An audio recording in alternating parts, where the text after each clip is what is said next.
Hola. Bonjour. Okay, so our save was at least during Chapter 2, that's good. Since the stream died mid-cutscene, basically shut the game down immediately. I believe we're going into the village.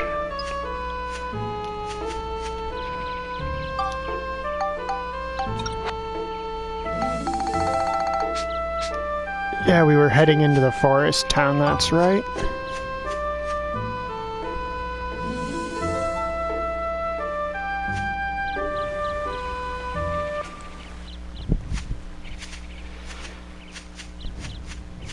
What's that? It's a house all by itself. That's kind of weird. Let's check it out. Yeah.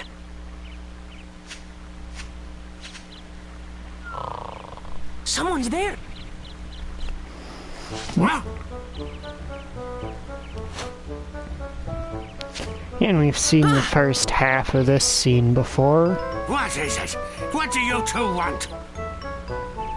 Hey, you're from the Furbit tribe of Sindane, aren't you? It's so cute, all curly and everything. And here's Monica, yet again, displaying that she doesn't understand what boundaries are. Hey! Hey! That's right. There's something I want to ask you, okay? This is how you ask a favor? Oh, sorry. Ow! Ow! Ow! Oh! Oh, he's so mad. He's shaking. Have you heard of a being here named Jurak? Ah!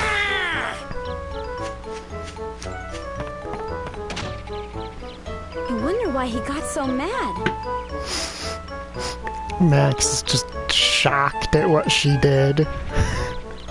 Yeah.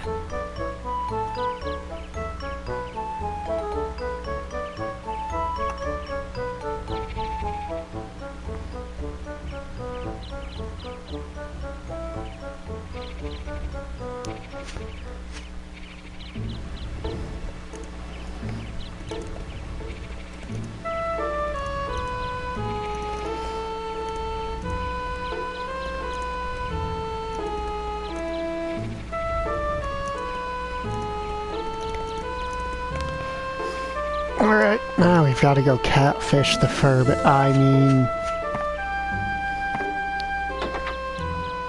Gotta go promise them grape juice when we don't have any. It's definitely grape juice. I hear Nothing the Furbits else. are crazy about grape juice. They definitely mean grape and we juice. brought all this grape juice too. Now what are we gonna do? If he won't let us in, I guess we'll just have to throw it away.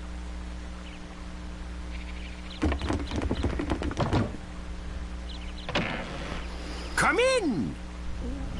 Hey, it worked! Hey, it worked!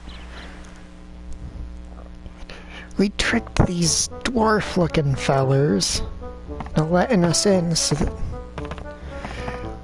we cannot have the grape juice Wow, and get the look at tar that. beaten 3 out of of them. us.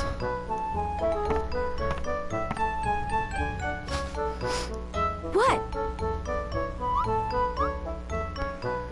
Oh, you want the grape juice, huh? Well, it'll cost ya. Oh, he mad. Let's see. I do like how you got the little steam valve noise. I've heard you Furbits have a mysterious magical power to make things like houses and plants. What are you getting at? I recall that's one of the last messages sent before the last stream died during this scene. I want you to use that power to help us. Help you? You probably know there's something strange going on. The whole world has become like one big deserted island. Everything's disappeared. At At this rate, there won't be anything left in the future. I want you to use your building power to rebuild a town in this time. No way! It's too much work. Besides, we got no time for that, so just run along now, will you? What do you mean you don't have time for that?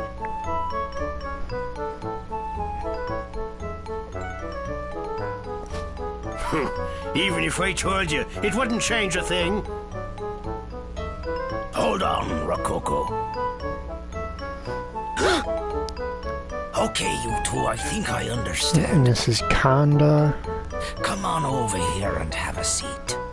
We stan Conda, and no, despite what it seems like, we don't just stan name's every Conda. old dude. This here's Rococo. And this is Tobo. Pleased to meet you. So, who might you two be? I'm Monica. I'm Max. Nice to meet you. You know there's something wrong with the world, right? A great darkness is trying to distort the flow of time. I was beginning to wonder about what was happening to our forest. Of course, I'd like to help out, but... to be honest, we're in a bit of a fix ourselves. Even if we wanted to, we can't help you till we solve our own problems. What's wrong? Tell us about it. We'll definitely It's just a long randomly story, help. but Because we're RPG protagonists. it must have been about a year ago or so. One day, a beautiful woman got lost and wandered in here. We don't like humans too much, so we approached her carefully.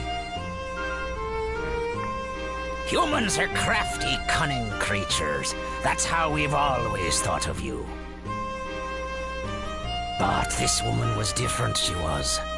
Her soul was more beautiful than words can describe. Said her name was Holly. I had a feeling that wasn't her real name, but that didn't matter a bit. During the few days and weeks she was with us, she wove a sort of spell over us all. She had us in the palm of her hand. Then, one day out of the blue, something happened. Holly left to search for food and just disappeared into the forest, never to return. Oh, that's rough, man. A few days went by and still no Holly. We were so sad. It was like our hearts had been broken into a million little pieces. There was no way we could go on without her. In those few short weeks, she had become an essential part of our lives. She was part of us all. So we formed a search party to search for Holly. A party of 4 set out for Rainbow Butterfly Wood, where she disappeared that day. But those 4 haven't come back yet either. I was sure I picked the most able-bodied of our tribe, but they turned out to be a bunch of goofs. So basically, at this point in time, I'm afraid we can't help you two out. You want us to use our special powers to help you, but the thing is, all 7 of us have to be here in order for it to work. Definitely not a reference to Snow White and the 7 Dwarves. There's no way it could possibly be one. Besides, we're really not in a helping mood. I'm pretty sure you understand. That's quite a story. I have a proposition to make. I bet I can guess. You want us to go into the woods and find your 4 friends, right? You mean you'll help us? Could you also keep an eye out for Holly? Each day without her brings us nothing but gloom. I understand. 4 or 5, what's the difference? So what does this Holly look like anyway? Depending Any on special which features? direction you're counting from, 20 to 25% is the difference. Special features, let me see. Must have been something. Her hair. It was long, I think. No, wait. Maybe it was short. I think. Kinda. Wait, that's it! The potato pies used to make were the greatest. That's right, they were mighty tasty. Yeah, incredible. Forget it. Yeah, you can't really find someone based on, you know, their recipe for potato pie. Potato pie? Oh, and here's Max gonna assume it's his mother, because his mom made him potato pies. It's why they're his favorite food.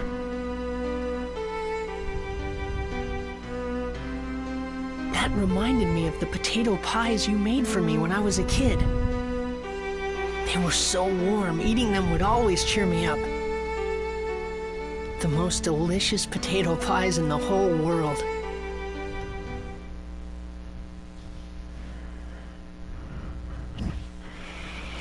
Could it be the Holly that the Furbits talked about was actually you, Mother? Just thinking that made my heart beat faster. This was the other reason that I wanted to see the world, so that I could find you again, Yep. Mother. Dark Chronicle. Even though the world had been laid waste, I had a feeling that you were out there. Somewhere. Hola, bonjour. ¿Cómo está?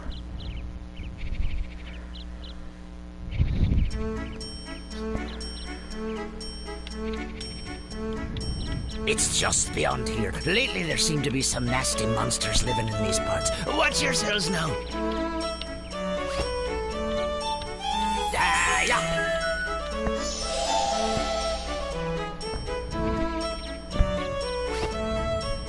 Legend has it that in these woods lives a mysterious rainbow-colored butterfly. And anyone who lays eyes upon that butterfly never leaves the woods again.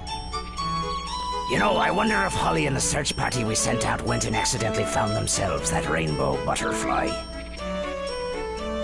Just be careful not to run into that rainbow butterfly. What do you mean, be careful? What could we possibly do to prevent it?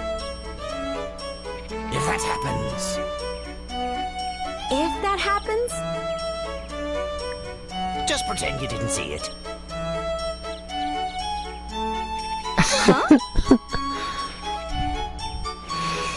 I think it's a rainbow butterfly. Well, whatever. Okay, we're off. Oh, take this with you, boy. What's this? It's the Furbit's favorite thing in the world, grape juice. Wait, did we just... Monica bribed them with grape juice that we did not have to get in the door. And now they're giving us grape juice. If you have this with you, those guys just might smell you and come running.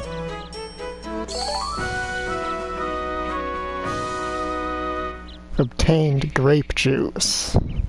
And I love the quotes around it. I know it does that for every item name. But you can see on the bottle, all blurred out, it says Noir on it, which would imply that it's probably some kind of Pinot Noir. Okay, I got you.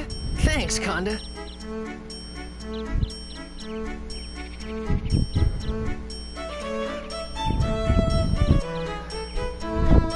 Good. I'll be here waiting for you. I wish you good luck.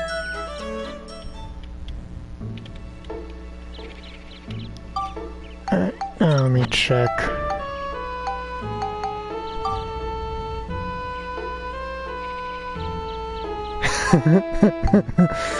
Yeah, in this game it's not alarming because I know exactly what it is.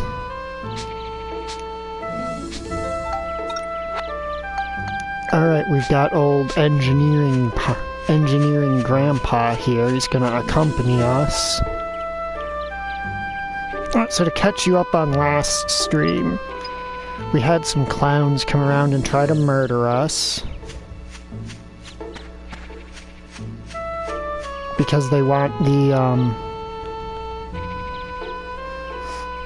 they want this red stone around Max's neck. We ran away from them, snuck through the sewers, got in a fight with one of their elephants, got our ass kicked.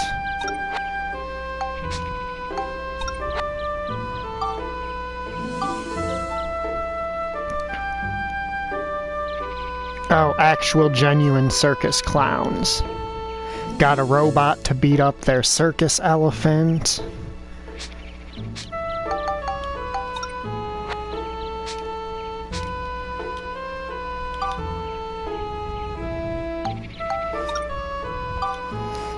Hopped out of the robot to take a picture of their circus elephant doing an attack for bonus points.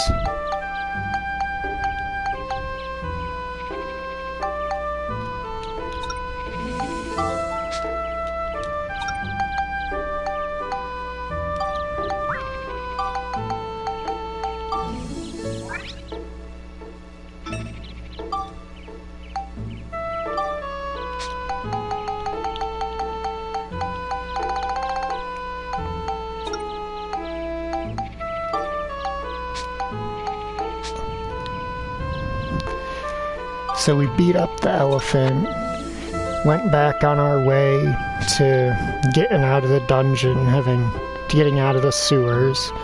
Oh yeah, you can build items, but you need to take pictures of things to give you inspiration. Like this is what I put in here to create the energy pack barrel.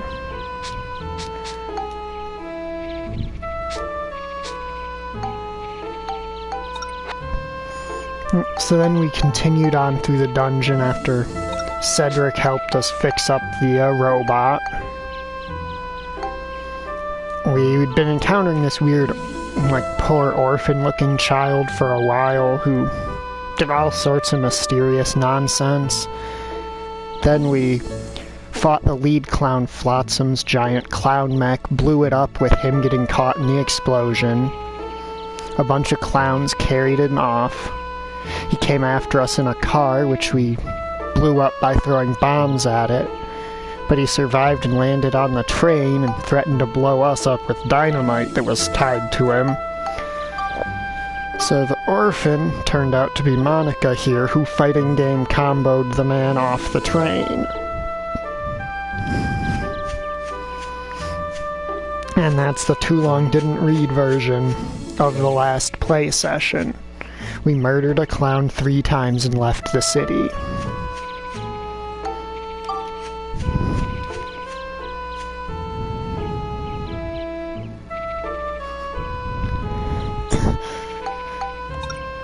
Max actually has a gun, but you don't get to use it during that fight.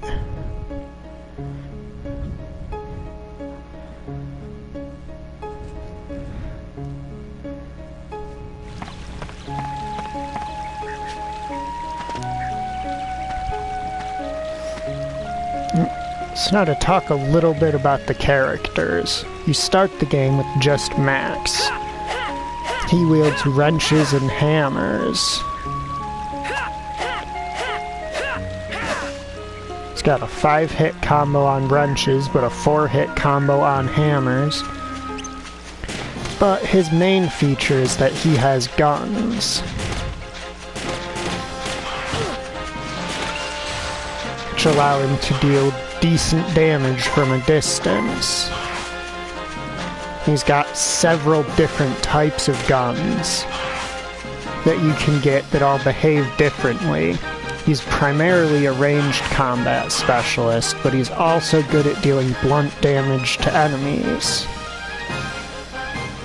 Then you have Monica, the magical sword princess who wields magic armbands and swords.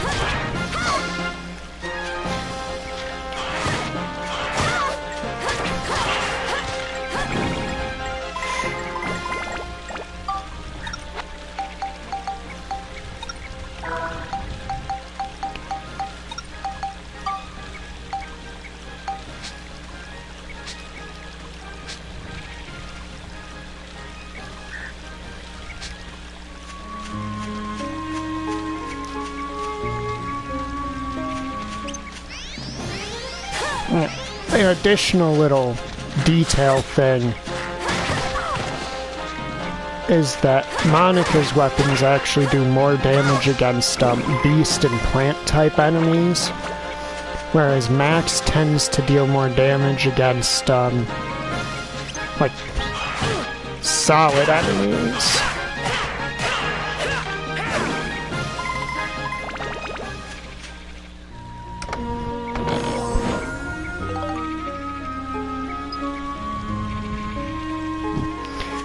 There's just something...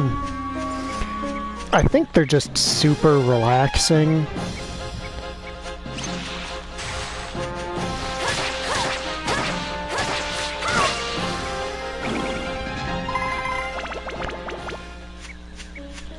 I really should build up their weapons a bit, because Monica's using her default weapon, which...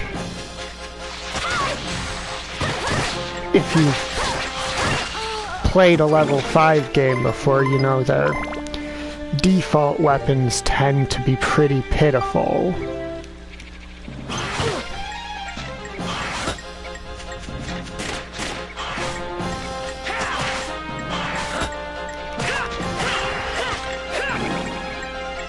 I also hate that little gap closing move that this game added, because it tends to screw you over more often than it actually helps.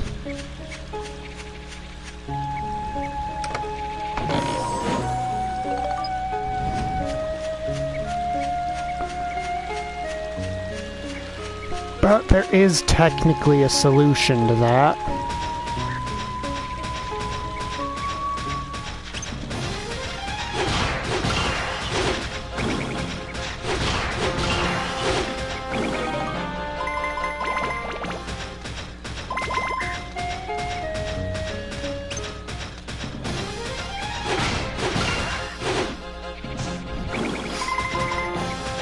You can just trust in Steve.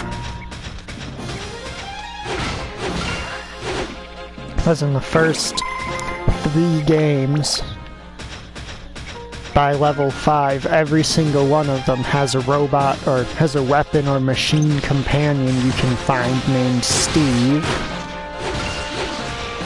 Okay.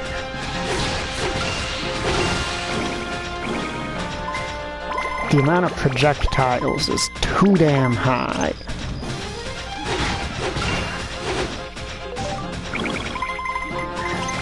Yes, his name is Steve. The robot in Rogue Galaxy is named Steve. And in the original Dark Cloud, you can find a talking slingshot named Steve.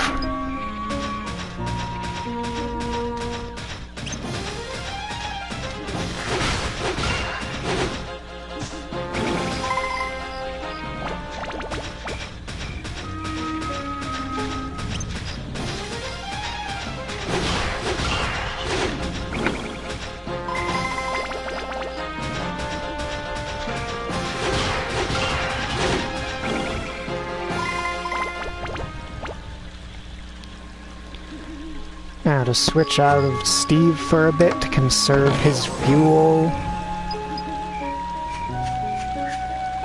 Because his fuel does drain while you walk around, it's kind of a problem.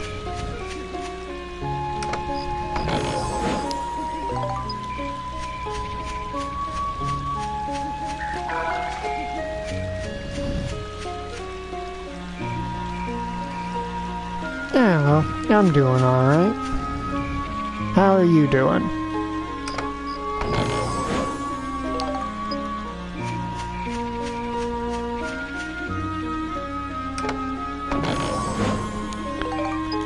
Some destruction crystals.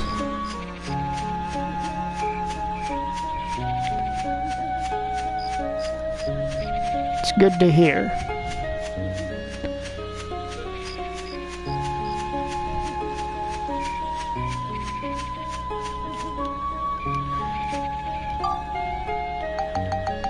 Alright, where's that branch?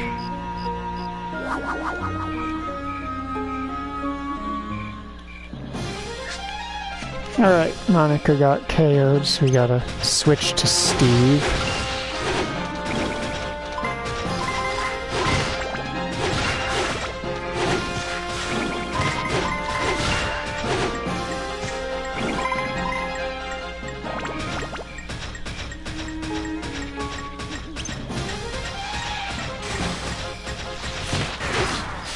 Steve! No! Not Steve!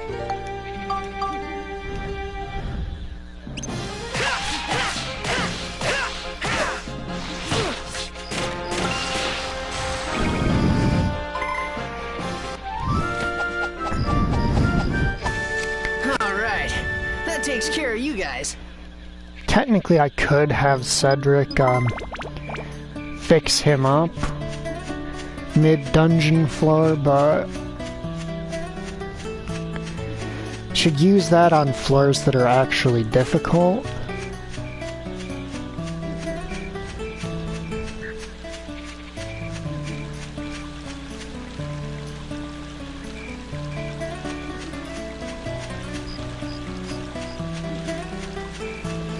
What are we asking about with hearts?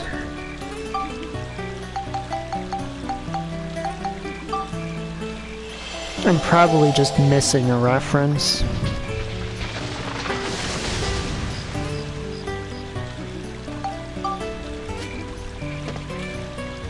Oh, those little dot things under their health bar? Basically, when those deplete, they go berserk. They get increased attack power. They tend to have decreased defense. They don't stagger when hit for a bit.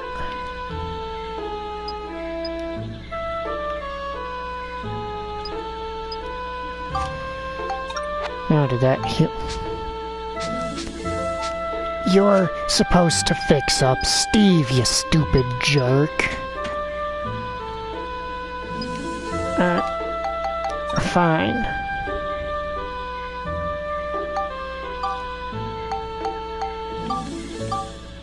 I'll do this at the train station, since here you're just gonna repeat that you're not ready.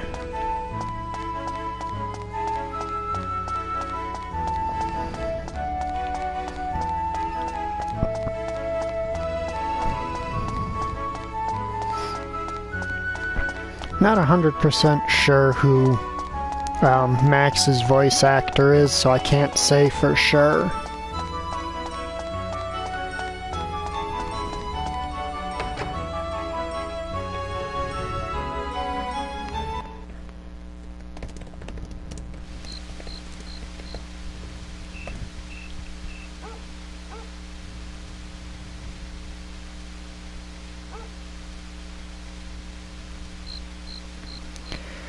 Okay, Scott Manville.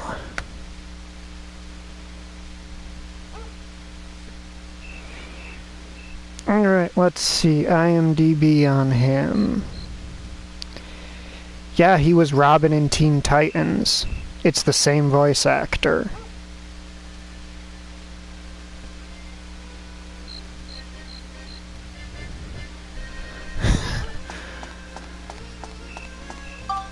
Let me check some stuff real quick. Map display.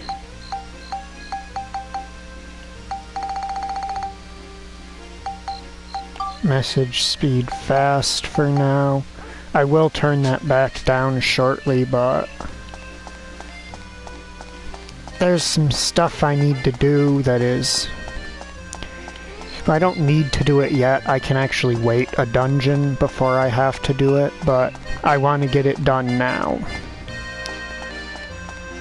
Hey, Sheriff, what's up?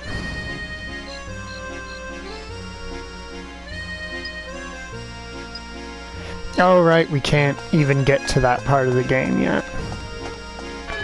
Later in the game, you get the ability to, recruit people from around this town to join you. Hey, Cedric, while we're here, did you come back home? Cedric, you're making this difficult.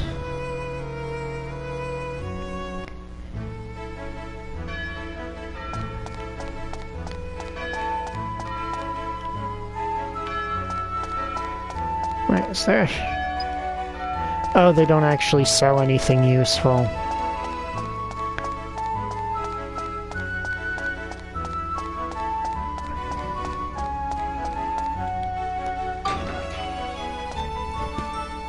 Well, yeah, Cedric, you're supposed to just talk to him and he'll fix up Steve. But Steve is still at 0 hit points.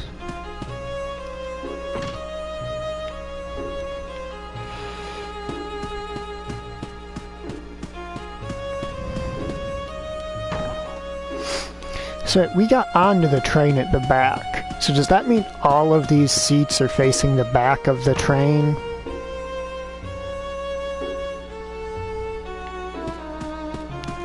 It always disorients me when I get inside the train. Don't know why, it just does.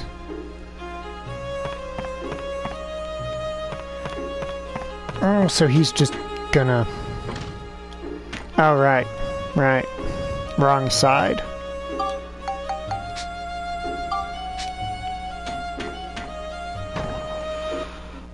I was really hoping I could have him repair Steve without...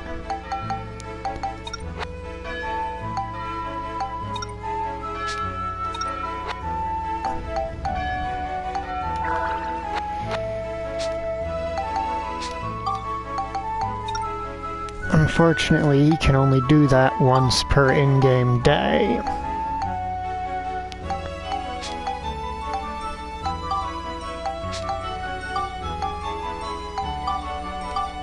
Let me get back into the woods.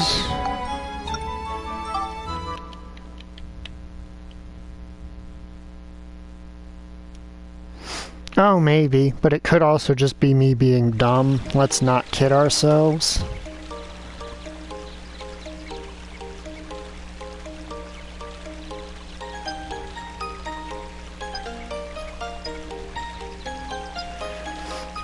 Okay, we got a bunch of upgrade parts.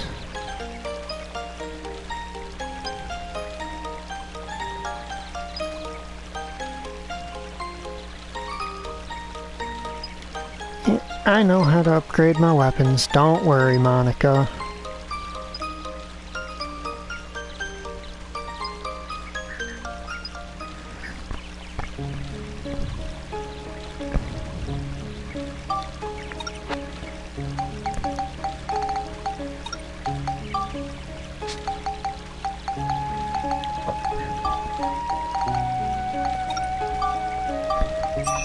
I think that I can get away with just popping one of these on here, since I already had one set of it. Alright, and now we get to the drill wrench.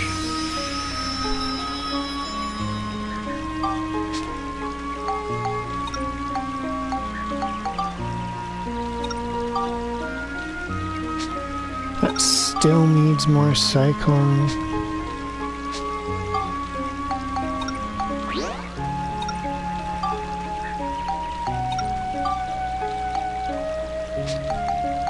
Unfortunately, we've got a more pressing use of cyclones for now.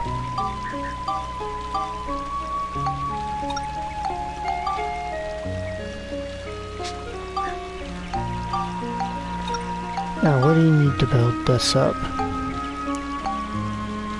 Sword Smash Beast.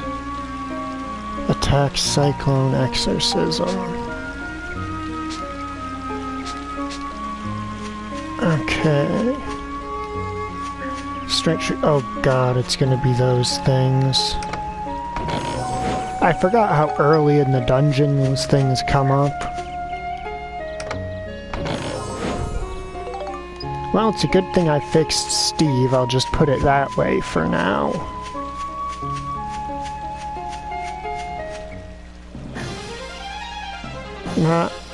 God, why can't I just remember left and right like a real human.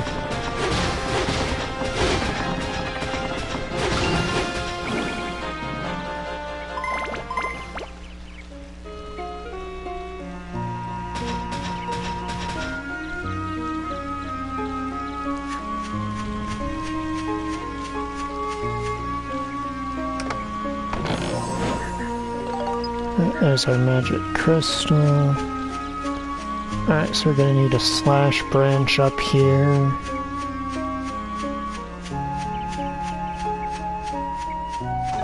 It's a tree.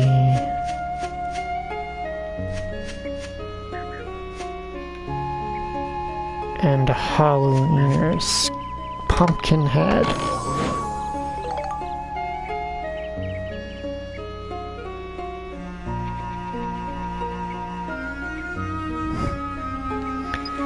Oh yeah, I'm definitely a lizard person. I was really hoping you wouldn't figure it out.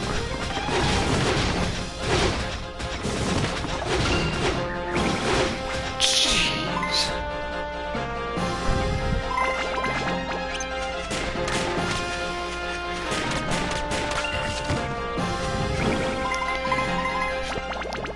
I should probably get the ranged weapon for Steve soon.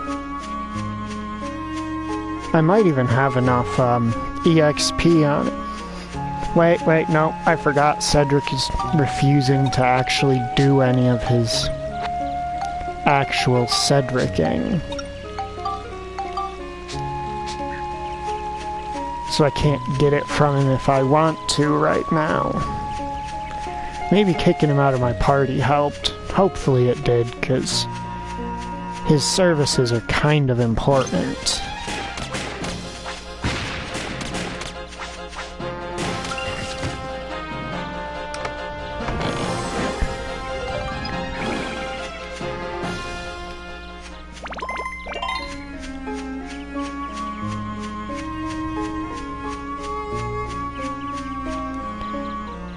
You know, I'm talking about how, oh, I want to use the Cyclone on Monica's armband.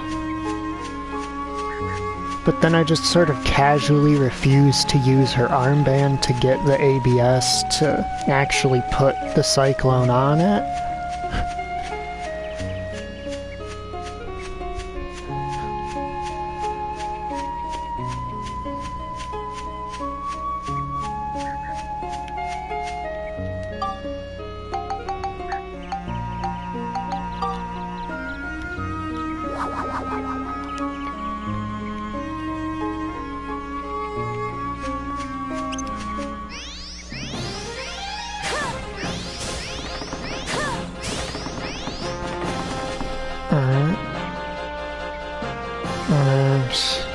Back to Steve.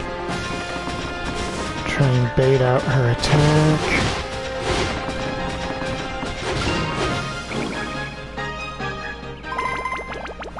Absorb that, because I really can't afford to waste it. Of course, to be completely fair, there's not much reason for me to stick around this floor longer than necessary, since we're not yet at a point in the game where you can acquire basically any meaningful resources from staying behind forever. Yeah, you're gonna see me accidentally switch to the wrong character quite a bit.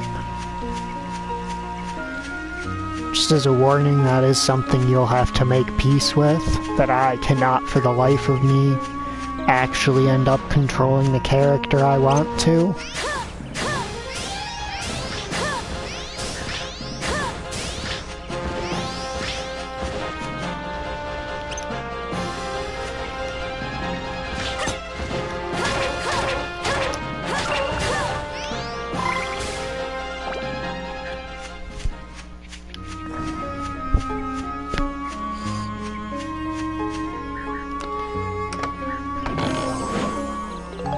Okay, trees, I am getting very sick of fighting you.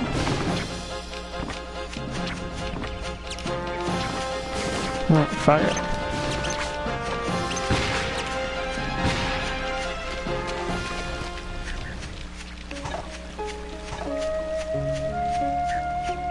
I need to actually either build up my weapons or... Seriously?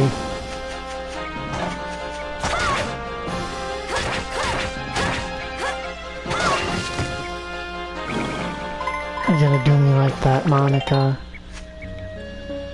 Refuse to open a chest because there's an enemy too close?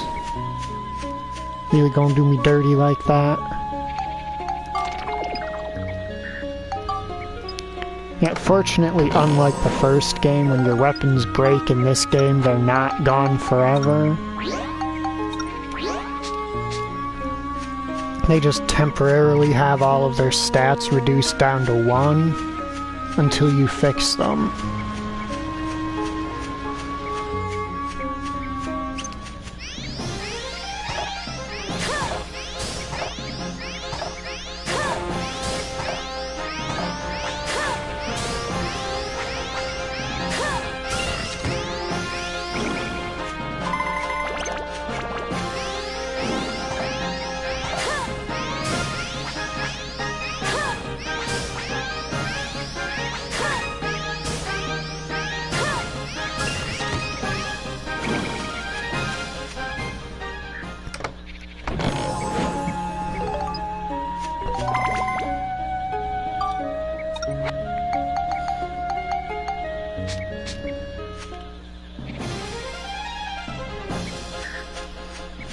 We don't really want to tangle with those tree ladies quite yet.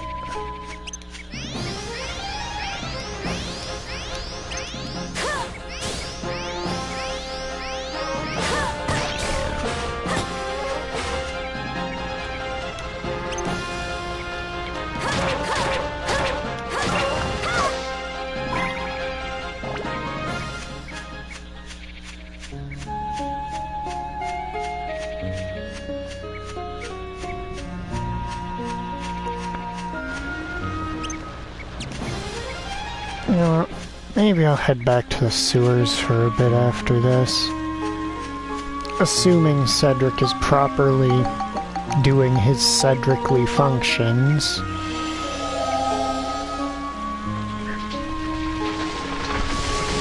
So that is kind of an issue with Cedric.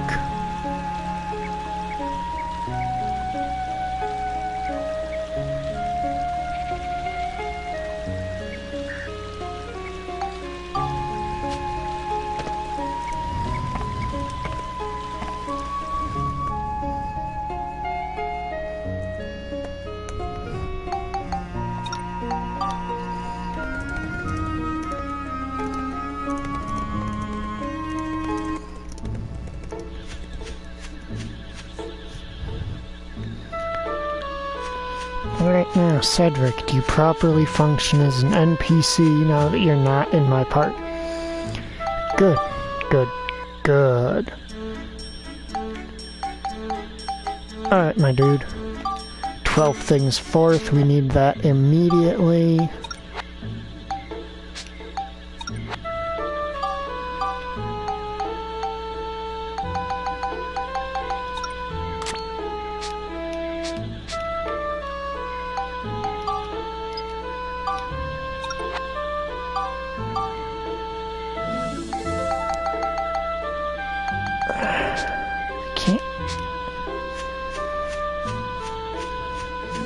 Can we not buy stuff? I'm gonna check if we can buy stuff from Kanda yet. Because Kanda, if he sells us stuff, is actually one of the MVP stores in this game. Because he sells so much stuff that you use in inventing and building things.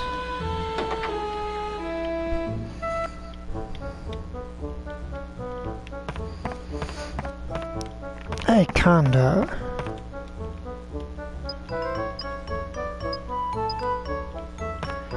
Alright, no. That means we can't buy any logs.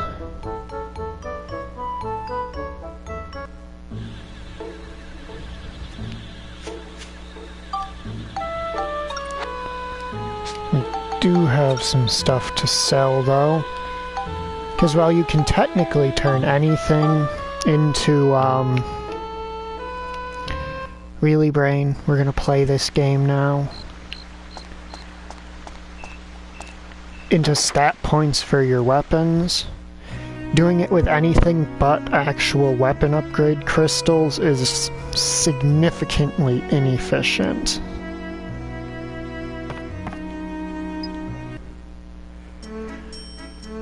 I'm talking, sure it's only 1 point per item or something like that, but that is actually a fairly significant margin.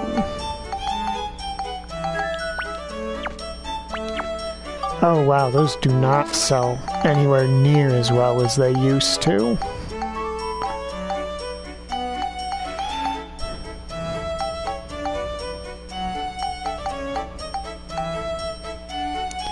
Well, we'll never need to use the cannonball arms again. Just spoiler alert there, I guess.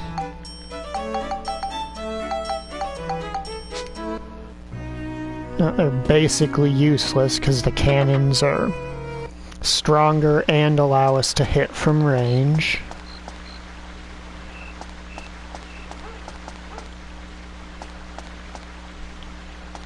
Now, what store is this? Oh, this is the weapons shop. Yo, lady. Got the murder stick shop open.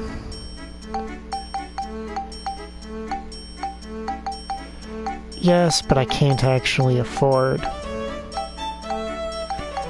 much of what I want. I need to keep some holy waters around.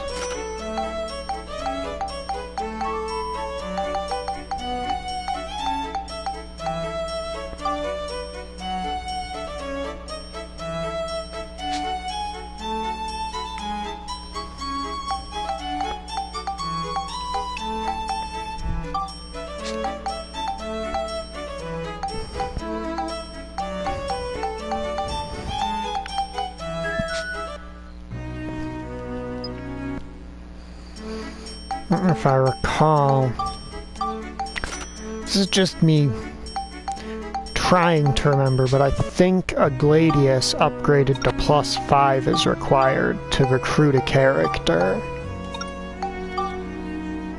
2015, 10-5, 17, 20, 10, 10.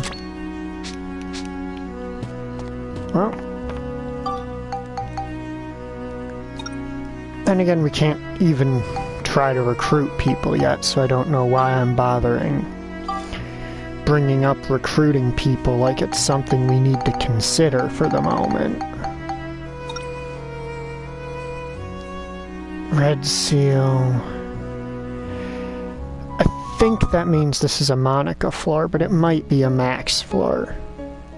I will say Monica floors are a lot more dangerous, because Monica cannot use the ride pod, which is the technical name that Steve's type of machine has.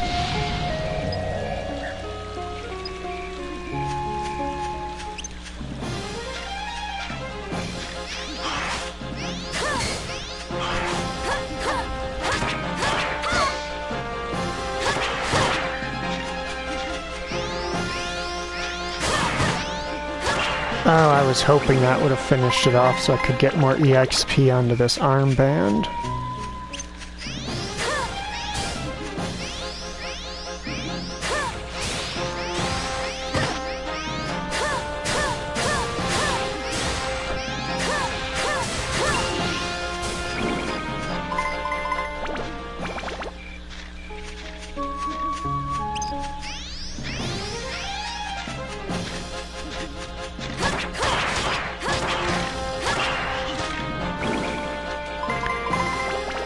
The Gladius is unsurprisingly considered a short sword.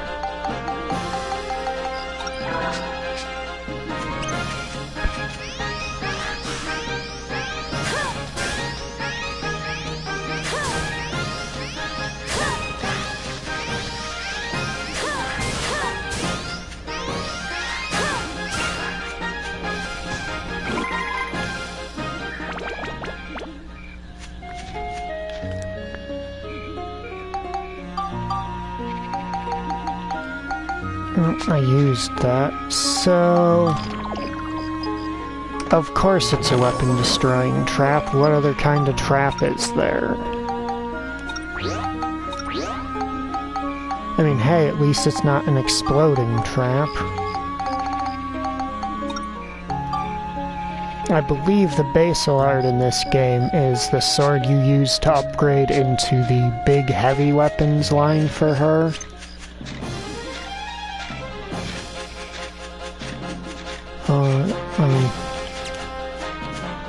Disengage my lock-on for a second.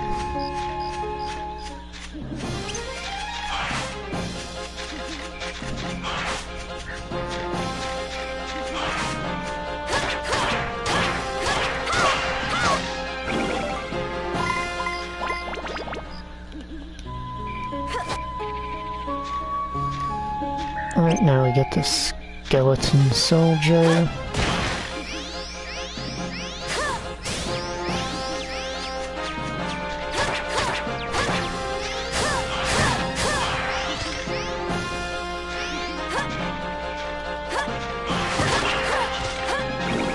Right. The armband.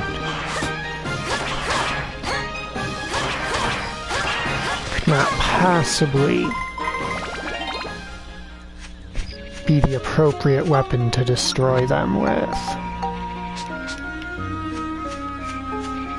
Yeah, but the reason why I want to recruit that sword shop lady is because if you manage to move her into this town, it opens up a better sword shop, basically. And I'm pretty sure a +5 Gladius is the requirement to actually unlock her as a friend.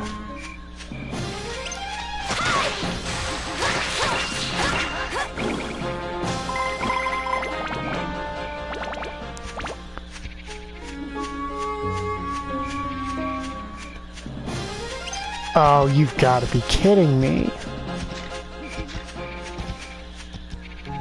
It's like the one type of enemy.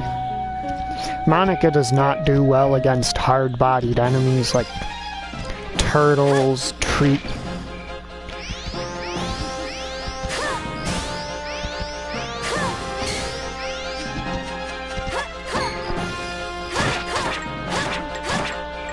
No, and she's dead.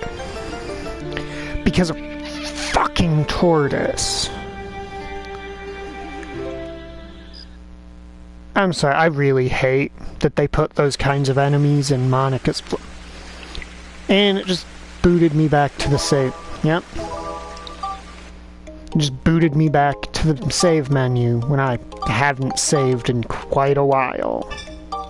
Since starting the stream, in fact. I'm a little salty. I'm a little bit mad about the fucking tortoise. Something that Monica has no inbuilt answer for. Being put in a floor where you can only use her.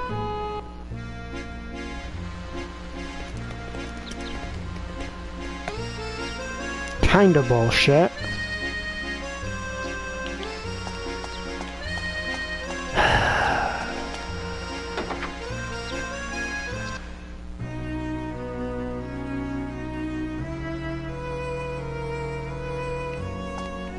As they just eat any attack she throws at them.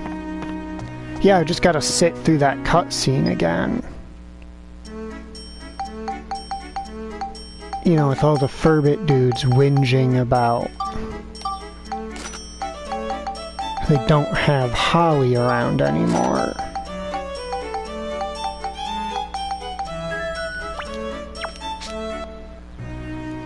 Because Max doesn't need help because his wrench is naturally good against the types of enemies that he has to fight.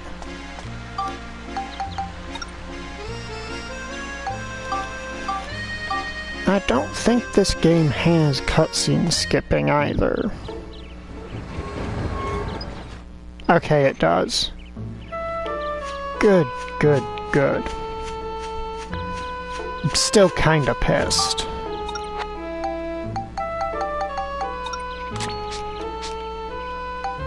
I'll start with that.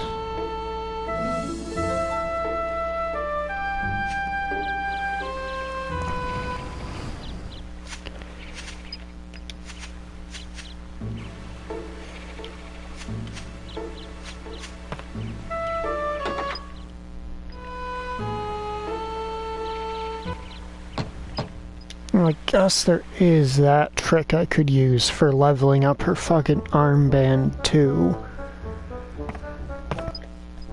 It is a bit cheesy of a trick, but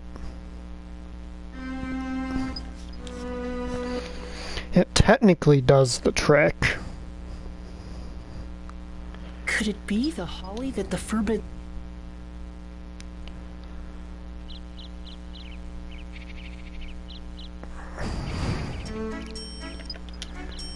Just open up the forest so we can go into it.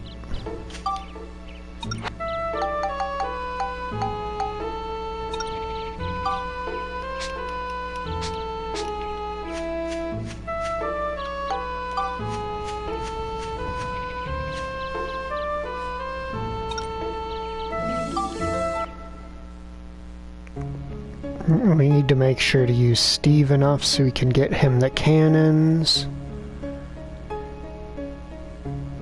Because the cannons are a significant upgrade over the punching arms and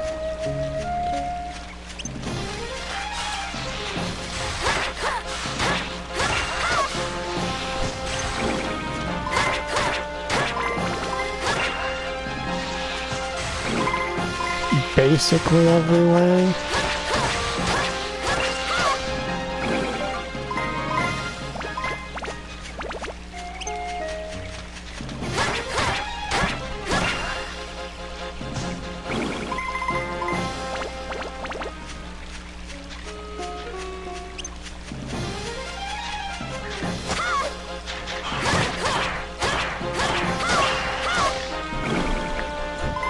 Because they tried to add like alternate attacks and stuff to your weapons, some of which trigger based on context.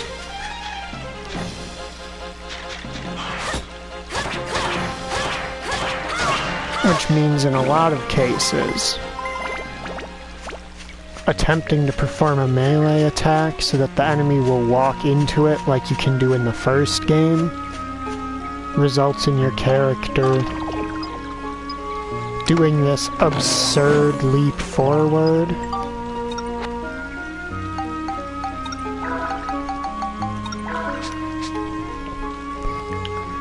That generally won't stagger most enemies and leaves them really open after they perform it.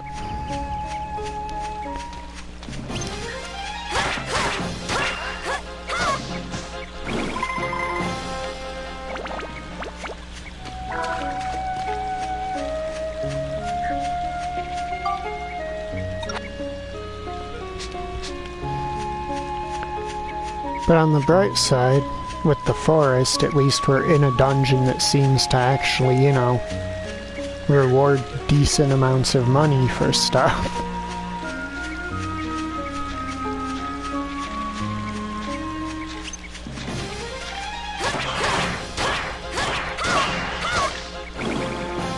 I also like how the weapon that the skeletons are using is just straight up not obtainable in this game.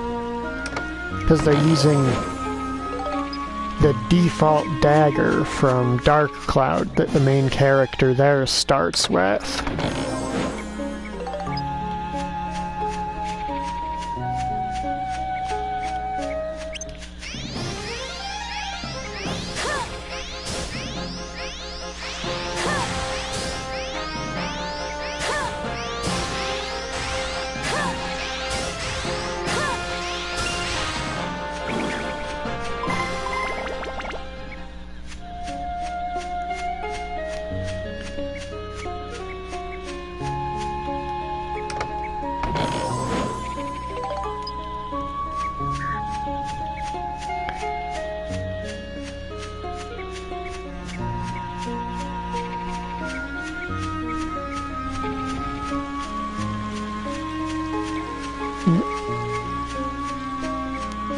keep moving.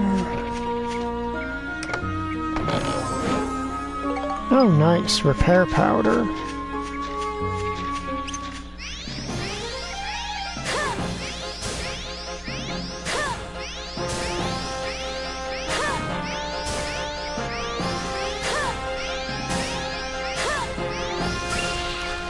Oh, nice. You missed me getting a game over.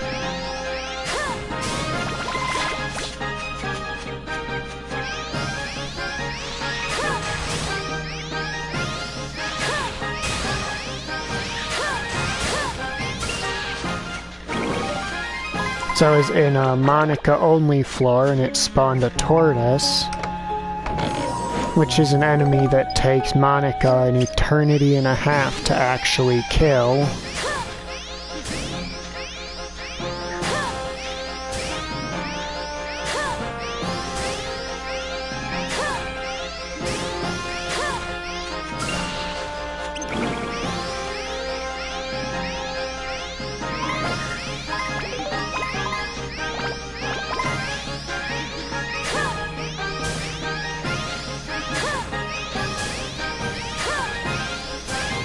I want to get this armband of Monica's leveled up because it does.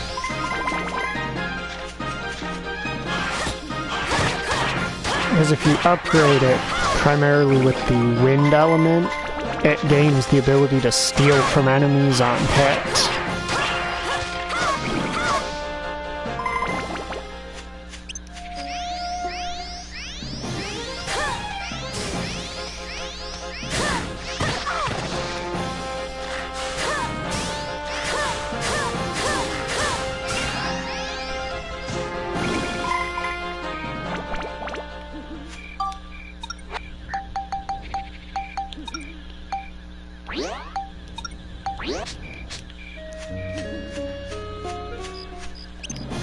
Man-eating grass.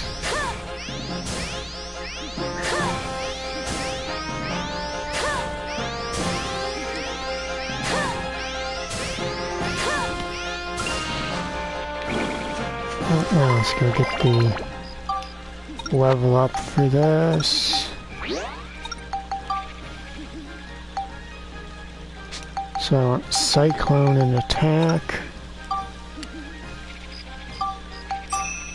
So I'll start by spectrumizing 2 of that. Pop it on there.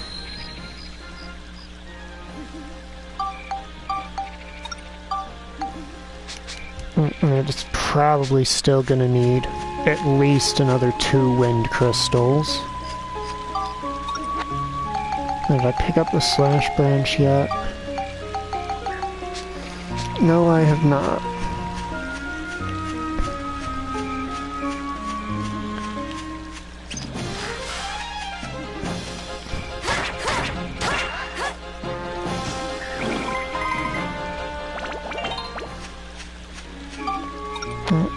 And is that the first or second level? Alright, that's the second level on the Gladius.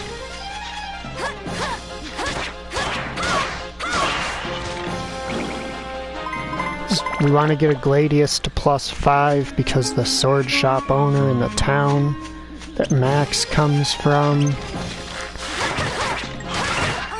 Oh, right. I forgot there were like 3 fucking dudes there, and I wasn't going to hit all of them at once with every swing.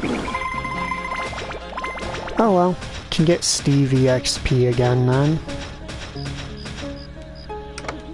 And that is our... that is not our slash branch.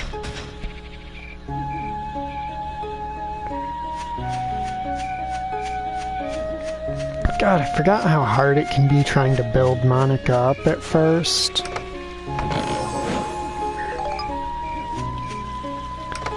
She's the character I prefer playing as because she's generally faster. But she's also definitely harder to play.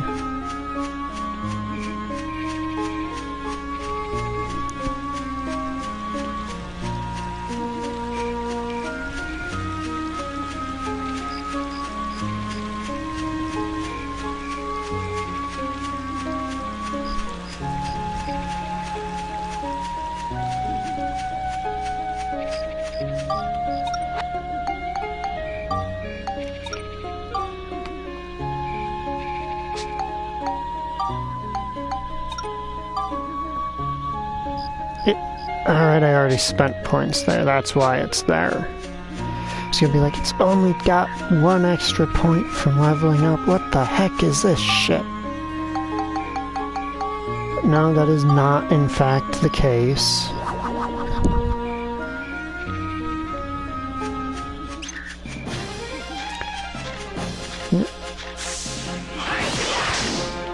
No, because this enemy is made of bone, Max's wrench is just gonna come along and beat the snot out of it. Alright, that takes care of you guys. Because even though his wrench is not specialized in fighting skeletons, skeletons are weak to his primary form of bludgeoning attacks. Whereas they technically resist slashing attacks, even though Monica's Gladius is basically custom made to destroy them.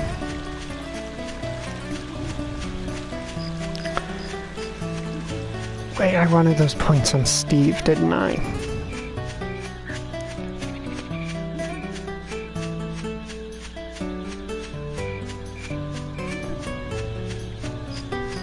Oh well.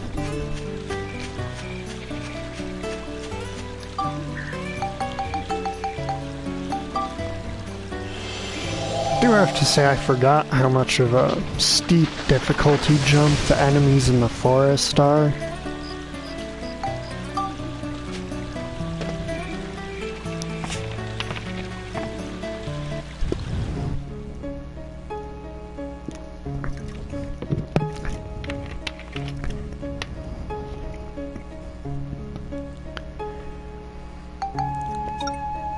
We gotta exit the dungeon, because that'll heal Monica for us.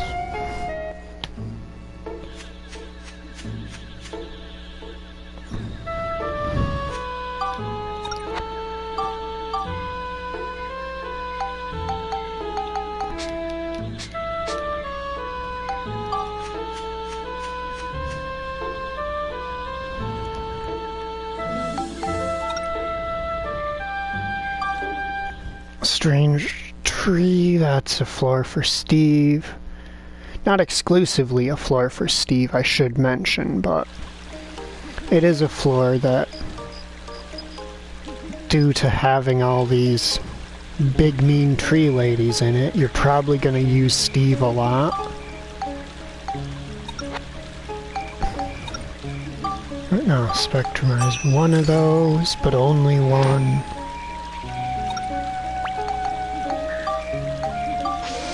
Because that's all my true battle wrench needs.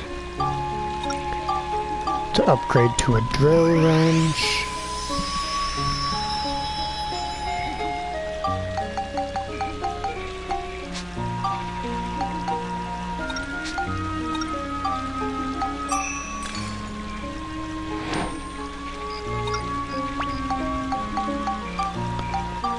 Now that's probably not going to be enough cyclone.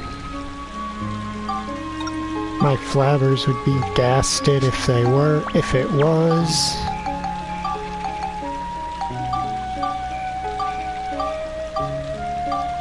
Now, what is an order that I'd like these in?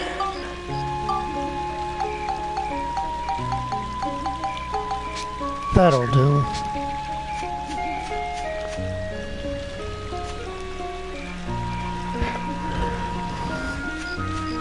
Now we want to continue working with Monica.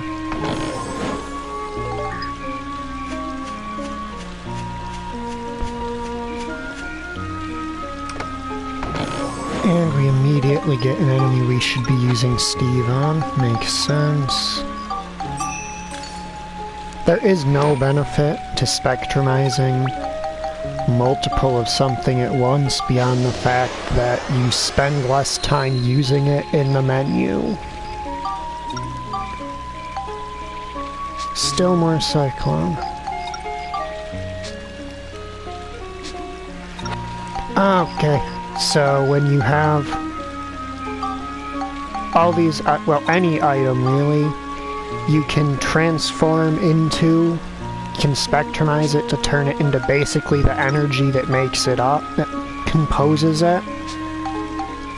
Then you spend the synthesis points on your weapons in order to fuse that energy into your weapon to upgrade its stats. It's the replacement for being able to equip attachments to your weapons in the original game, and then have those attachments, and then having those attachments fuse into it on level up.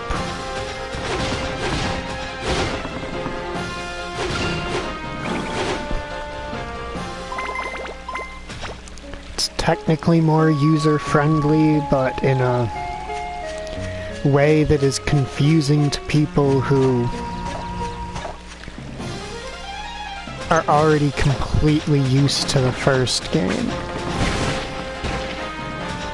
Hey, you wanna swing on the giant tree lady, my dude? And we switch back to Monica.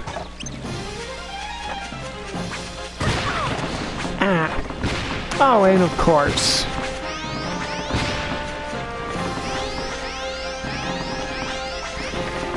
Because where's the fun in not getting jumped by a giant tree lady while you're...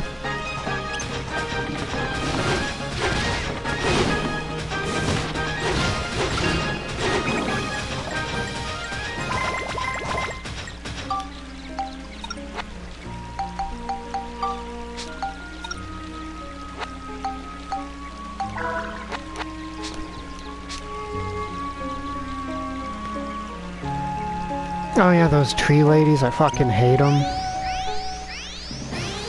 Oh right, because wind is now its highest element, it'll display a wind attack.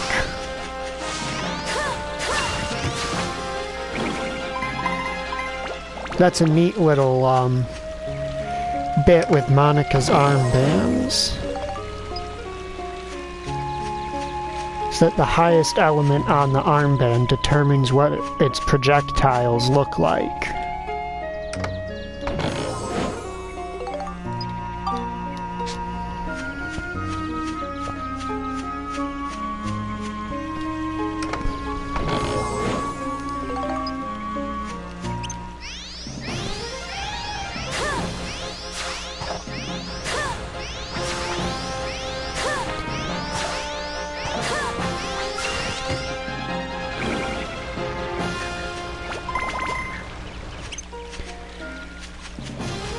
Now, molars are actually quite difficult to deal with your ranged attacks.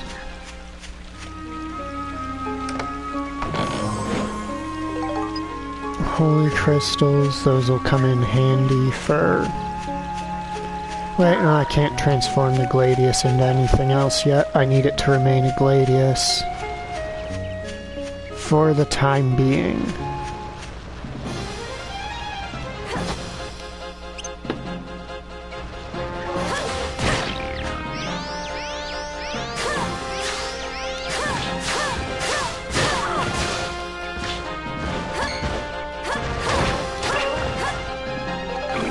As you can see, moles just eat ranged attack damage for breakfast like it's literally nothing.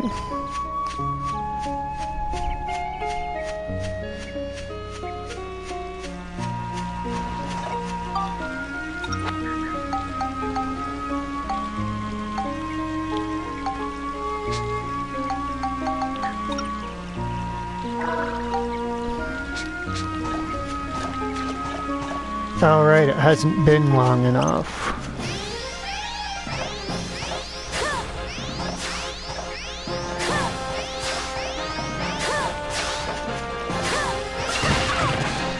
Okay. That is just a dick move, mister. Okay.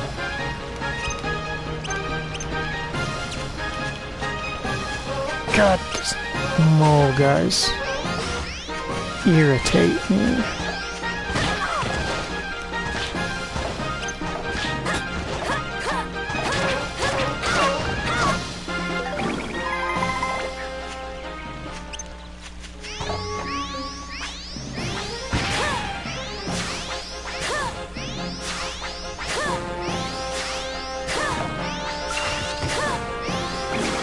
That is not the method by which I wanted to initiate that fight.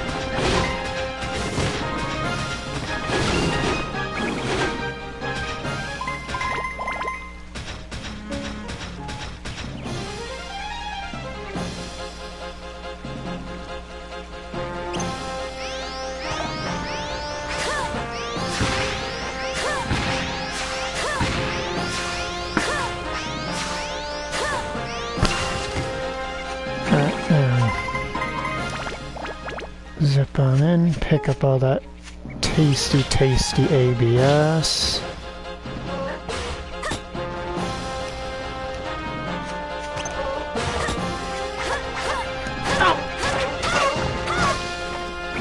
Stop trying to get me killed.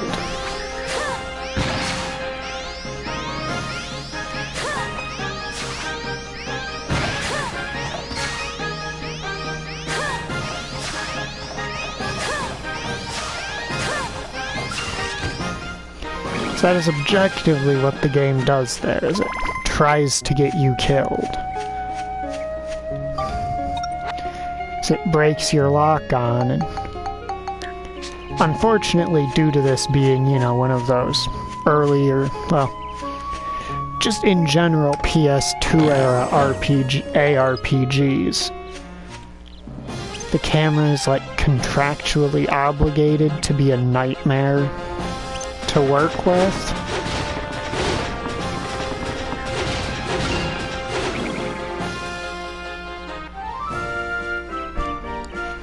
Now, unfortunately, there's no voice lines for Steve unless you save up 1,000 EXP, which is what they call ABS when Steve gains it, to procure a voice modulator for him. Wrong side of the touchpad. It's probably the big thing with the PS4 re-releases that I'm not the biggest fan of for these PS2 games, is that start and select are mapped onto your touchpad because there's no longer an individual button to act as the select button thanks to the share button taking its spot.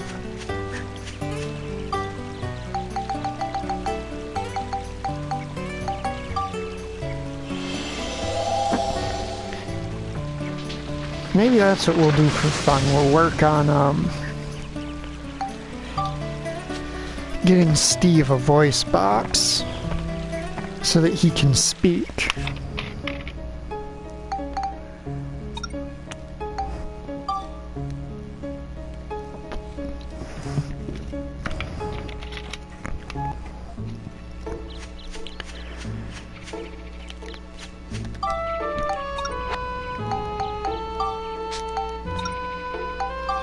Cedric, we're gonna send you back to the train, because you can't function as a shopkeeper unless you're at the train. Now, what have we got for points? Oh, we are just shy of being able to get him guns.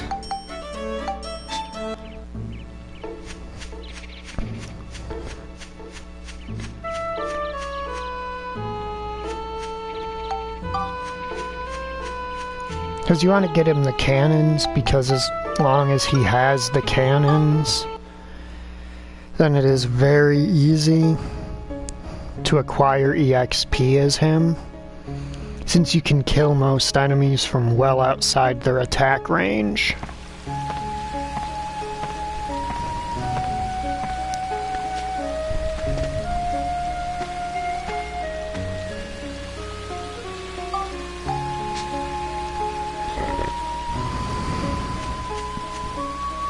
That's the wrong stick.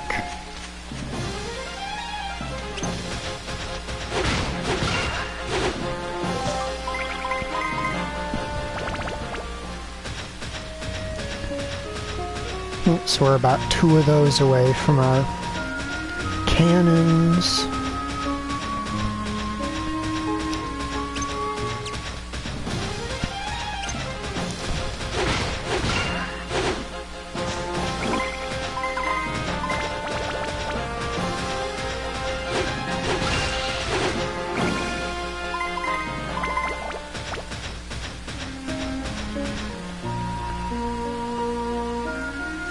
I'll switch back to Max. Because I don't know if he actually moves quicker than Steve, but it feels like he does, and that's enough for me.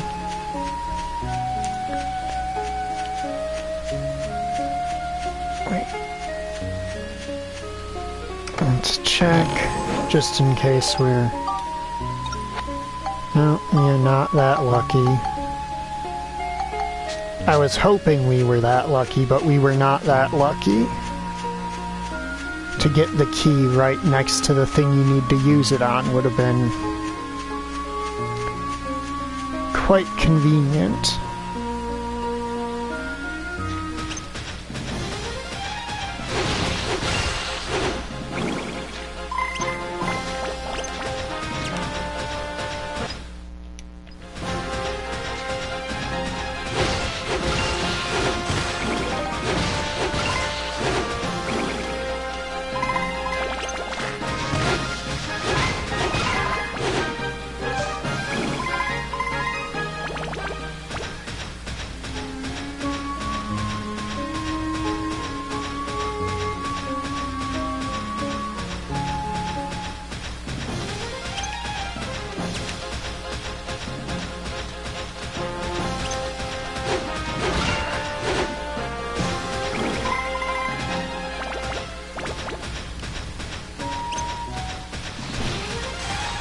Oh man,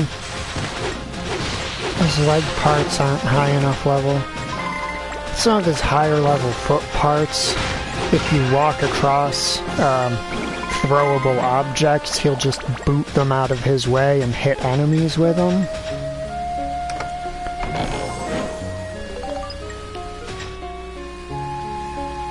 It's pretty useful.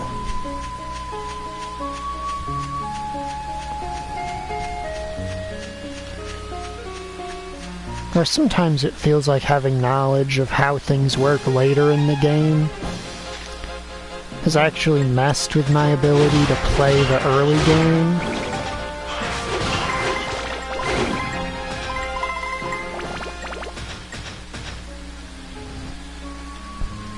Since sometimes I end up playing like it's later in the game than it is, and I'm stronger than I am now at this point.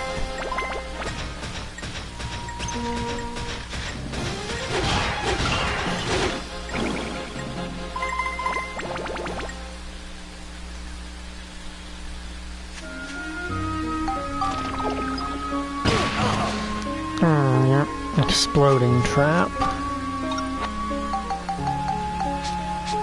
Oh, I even had treasure chest keys. I'm just too stingy to actually use them. Why must I be this way?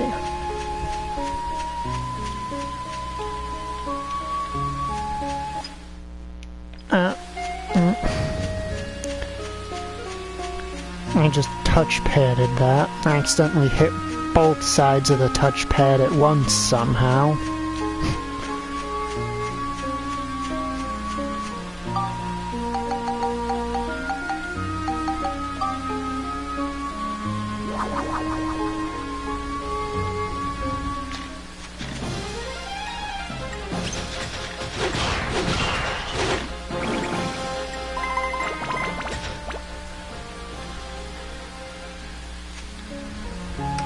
We immediately switch off of Steve to save on fuel. Now that we've baited that, switch to I was trying to bait that attack, you jerk. Well, that's all of Steve we're gonna be seeing for this floor, I guess.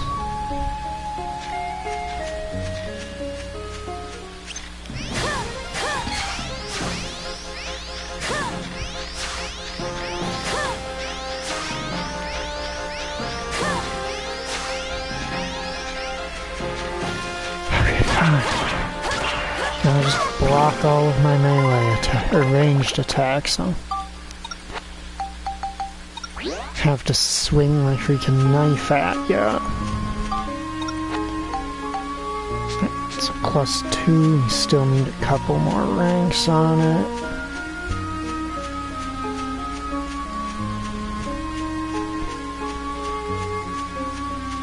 You want the Gladius to +5 and the magic armband to be ready to build up already so I can actually turn it into the weapon I wanted it to be, or I want it to be.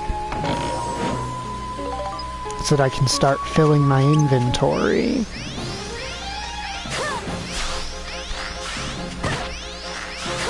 That is very rude of you, little feller.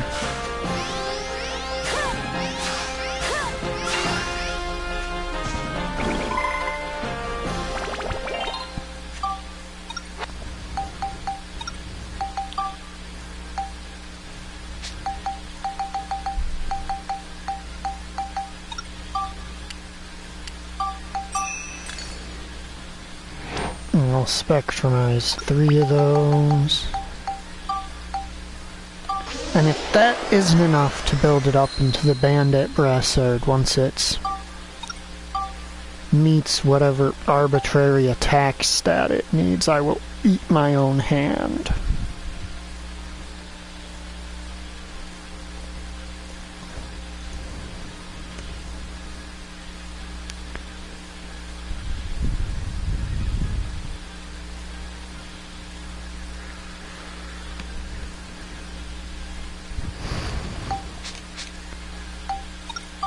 And this needs Cyclone and Beast. Interesting. Not actually sure what that's gonna build up into. Now let's use a key this time so that we can be severely disappointed. Yep. I believe a treasure key sells for more than that. Would sell for.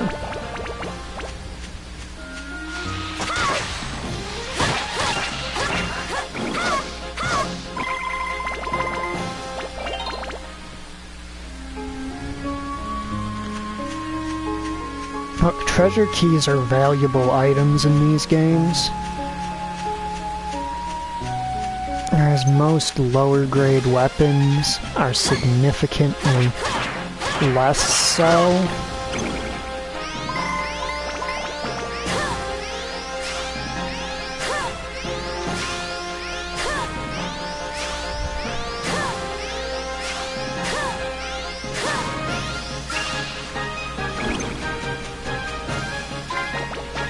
You know what, actually?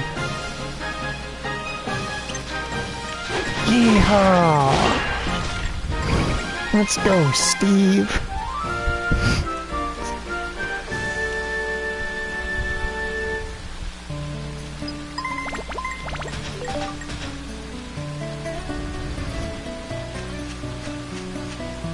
You the man, Steve. You're not just the man, actually. You're the man calls the man.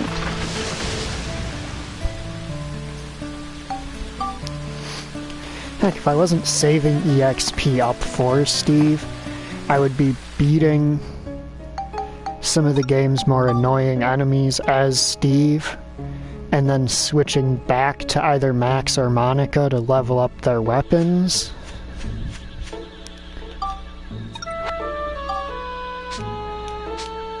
Alright. Cedric, we're back to refuel Steve.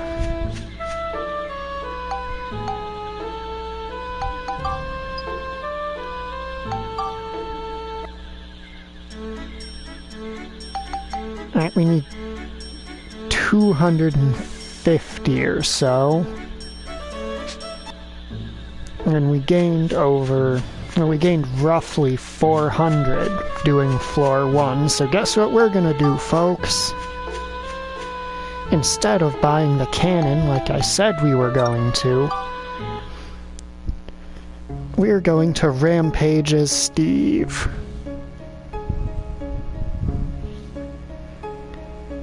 Get Steve a voice box. As all good ride pods should be given voice boxes.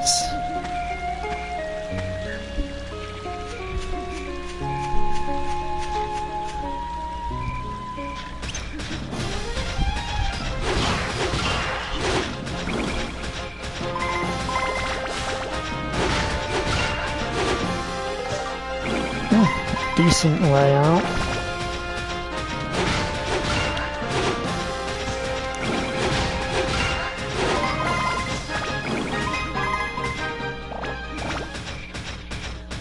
One of the major advantages of embracing Stevedom is that Steve can move and attack at the same time, thus rendering him objectively superior to these flesh bags he's accompanying. Lightning crystal, those will come in useful later, I'm sure. I've actually got no clue what the Gladius becomes in this game, because they did scramble what different weapons turn into between the first and second game. So while I have quite a bit of knowledge of what the various swords in the first game become, I don't know the second one as well.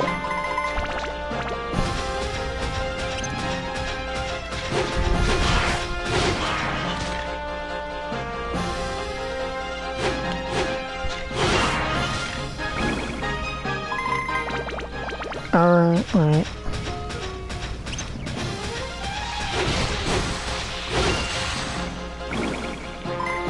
Now, what's this get us up to? Getting close. Okay, you actually have to press attack while locking into them to get the kick to happen. Should be one more enemy.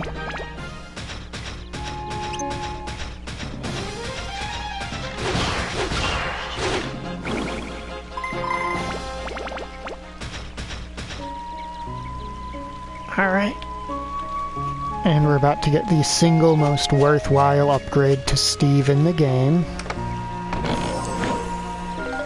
You're welcome to disagree with me, but you're also wrong.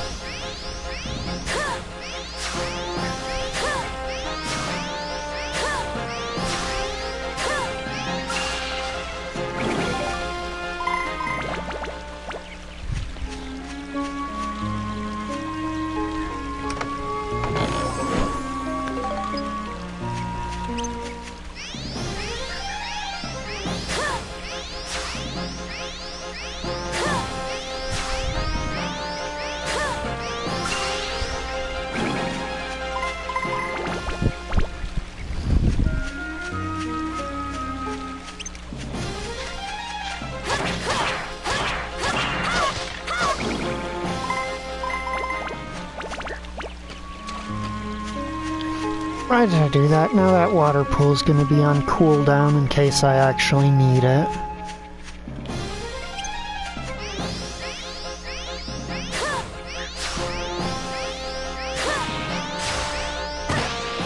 Oh, I thought I was outside of its range.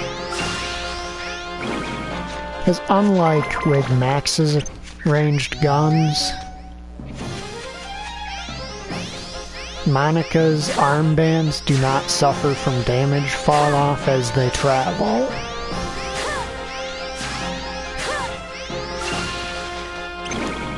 Instead, you've just gotta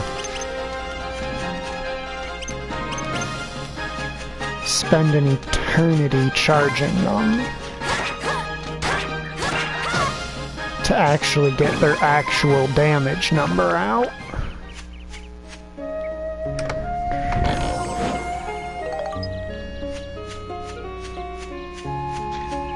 Now it's a skeleton, which means sword.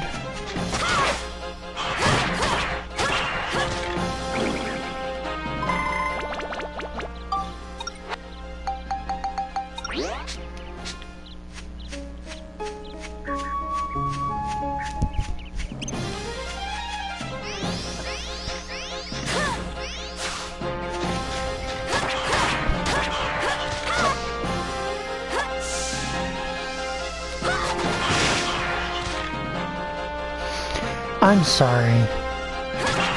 You need to learn to stay dead, good sir. I tried being polite.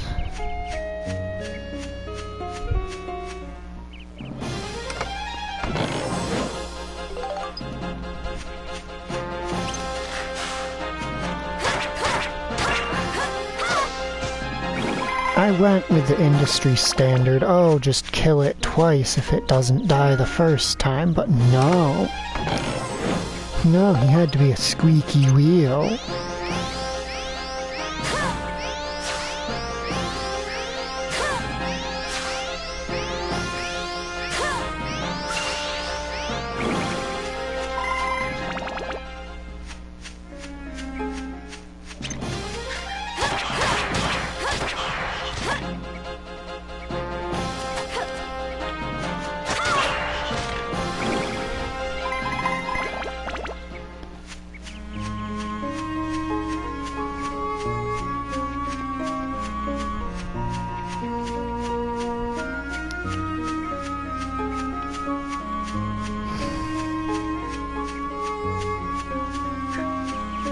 Trying to remember if there's a way I can invent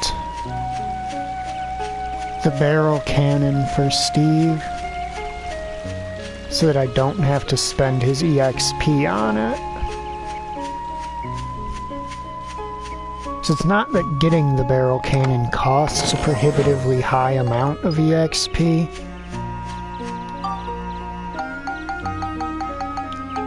It's that I'd rather save it if I could.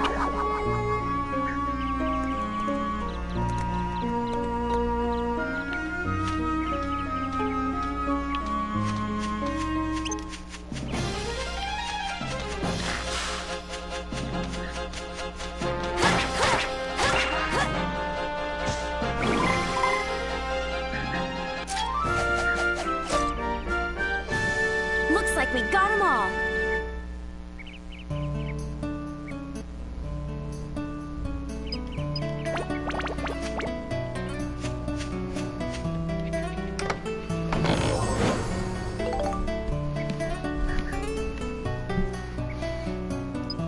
Oh, sea dragon crystals. That's not something you see terribly often from this area.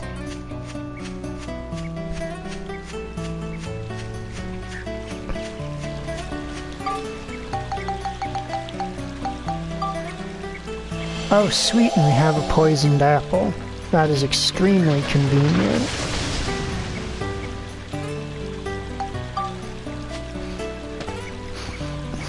There's an event coming up in the story that we need a poisoned apple for.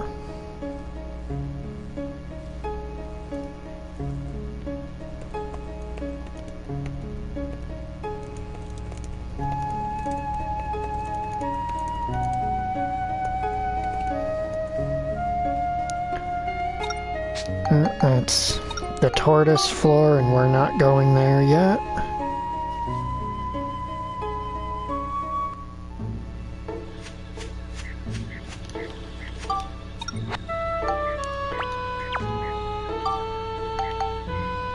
Got 2 bones. But if we meet more than 2 tortoises, that won't cut it.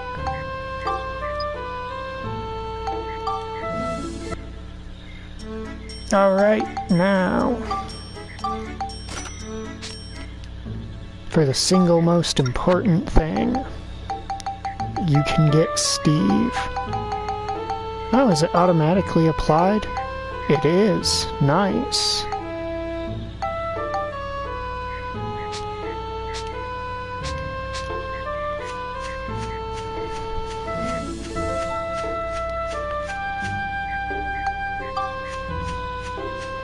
Now let's have a go with Steve so y'all can hear him talk.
Wow, the range on those flowers' melee attacks are really high. Not doing too bad.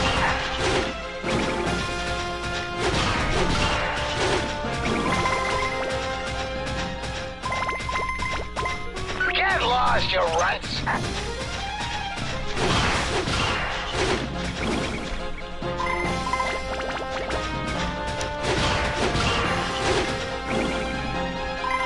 Gotta hang in there.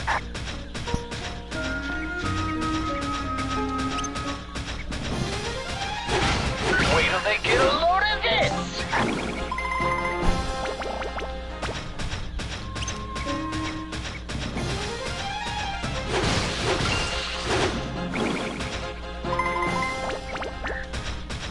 Not doing too bad.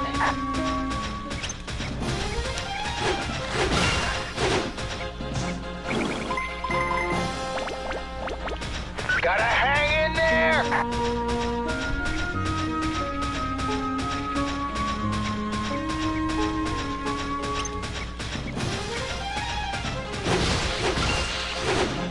Gotta hang in there.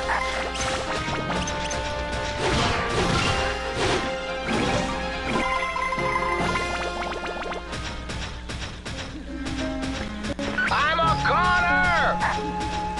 Steve, you're not a goner. You're below half fuel. There's a difference between being below half fuel and being dead, my dude.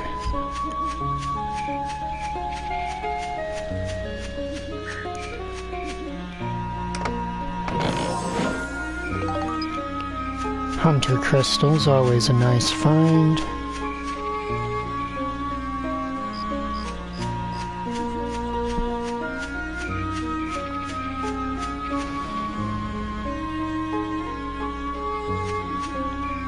The I'm a goner one probably is because his fuel was below half.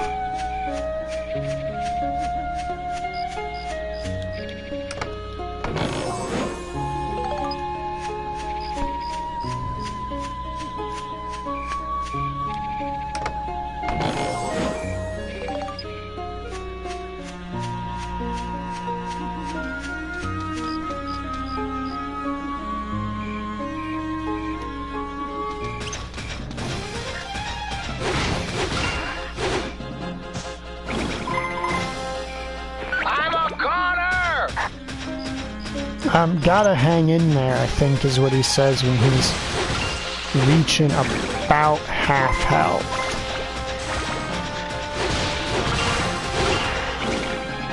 I'm a goner. Alright, now we'll switch back to him shortly before we finish the floor, so that we can hear his all enemies cleared line. Yeah, you remember what I was saying earlier about, or last stream, about how once we got to the forest we would have just boatloads of anti-beast hit points going, or EXP going.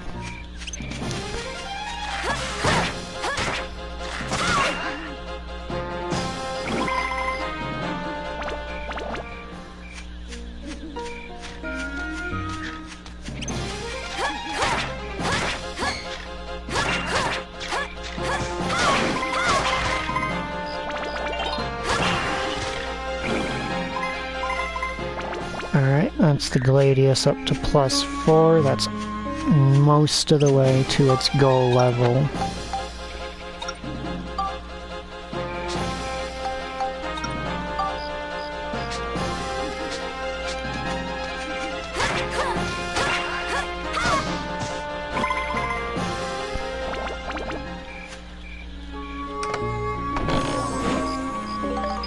Because I don't know if there's a lore reason for this or not, but the first 5 levels that any weapon in Dark Cloud 2 games have the most impact on their stats.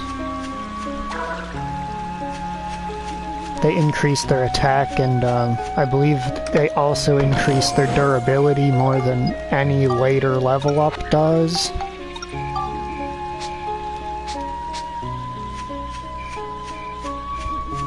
And also, prior to being +5, if you try to turn a weapon into a synth sphere, it makes an unstable one that gives basically no stats.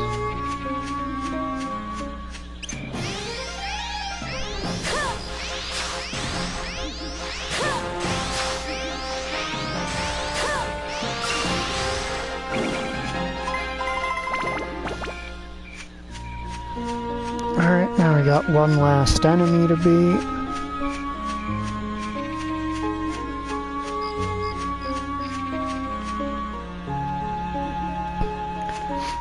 I like to imagine it's because the weapon's still growing, developing, whatever you want to say. Wait till they get a load of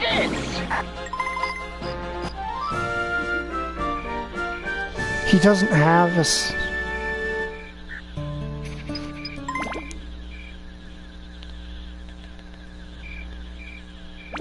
Steve, you've made me sad. Oh, nice. That is a good weapon, but to be completely honest, it's a kind of difficult weapon to use at first because it has a very low durability stat and only, I think, 30 base weapon hit points. Oh yeah, it's very sad that Steve doesn't have a beat every enemy line. He deserves one. The amount of work he can put in for the other two early in the game, he deserves it.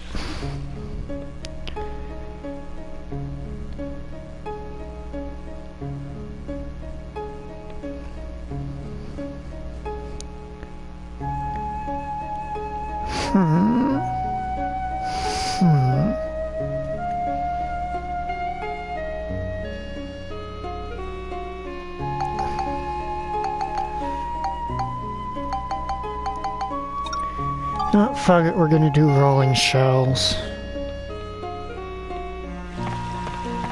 Rolling shells. I should have known tortoises are gonna spawn here. Rolling shell is basically the code word for yo dog, there be tortoise.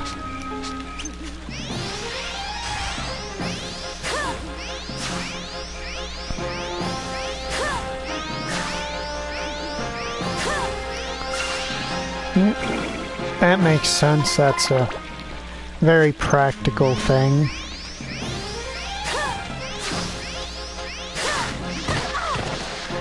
Okay.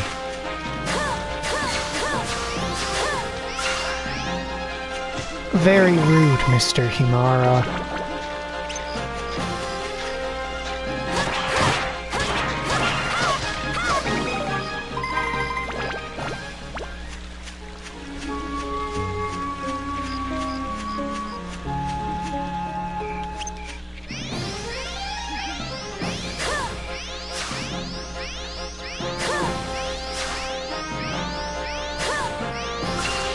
I do like how the floors have little episode names in this game, since it helps you figure out what to expect.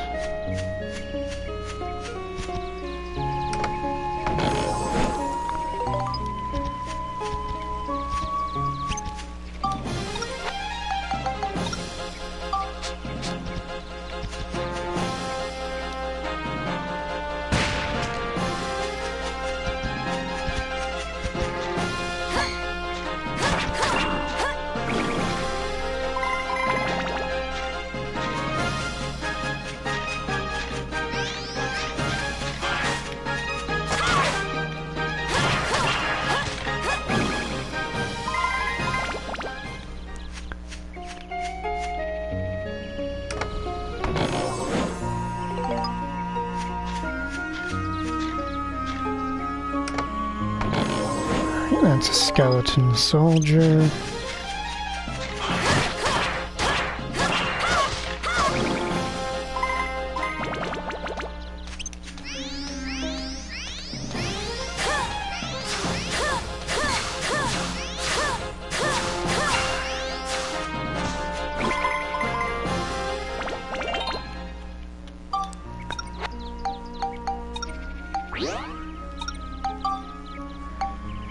Still needs one level up. Technically, I could skip that level up with a power crystal. But since it's below +5, it's still going to gain that level relatively quickly.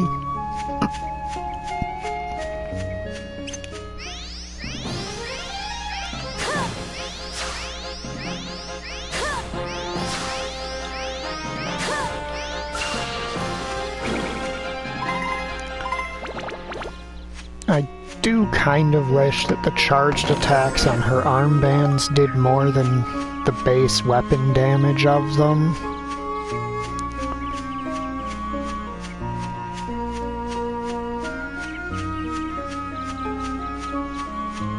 Okay.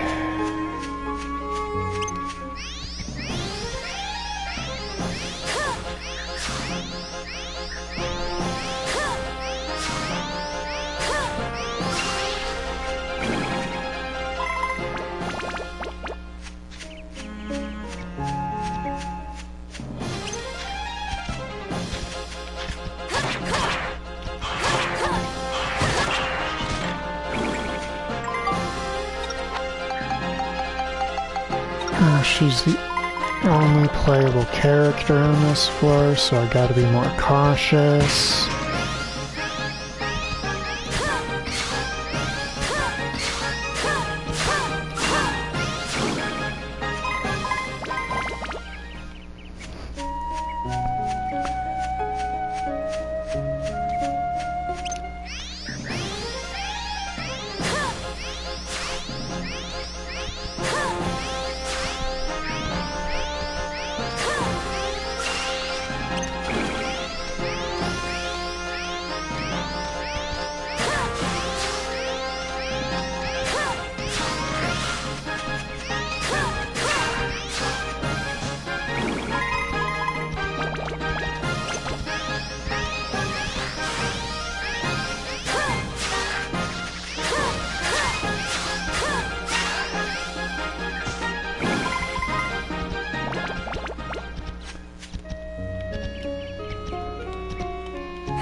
More hunter crystals.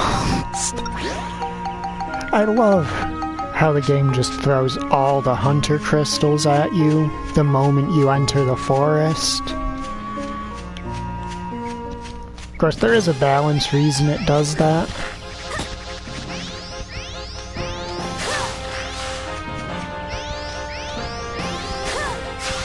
Because basically all of Monica's weapons, at least melee weapons,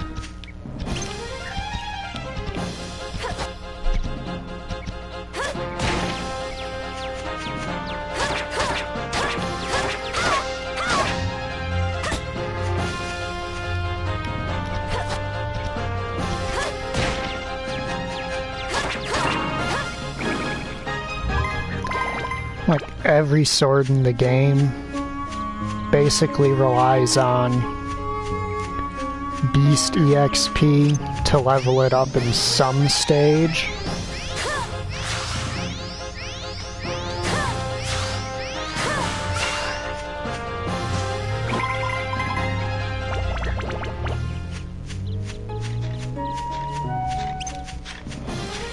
Alright, now I got the... Got the skeleton to take out.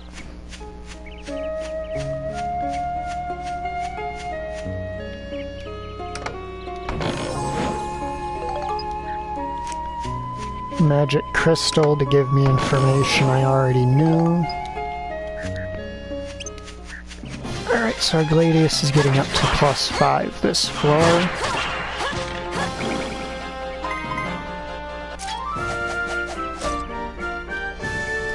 I do like how the 6 swing weapons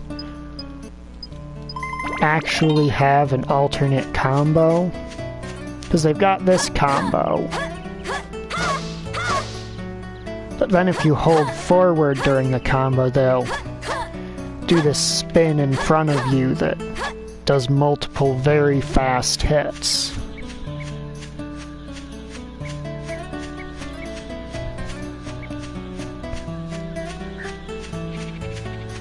The trade-off, of course, being that you're stuck in your combo for that entire spin no matter what.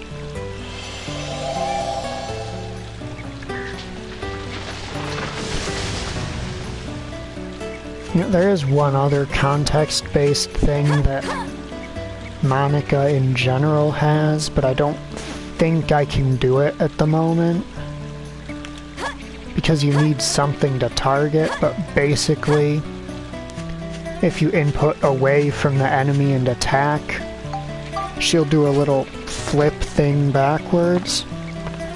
It's cool, but it's basically never practical to use because it doesn't really cover distance any better than your normal swing, and than your normal movement, and I don't think it actually has any kind of iframes on it.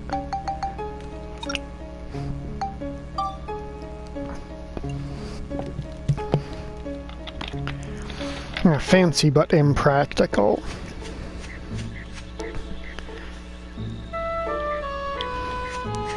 I knew you knew what I meant. And I think you knew that I knew that you knew what I meant.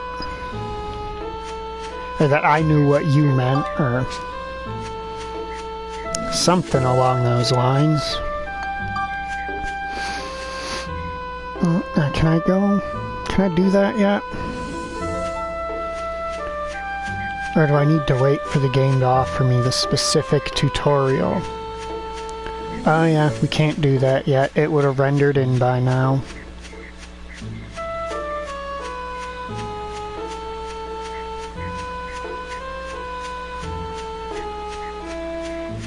I'm glad one of us is able to confidently say what or understand what I said. So I'm gonna tell you, I can't. Right, the next floor is Steve usable. Oh, okay. Whew. Good. Good, it's not actually like a boss floor.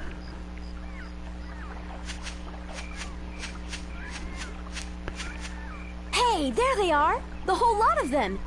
Yep, all 4 missing Furbits. Huh? Yeah, something weird's going on. Let's try talking to them.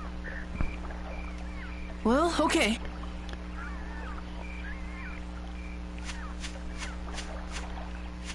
Alright, let's save while we're here.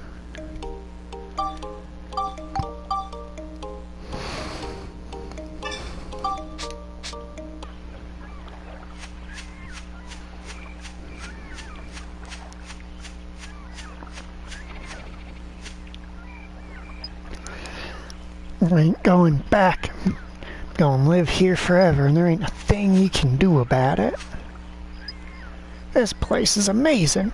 Just being here gives me this incredible feeling of happiness. Ain't no way we're going back. I'm happy here. Just go away and leave me alone.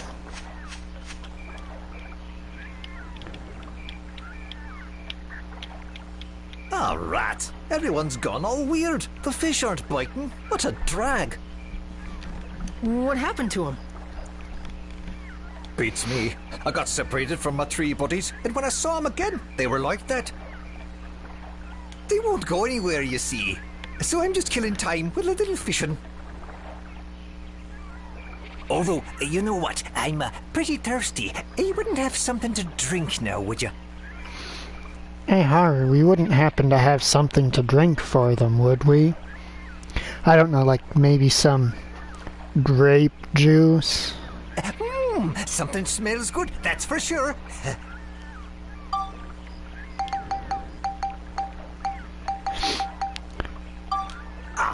This'll do nicely. Just what I wanted, thanks. Here, you can have my rod. Take some time for fishing. Get his rod, take some time to fish.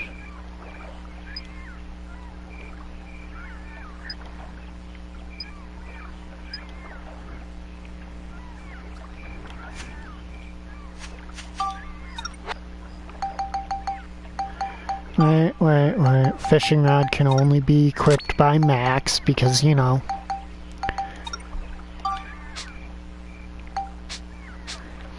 Fishing is one of those sexist things that only men can do.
Okay, I may be getting my Dark Cloud 1 fishing info mixed up with my Dark Cloud 2 fishing info.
I'm pretty sure that you reel in a giant fish here with a poison apple.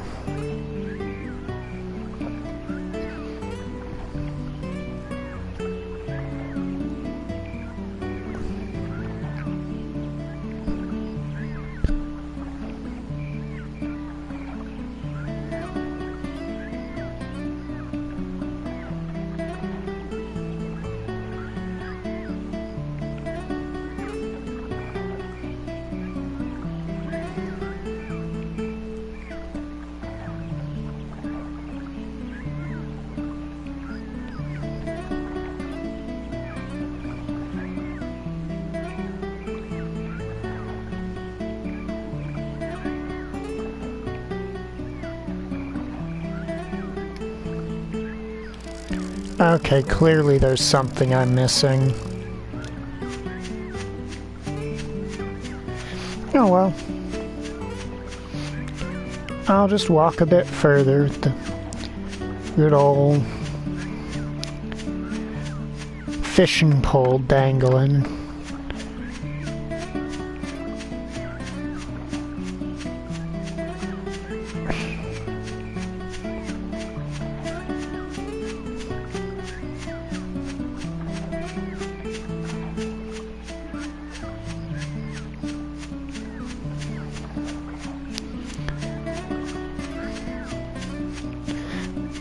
Oh, hey. I remember you. I gave you a stubbed toe and then one-shot you in the first game.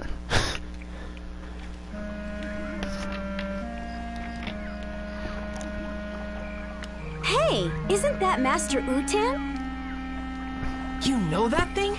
Is it safe to go closer? Yeah, it's alright. He's a pretty well-behaved monster. He doesn't hurt people. But it looks like something's wrong with him. Is he okay? He used to be the main guardian of the, Wise Owl Forest in the first game. What's the matter? Are you hurt? Despite the fact that they named it differently in Europe, which is the name I'm using for it here just to make it easier to tell apart from the first Dark Cloud game streams. There are several characters that exist in both. Humans, Don't see them every day. Now that I think about it, there was another half-pint bumbling around earlier. This forest's starting to get nice and crowded these days. Never mind that. You look like you're in pain. What happened? It's pitiful, really, but I was awful hungry and somehow got my hands on the forbidden fruit. When I did, my whole body just up and froze like this, and I couldn't move. My fault for messing with the Holy One's food. I'll bet the Holy One must be pretty ticked off right about now. So you ate one of these, huh? It's a poison apple. Yeah, it's a poison apple. So never mind. Don't worry. You'll feel better after you rest for a while. By the way, who's this Holy One? The Holy One is a great fish who's brought happiness to this forest. A holy fish? Monica, maybe this has something to do with those three back there.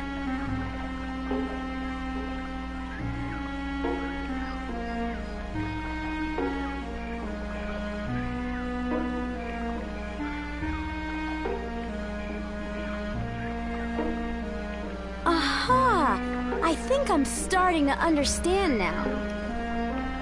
This Holy One must have bewitched those three somehow. I bet the Holy One is really a big fish monster. Well then, Master Monica, ain't you where can clever? we find this Holy One? Didn't you see a big old swamp on your way here? They say the Holy One lives in that swamp. I haven't seen him myself yet. Swamp, huh? Yes, I think so. Yeah, I remember. Let me see. A big fishy monster named the Holy One that hangs out in the swamps bewitching people. This ought to be fun. Let's go check it out. Right. Thanks, Master Utan. You've been a big help. Hey, don't forget to mind your manners when you're dealing with the Holy One. Okay, but first, I have to be extremely rude to you, Utan.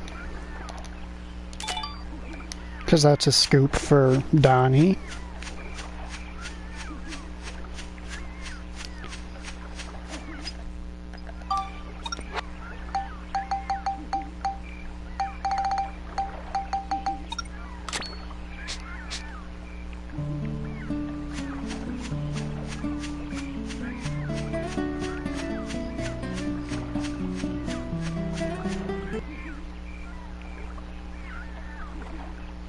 Why don't we try fishing it out?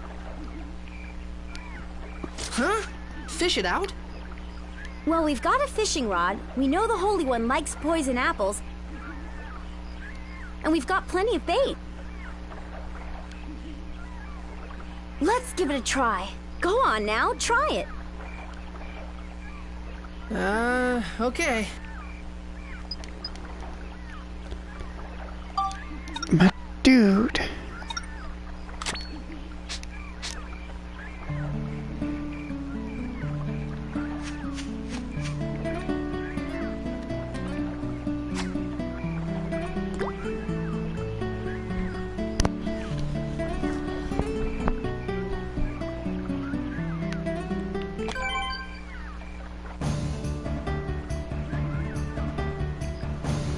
Now, fortunately, the game auto-handles this one, because there is no way I'd be able to reel it in myself.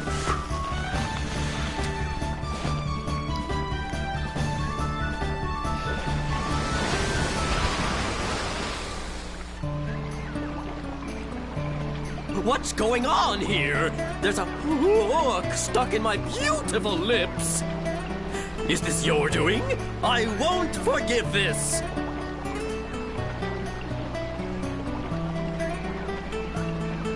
You're the one that made the little ones act so strangely. And this is King You must Mardan. change them back. He is the fully grown version of the Mardan Garian and the Baron Mardan from the original game. Oh yes, more victims of my beauty. Really, beauty can be a curse, you know. What, did none of you Anyway, think we'd why stumble are you across a here? flamboyant I already told you. fish? I A want giant you to change those little flamboyant furries fish? back to the way they were. Well, such a thing would be quite simple, my dears. But nothing comes for free, you know. Business is business, and everything's business. Oh boy, this is gonna be another pain. So what do you want us to do?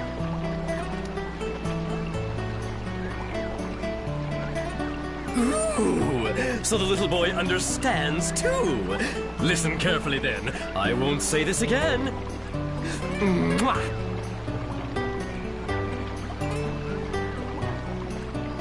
As everyone knows, I'm very fond of beautiful things. But here's the thing. Recently, you know, I've become a bit, well, dirty. Ooh, it's so embarrassing. But listen to this. There's a fish called the pristine fish that can clean up all the dirt from my body. So what I'd like you to do is go over there and catch it for me. You've got all that fishing gear, so you may as well use it, don't you think?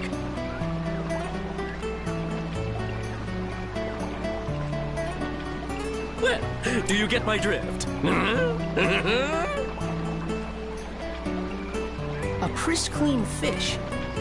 Okay, and when we get it, we want you to return those three back to normal. Yes, I know. You don't have to tell a man twice. What? You're a guy? Yeah, he's a guy, Monica. I'll be waiting. Alright, and now... Anybody want to wager a guess on what we're immediately about to do?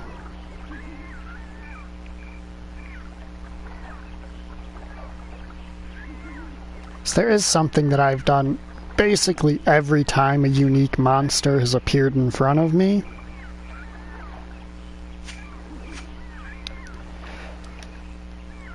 That's right, it is immediately turn around and take a picture of him.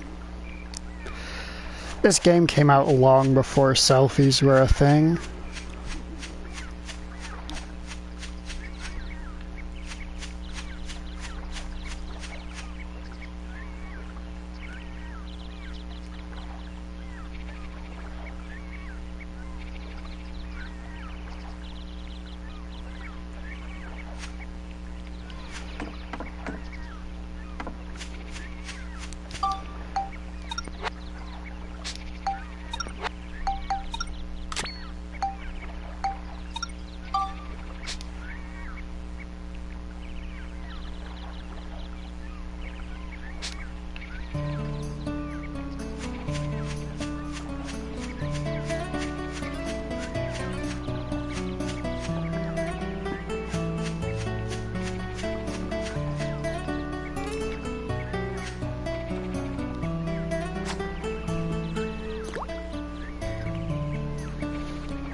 And now we gotta fish up a pristine fish.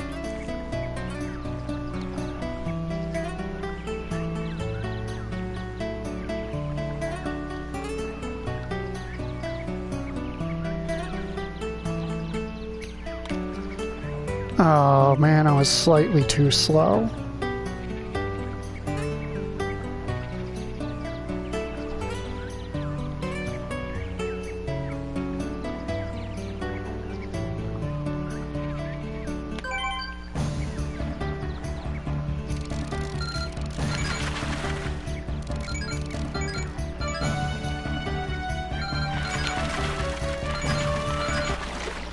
Oh man. I don't actually remember how to cook in this game. Not how to cook, how to fish in this game.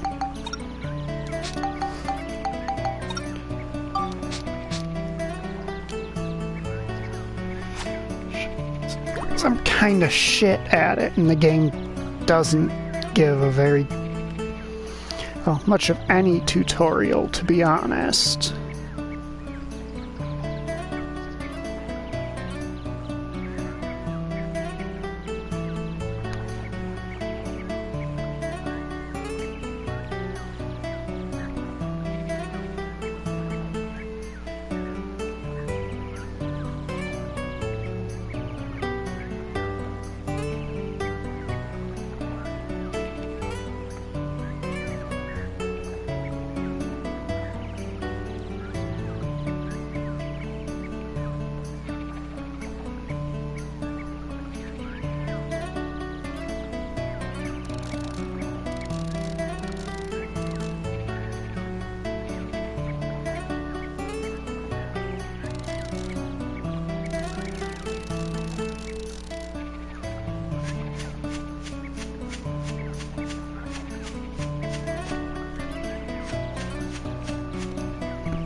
And since you need to catch these fish to progress, he'll just give you infinite bait.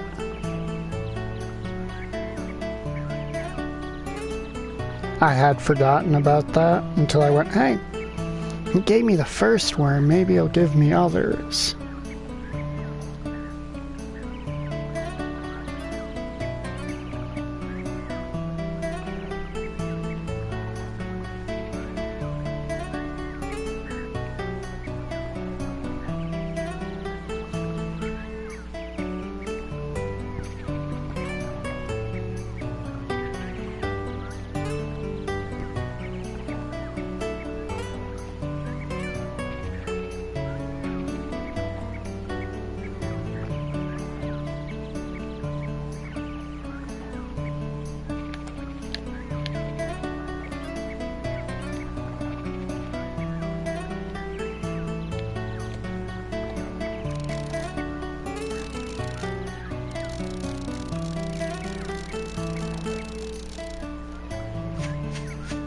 Let's try this side over here for a change.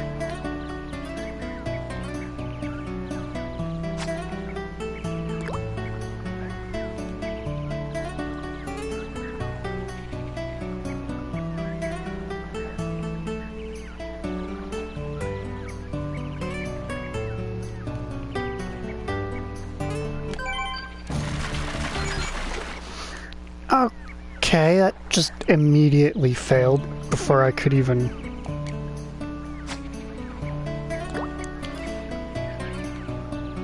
do anything.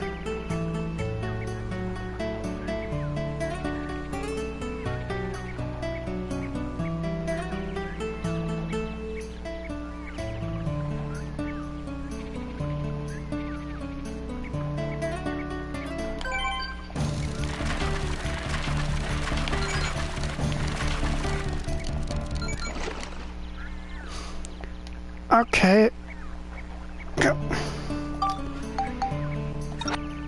Okay. Donnie, do you have anything in here about fishing?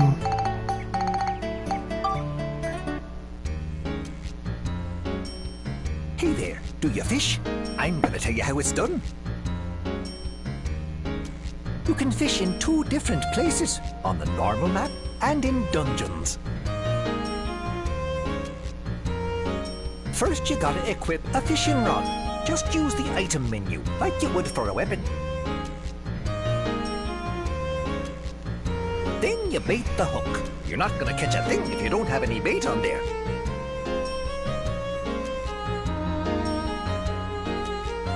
With the rod equipped in your right hand, select your bait with the X button and choose Put on Fishing Hook from the item commands.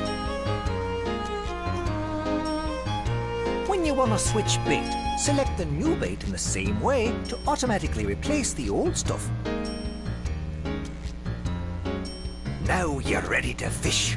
Walk along the water and find a good spot. A prime location is key. After you've settled on a place to fish, press the X button to confirm your choice. Use the left analog stick to move the cursor and select your casting spot. Press the X button again to confirm the casting spot. That's where you're gonna cast your hook. Now you have to watch the bobber. If the bobber sinks into the water, quickly pull the left analog stick down toward you. If your timing's good, you'll catch a fish. Now you've got one on the line! Keep pressing the X button to reel it in! Now pay attention to the bar on screen. This shows the current tension of your fishing line. If it goes too far, the line will snap and your catch is history. Adjust your reel timing so the tension bar doesn't get too high. Get your fish onto the banks and it's yours to keep! The rules are the same inside a dungeon, but you gotta kill off all the enemies first. You'll catch different fish depending on the place, the time, and your bait, so keep trying. Fishing is a deep sport. Enjoy!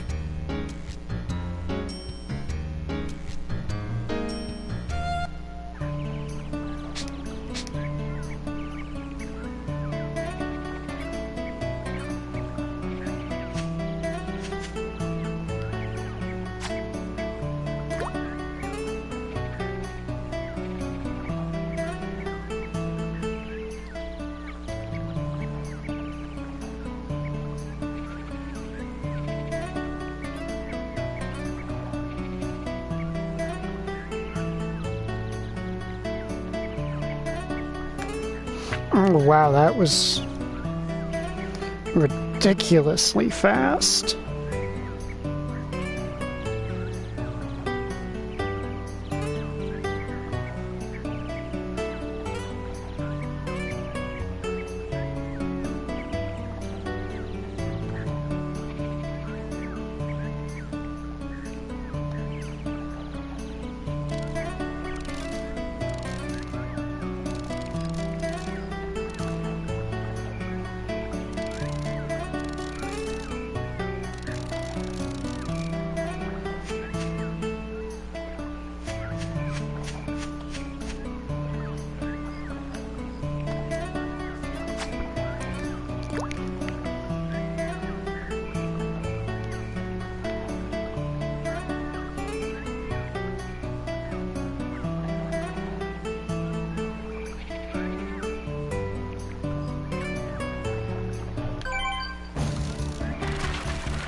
don't fucking understand.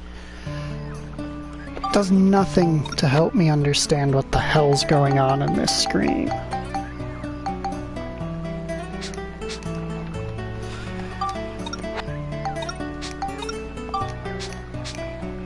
Because everything just happens so damn fast when you're fishing.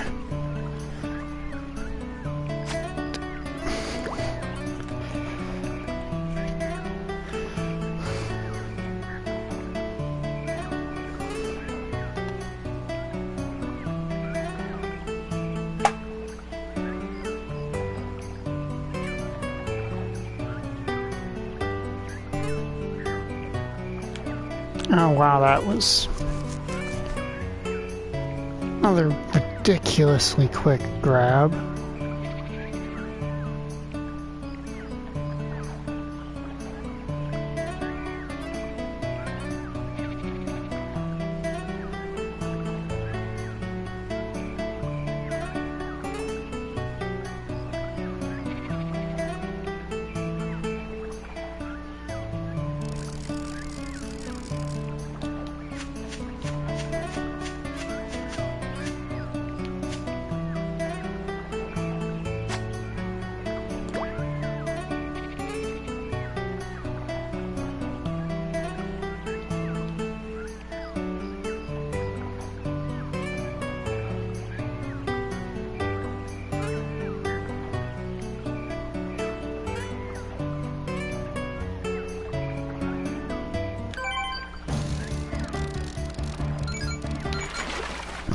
What the fuck? Just...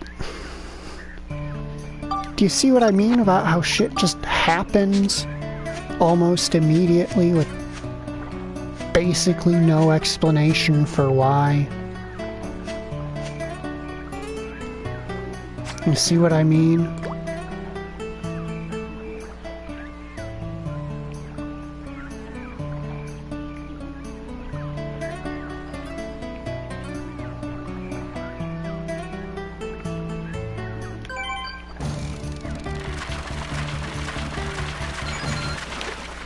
Again!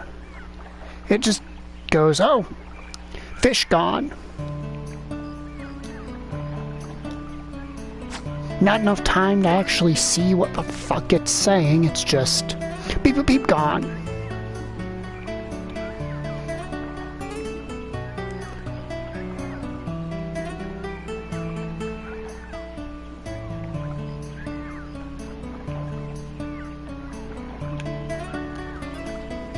And Level 5 made a lot of games that I like, and that have a lot of things going for them. But the fishing ain't it.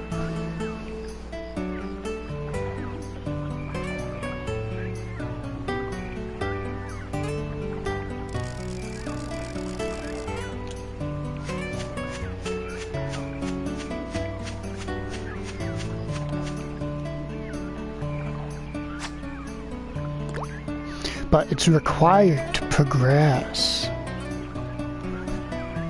As in, you literally can't go further in the game without catching one of these damn fish.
Basically, it's over and done with so fast after you actually grab a fish that there's almost no opportunity to actually learn what in the hell is really happening.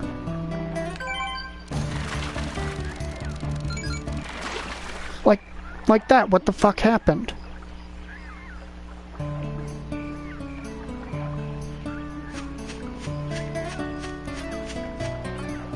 I'm just going, none of my bars are maxed out, and then suddenly the fish is gone.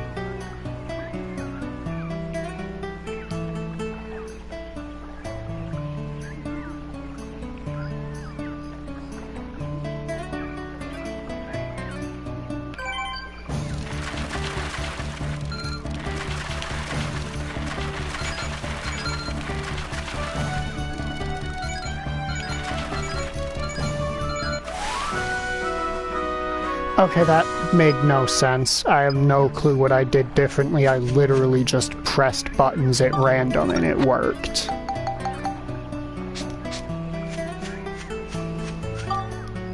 Okay, now I need to not be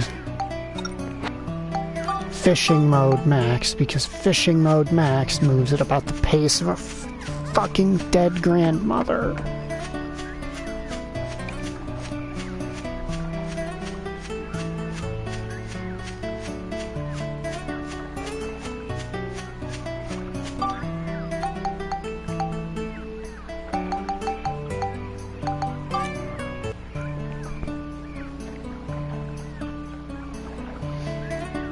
Specifically says you just tap it. You caught it! Oh, excellent! This lovely pristine fish will kiss all the grime off my body and make me look stunning again. I don't recall it being nearly as ridiculous on the PS2.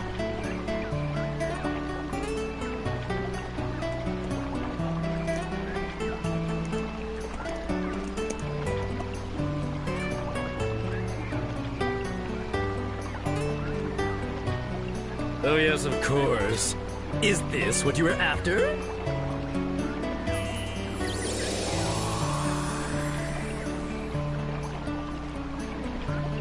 So now those three are better?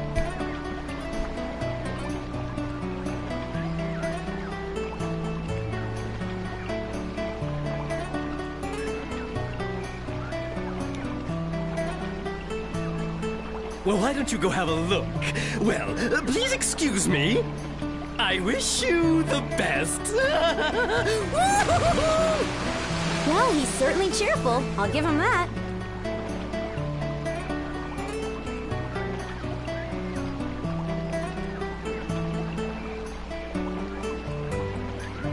Let's go and look.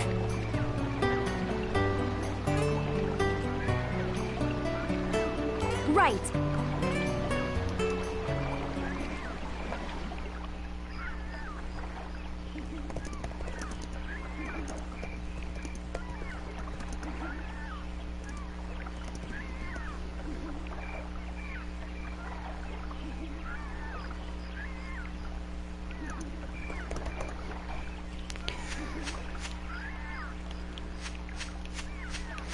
Alright, now let's go check on them.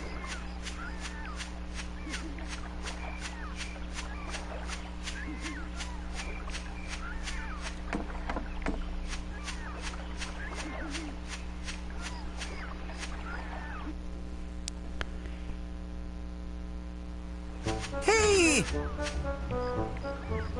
How is everyone?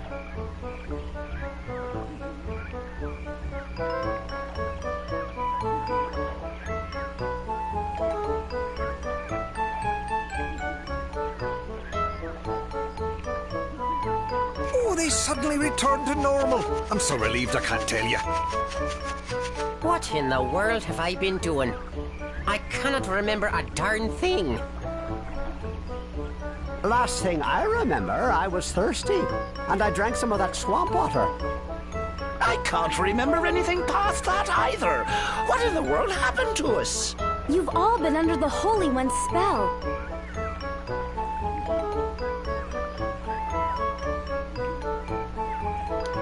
The Holy One?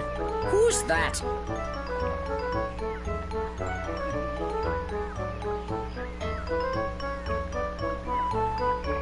It's a fish monster that lives in the swamp. You guys almost ended up trapped here forever.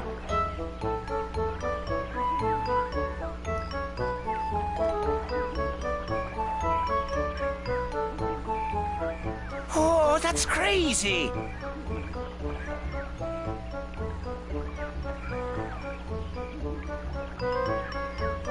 Well, what are we going to do about Holly? Oh, sure, we gotta look for Holly. Hold on, guys. We should come up with a plan first. Let's go back to Sindane.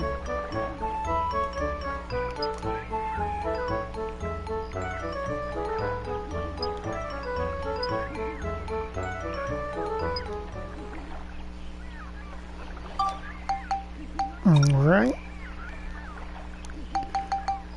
Now, aside from a couple character recruitments, I don't think we ever have to fish again.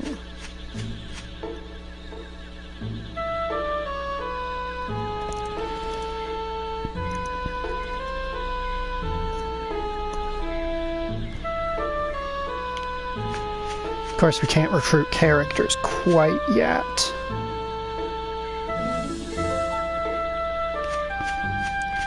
Unfortunately. We're close, though. We are very close.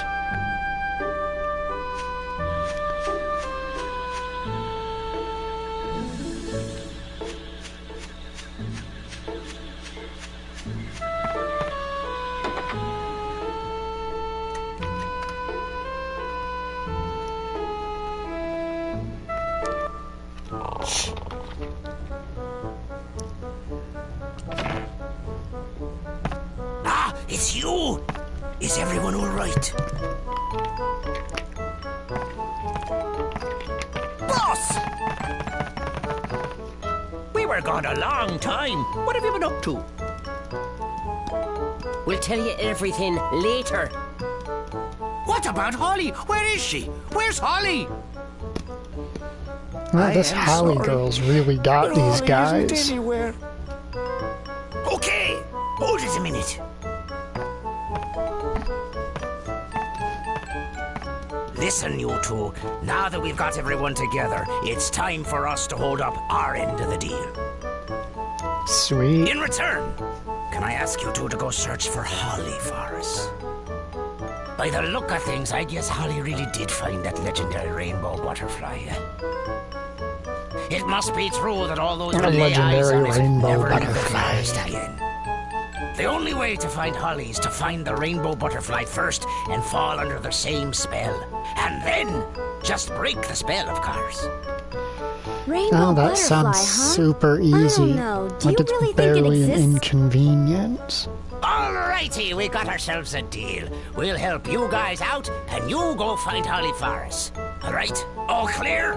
Okay, we'll try. It's settled then. You better get a move on, lads. Yeah!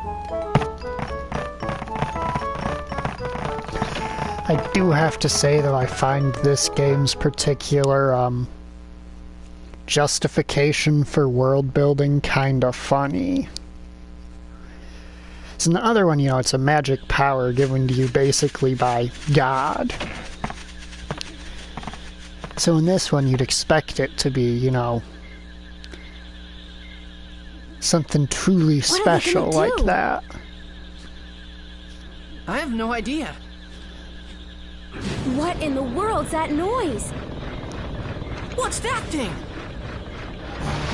What you probably weren't expecting was the Carpenter Bot 9000 over here. What the heck is that? I don't know. I don't even remember its name. Wow! Whoa! I can't believe it! You're both way too innocently excited for people who just almost got crushed under trees. This is just amazing! What an incredible machine! How cool is that? How cool is that? You like that, eh? With this thing, you can make anything you want. Plant trees, build houses, whatever. truly amazing. Can I get on board? Sure, by all means. Max is in full fanboy mode since he's a mechanic.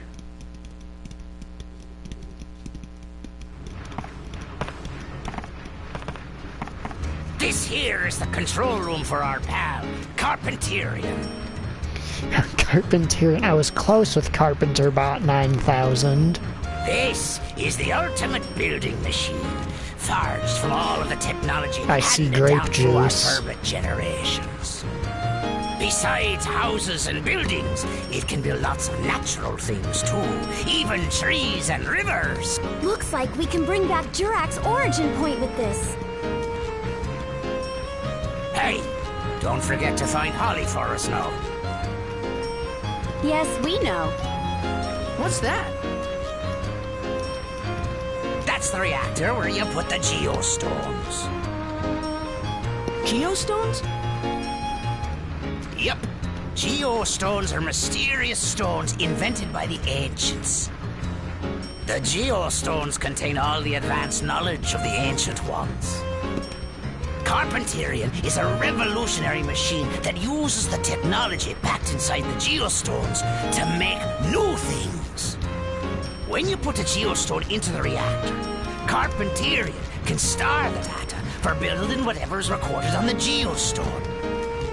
That way, you can make new things. Just to warn you, even with the necessary data, some buildings can only be built on certain types of land.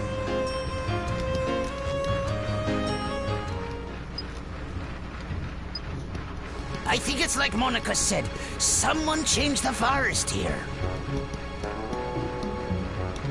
But if you collect geostones hidden in the forest, you just might be able to change this place back to the way it used to be. Sounds great. We'll do it. Let's go then, Monica. You bet. We're counting on you to find Holly. I'm aware.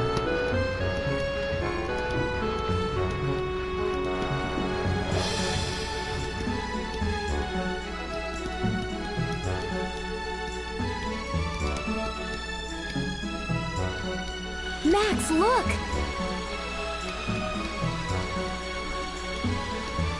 Huh? Oh yeah, now we get to find out what our Atlamilla are It's a for. time gate. You can pass between this time and mine through this What gate. they're used for in this game. You just use that stone, your Atlamilla. What? You mean this red stone? That's right. It's not just a pretty rock, you know. It's got mystical powers that let you pass through time. And the one I've got is the blue Atlamilla. They each have their own powers. Red brings you to the future, and blue to the past. With the two of them, we can use this gate to move back and forth between past and future. When we get Jurak's origin point back, we can use this gate to go see him. Hold it a minute. My father gave me this stone. Why did he have something like this? They say an Atlamilla can pick who it wants to belong to.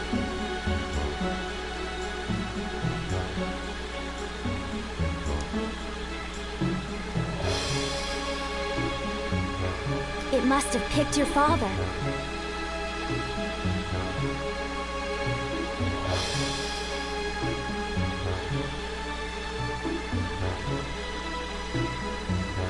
And then it picked you, Max.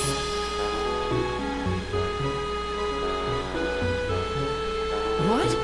Me?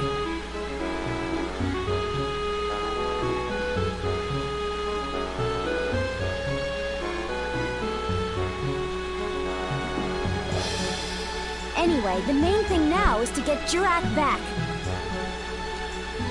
I bet Jurak can tell us all kinds of things. About Griffin, about the rainbow butterfly. I guess you would know. Now we've really got to get to work. We have to get Sindane back into shape and bring back the Great Elder Jurak. All right.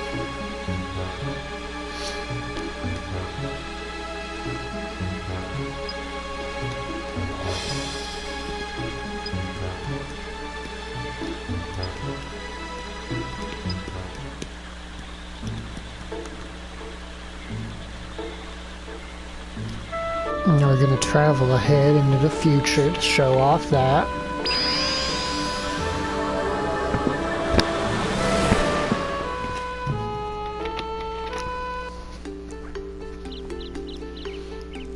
Of course, to be completely fair, the futures are kinda lame when you first arrive at them.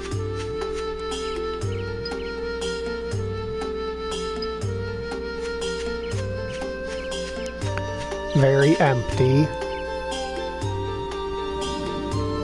Not very alive.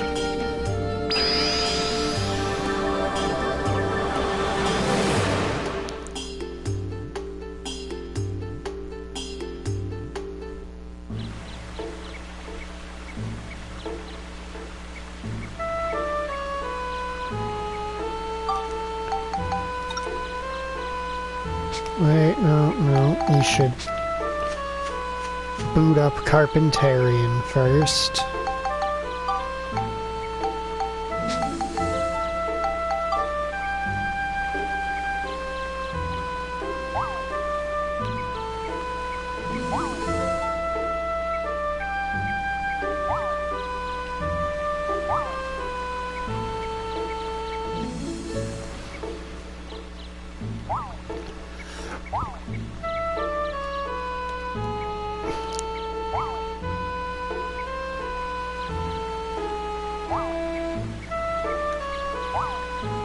Unfortunately, we're gonna need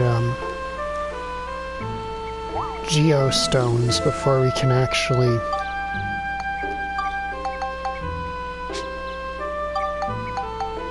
do anything particularly helpful.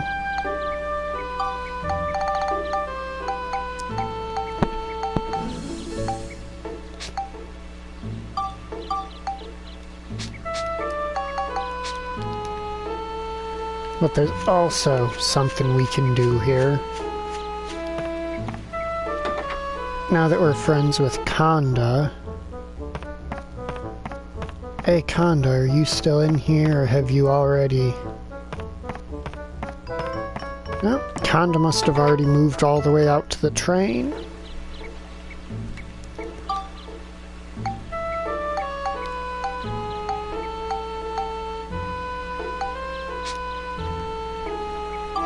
Why is Conda in the train already? Makes no dang sense.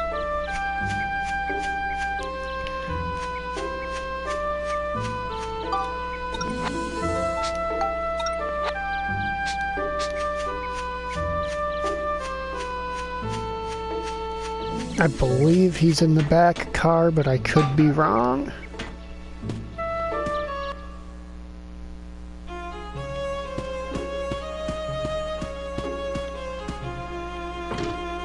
Of course I'm wrong. Knowing my luck, he's just not in the game world right now.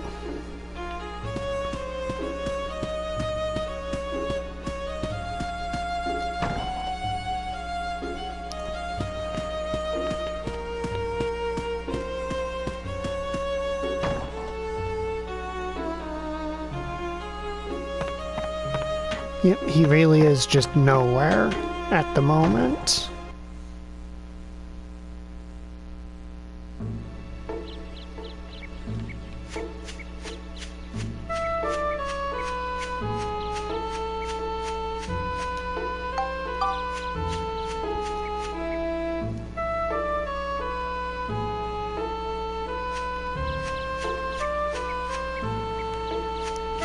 Wait, did I accidentally go to the wrong place? Yes, I did. Oh well, while I'm here I can check around for my boy Conda. Nope, there really is no sign of Conda.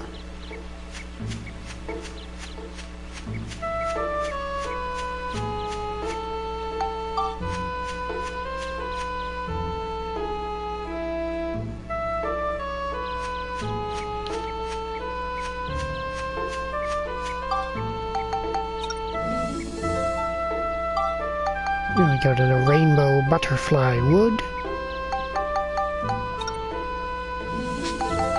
Okay, they did not add.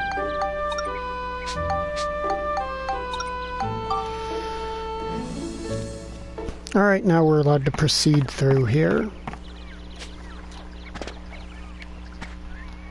Because Utan is no longer standing around in the way, if I recall.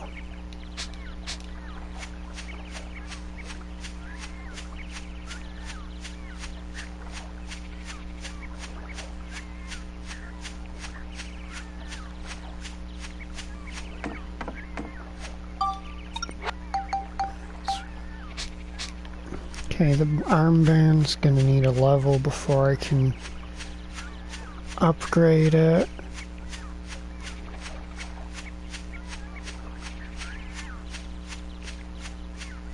And it appears...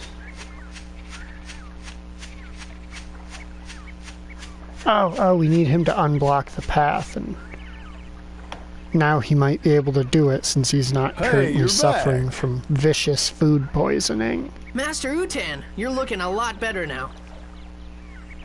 Sure. I just ate something I wasn't supposed to, after all. I'm gonna be more careful from now on. Yeah, that's a good idea. By the way, we want to ask you a favor. Hmm? We want to get through here. Do you think you can move that boulder for us? Oh, that? Piece of cake. Wait right here. I love how laid back Master Utan sounds at all times.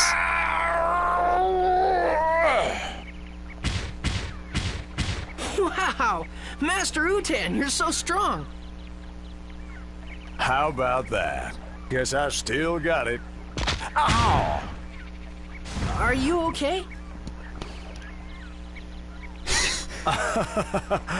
Oh boy, I've gone and sprained my back. I think I'll rest here a while. You go on ahead. Maybe you should exercise a little more often. But thanks a lot. You really helped us out. Right. We'll see you later. Back in the Dark Cloud 1 days, he could, easily lift and then throw boulders of that size seemingly into the stratosphere.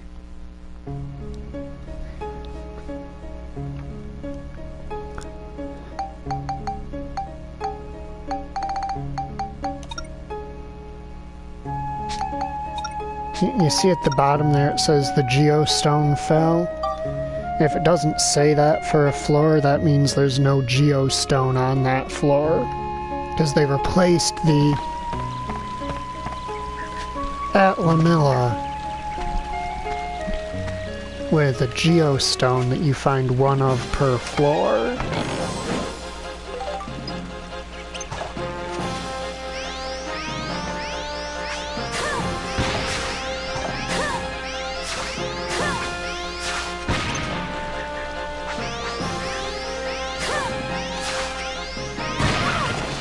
Oh, I didn't know he was still alive because the game switched my target.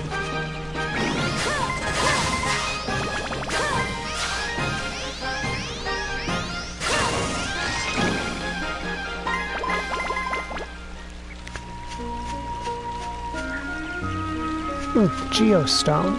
Gimme, gimme, gimme.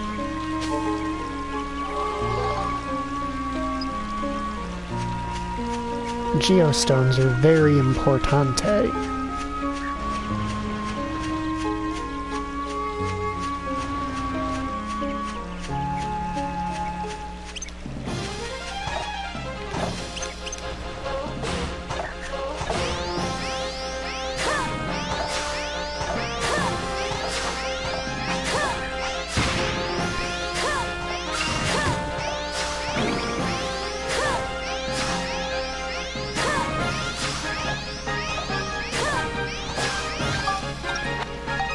Okay, so really you're just gonna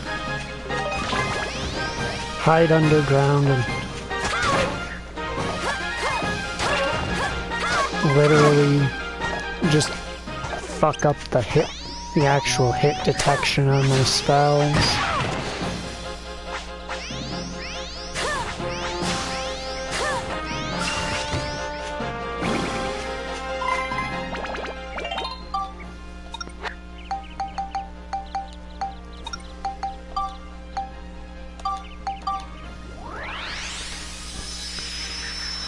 Bandit Brassard comes with steel.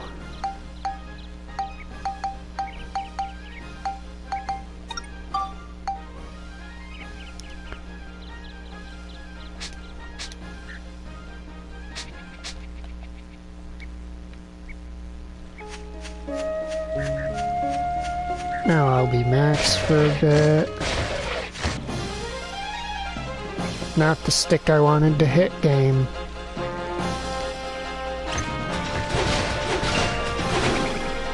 Because here's the thing with, Steve. Is that you can actually I believe you can use Steve. Get off, you lazy behind! On max floors. Oh, right, because there's no enemies around, so he's like, just do it yourself, you dum-dums.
I just want to get far enough that I can use Konda's shop because he sells rolling logs, which are very useful.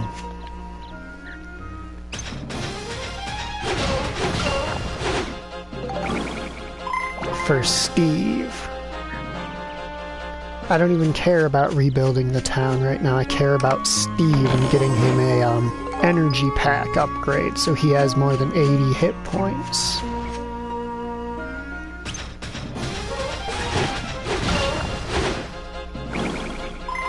Because, well, for the other characters at this point in the game, 80 HP would be a lot.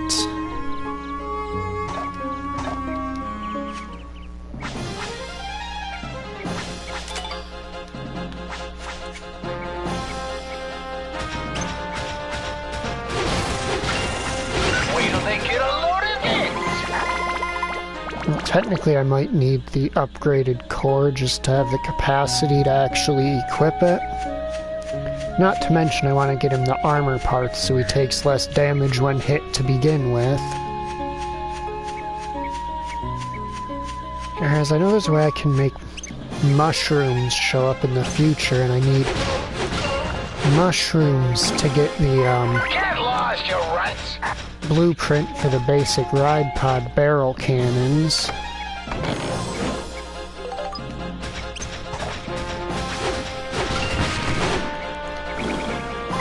Which I could just buy from Cedric for 400 EXP, but there are much better things to be spending his EXP on at this point in the game than weapons. Light element, that's a useful world building piece.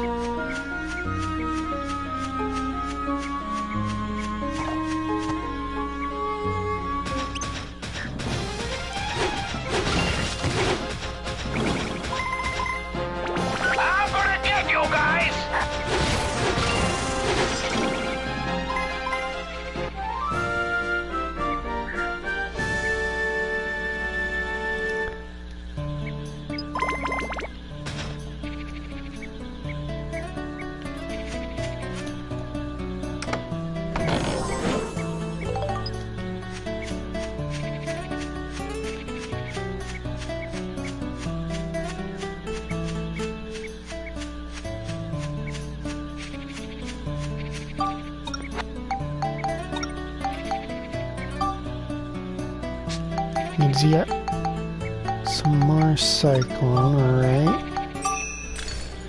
Can respect that, probably. If I had to guess, it's probably 20.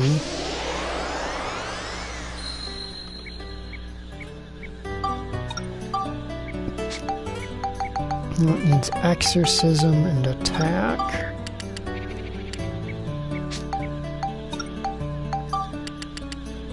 Well, no point not just shoving all the holy crystals into it, since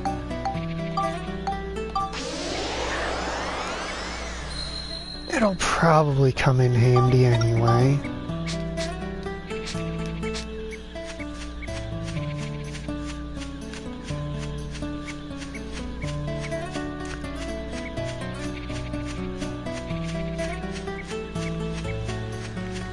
Right, now I've got a geostone. We should be able to go back to town to get the geostone related tutorializations or whatever.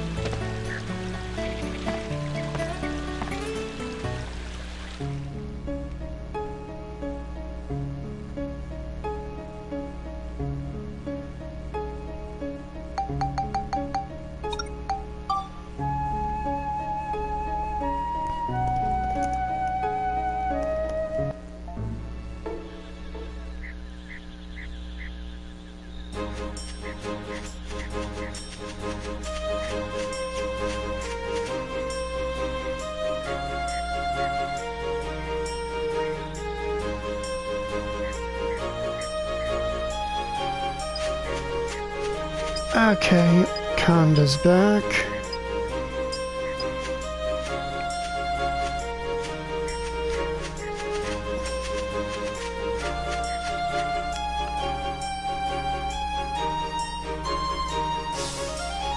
Basically, we need to bring Elder Jurak back.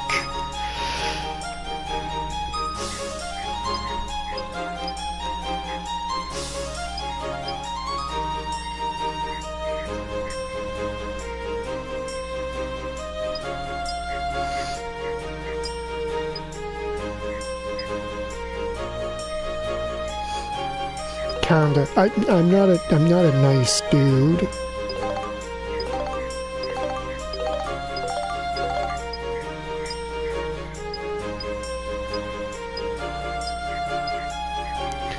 Oh, it's forcing me to... I didn't realize that was a prompt. I thought it was just him talking to me.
There's a town capacity, basically.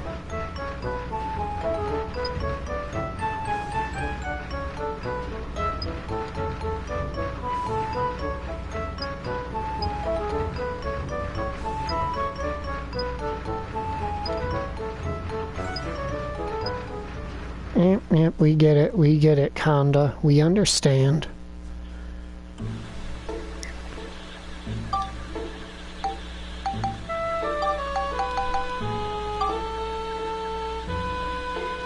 I'm trying to... Right, that's right.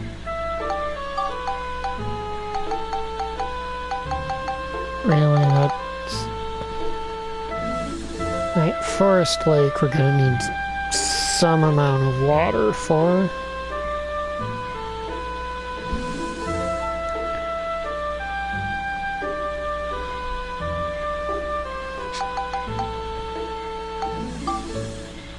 Which means rivers. How many rivers does he... Start with 5 or 10. And as I seem to recall,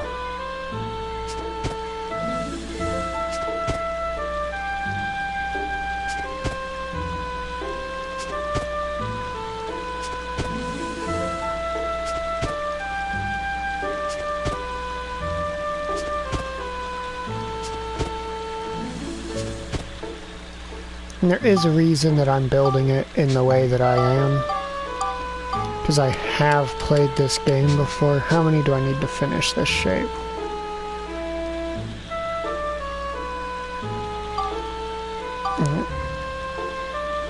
So can I make bridges? Do I have a bridge unlocked yet? No, I don't. So then I'll make 5 more, because it would take 6 rivers to fully surround the area that I just marked out. Oh, or I miscounted how large the river bits are.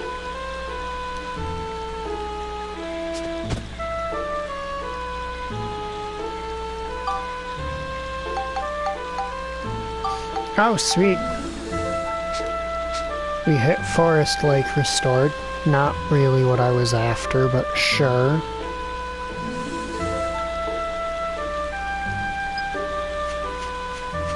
I just need an area to set Jurak in. Because I believe he needs to be surrounded by water. Or near water. Which I always take as surrounded by water.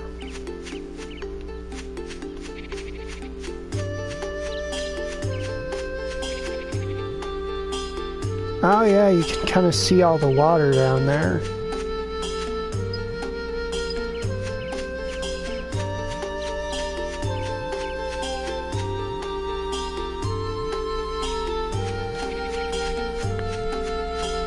So now this area in the future is all surrounded by water.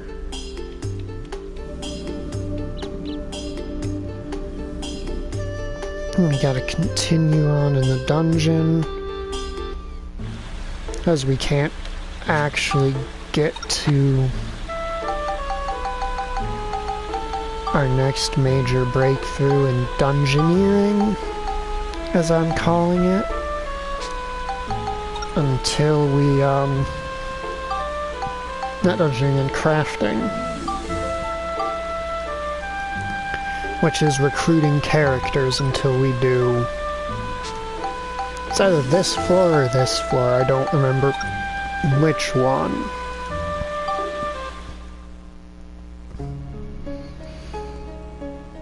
But it's one of those 2 floors.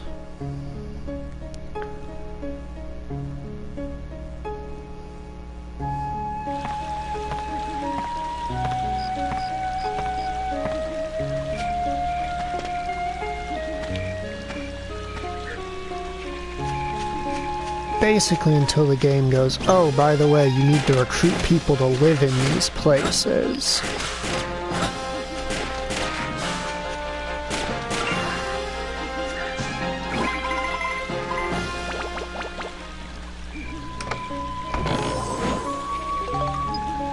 Black paint seems kind of weird.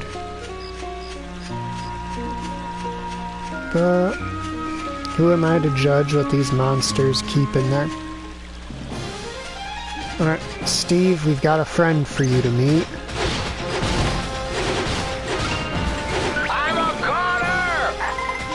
Alright, I didn't stop by my man Cedric beforehand. Oh, that is unfortunate.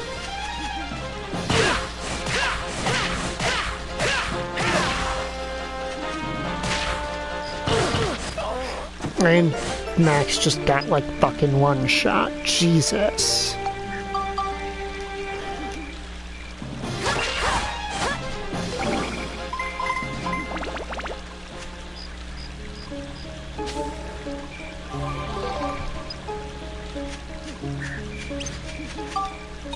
Oh, a noise in the forest. I get it, game. You think you're fucking clever.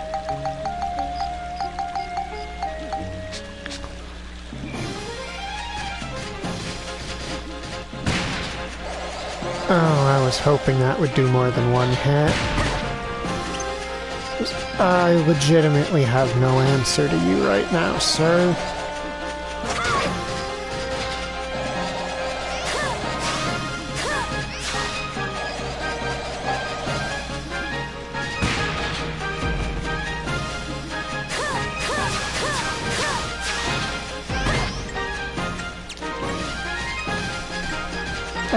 Okay, no. Get in the water.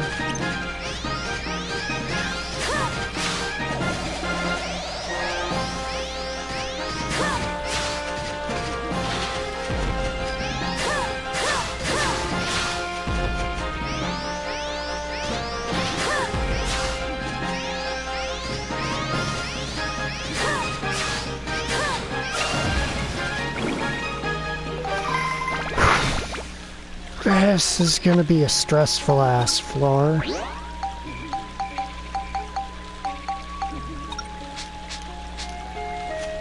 Even with steel, this is gonna be pretty rough since I basically gotta rely on consumables and poking them with magic from a distance to take out basically any enemy, since Max is the one who pilots the ride pod.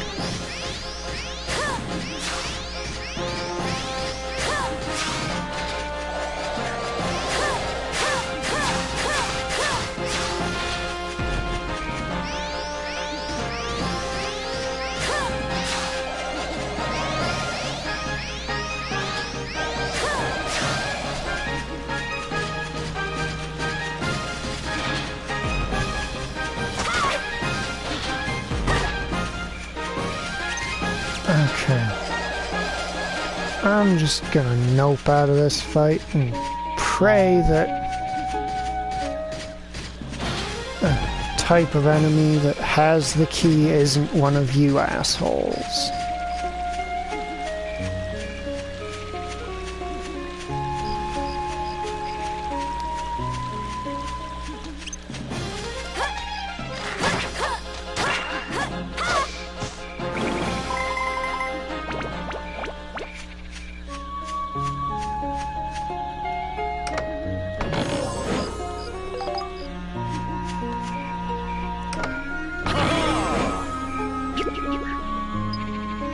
Shall it be? Alright, red or yellow?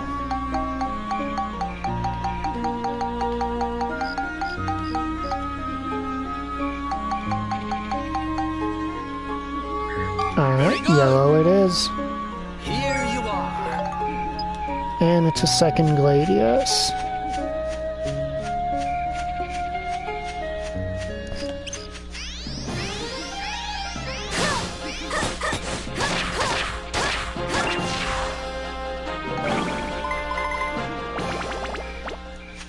It's a flame stone that can technically work.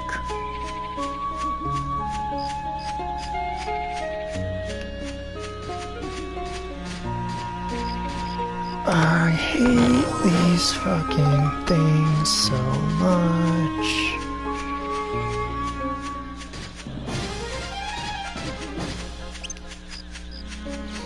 Basically what they do is they add in enemies who can effectively only be beaten by the ride pod, unless you are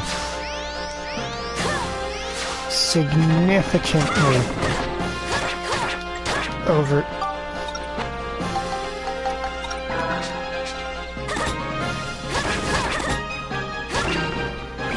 like significantly over-leveled compared to what the enemies have.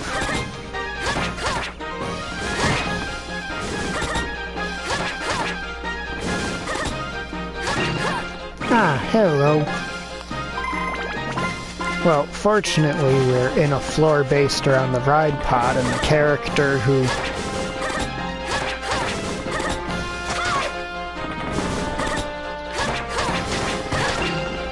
actually pilots the thing is dead. So you might have some company in your misery. But I do think we got the fairy sauce, so we don't actually have to stick around in this popsicle stand any longer than, you know, leaving right now. There are 2 chests I want to check, though.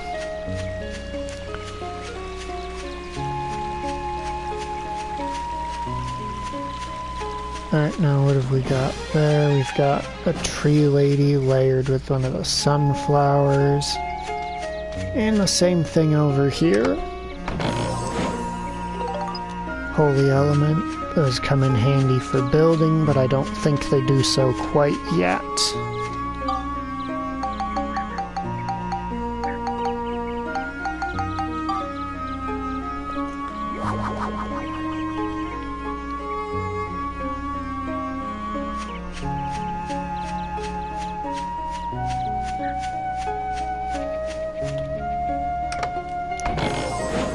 Now give me that treasure.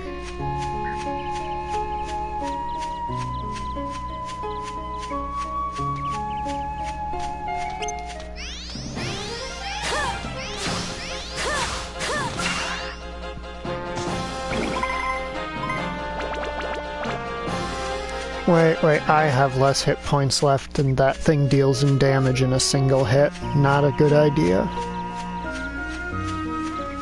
Picking a fight with that is a terrible idea right now. I will take the short way around here because that giant robot using jackass is way up there. Howdy do, buckaroo. Fairy saw.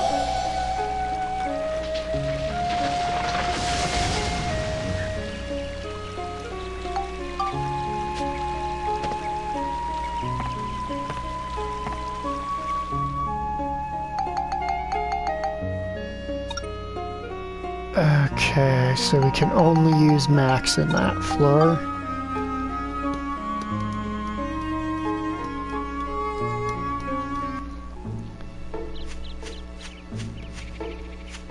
Right now I gotta go talk to Cedric to get Steve fixed up.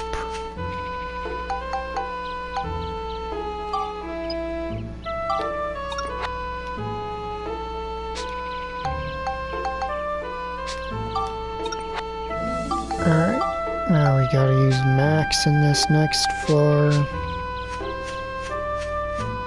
Fortunately, I believe that the ride pod counts as max, since Max is the one who drives it.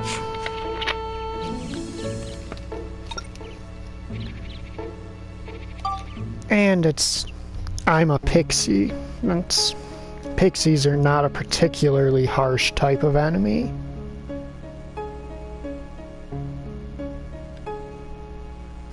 Interesting.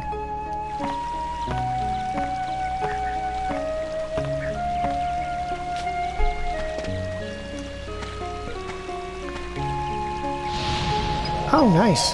The geostone's right here. Yeah, as it turns out, pixies are allergic to gun-type damage. Thank you, Persona 5, for teaching me that.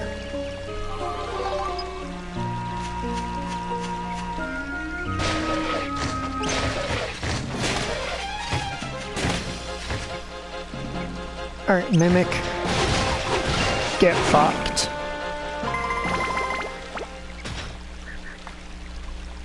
Now we want Steve to get up to,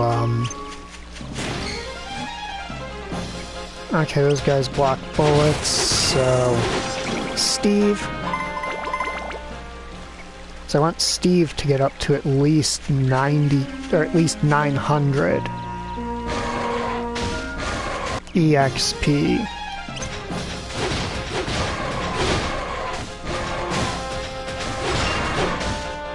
Leave it to me!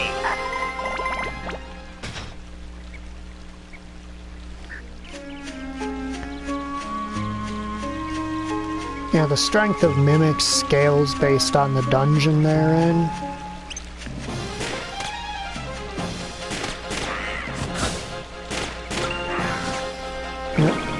As I stated before, pixies are allergic to gun-type damage,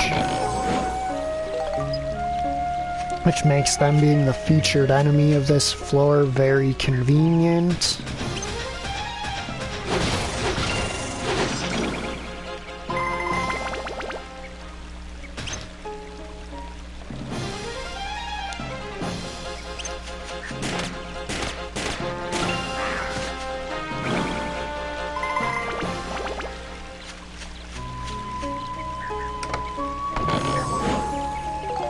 Ooh, more anti-scale stuff, always nice. Gotta teach those scalies that they don't belong. Just because it's scales instead of fur doesn't make them not degenerates.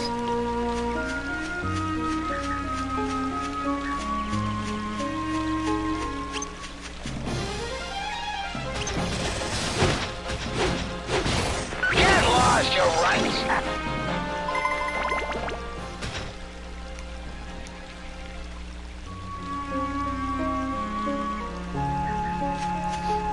Are they new units, or are you picking the units you used in the previous chapter to keep?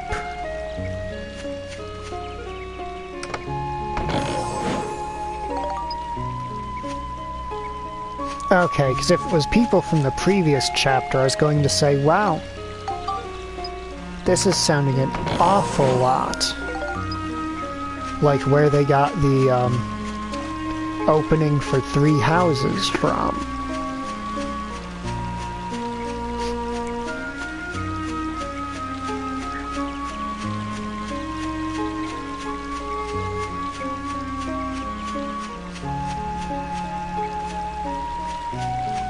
So, what type of unit did you pick?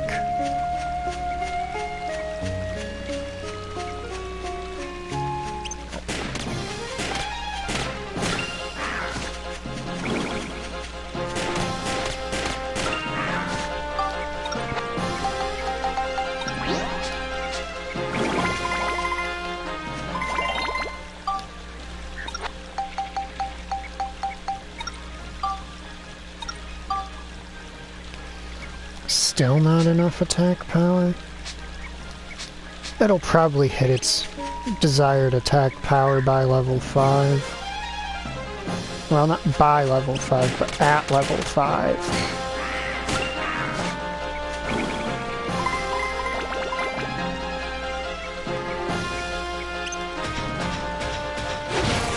I'm gonna get you guys!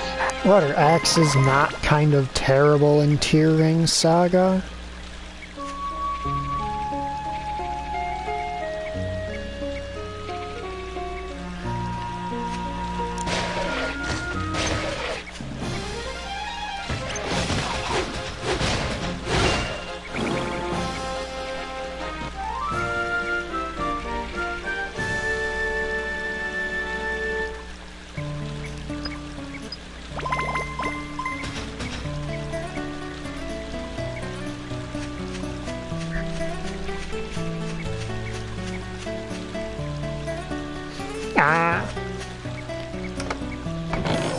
See, I forgot that you don't hear the things I say as soon as I say them.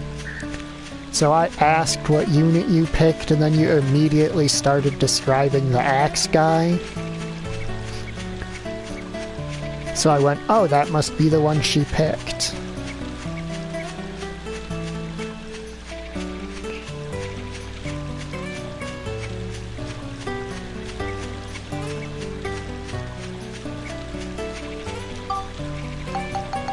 Alright. Now there's a fairy saw.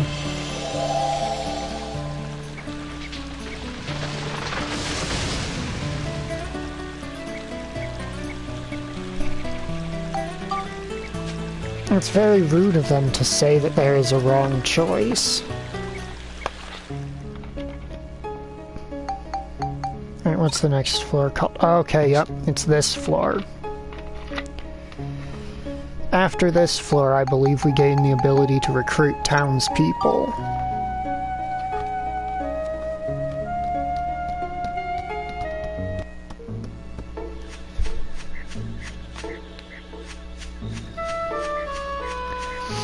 Wow, now you're stat shaming her and saying she needs to get good? What is wrong with you?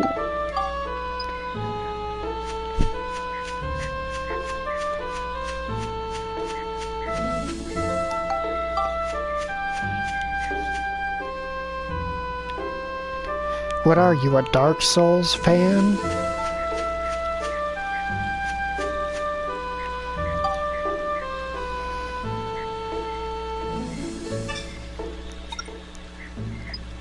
Straw house, shed, wooden fence, bench. I can get my boy Jurak back.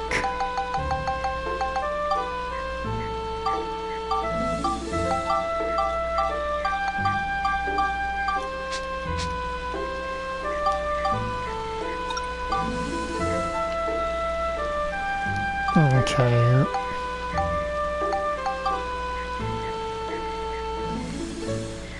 Clean that up.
Does we need more trees?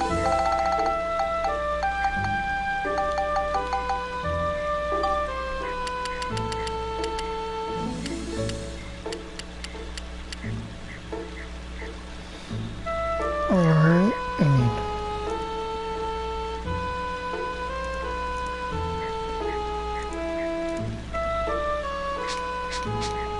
I'm gonna go try that real quick. Oh wait, we can't get my boy Jurak back yet. Because we need to be able to recruit people, because we need to go get Gordon from the town, who's the groundskeeper in Max's mansion, who will take care of the tree Jurak. while it's still small and vulnerable to, you know, dying from things. I remember now. Either way, I want 10 trees.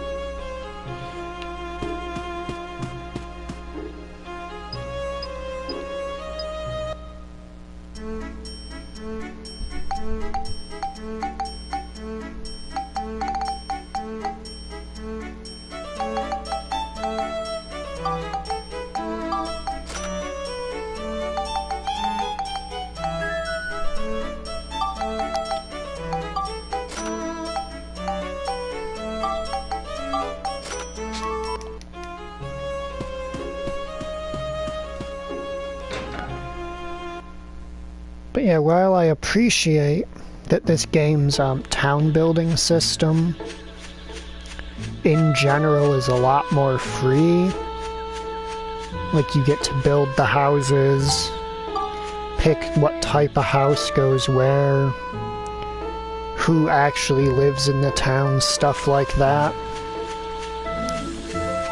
It ends up making each town feel significantly less unique.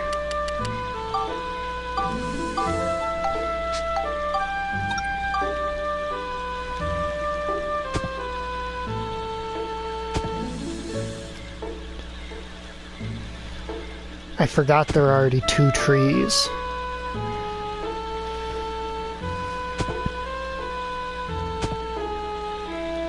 How many trees do we still need to place?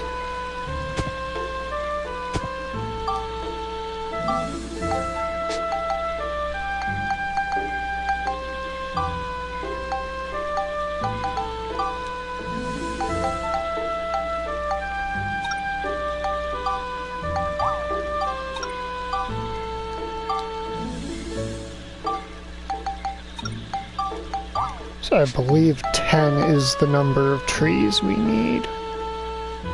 Yeah. Yeah, it seems like a couple things lit up when we did that.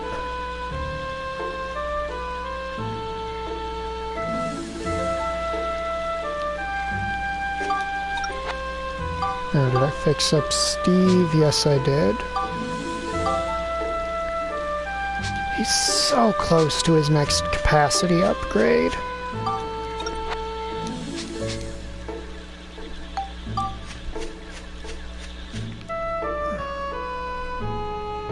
And I'm 2 trees, which I can now... I'm what, 2 logs shy from his...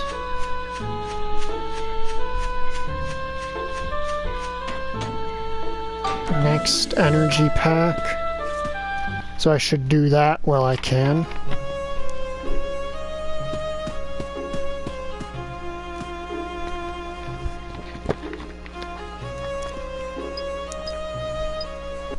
Well, I need more elements, but...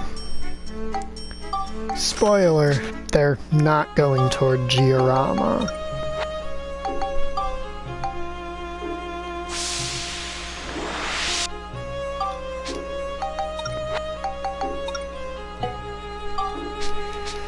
And Steve lacks the capacity required to equip them. And just before we get to the fucking killer snake floor, too. Fortunately, they're not quite as mean as they were back in the first game, where the killer snake was literally a quick time event, and you had to have a certain weapon equipped or you could not succeed in it. Because you'd get right to the end, but then you'd go to stab it in the head, and your sword would bounce off because it wasn't a serpent sword that is the only sword that can kill them.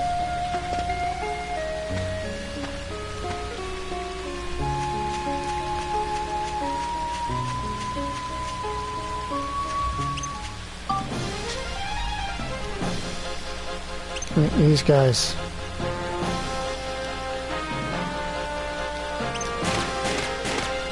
Oh yeah, they...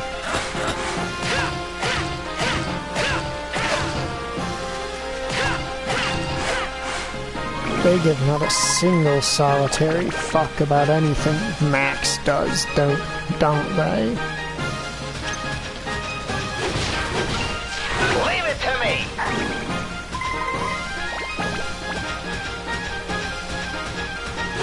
Leave it to me!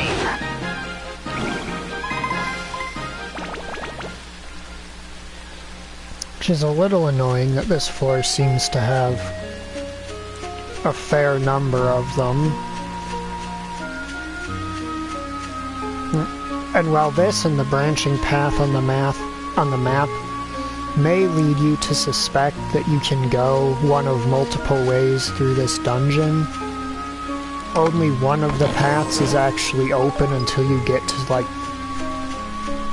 chapter... God, I don't even remember.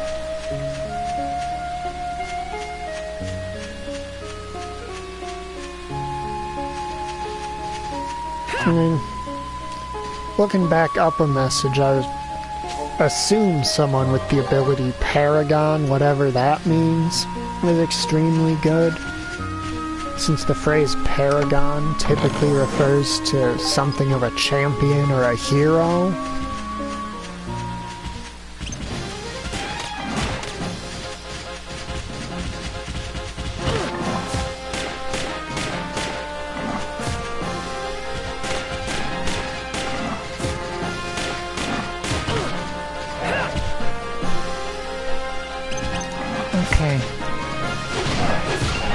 Not sure why they decided to make an entire Steve floor, but they did. Leave it to me!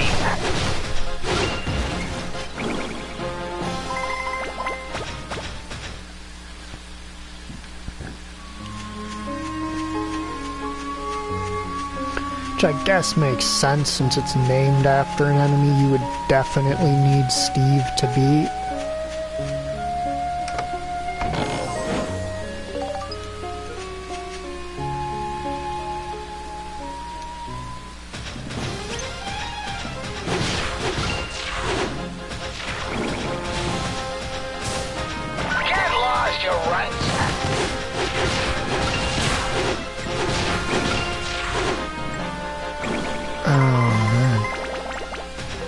Does not bode well for actually being successful on this floor, since we don't have the option to get ride pod fuel we can bring into dungeons yet.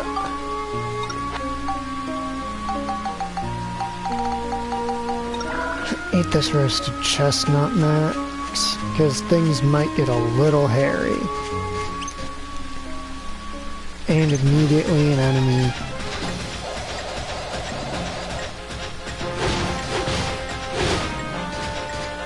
against whom we can do basically nothing without Max.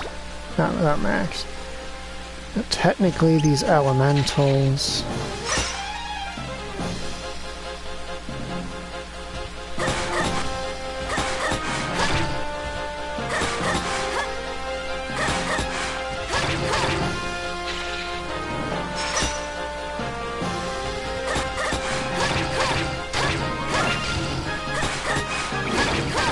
are not unbeatable, they just don't give a shit what Max does, which, to be fair,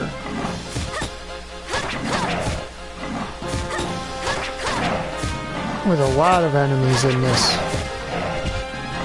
forest, that's kind of the distinction, is one character does really good at handling them and the other doesn't. But a lot of these enemies are... Oh, Jesus. I do not need both of you ganging up on me right now.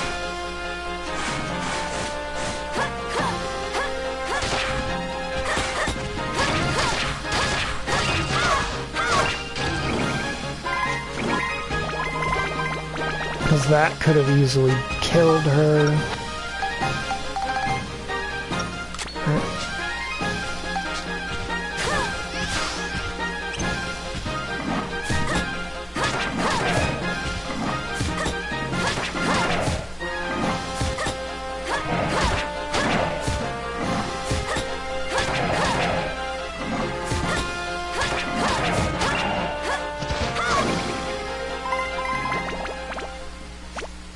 Because I want to keep that Gladius of hers at +5 for now.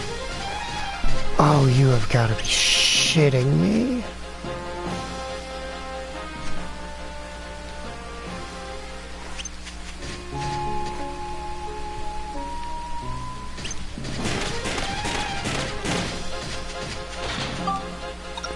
Alright.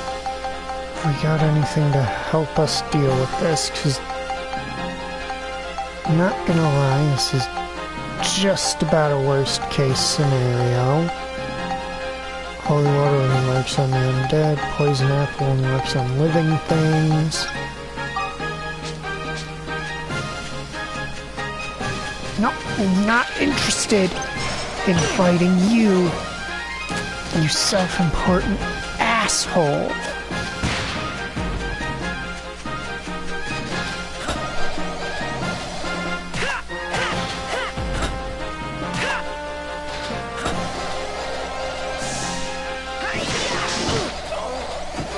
And there goes Max, which means there goes the ride pod.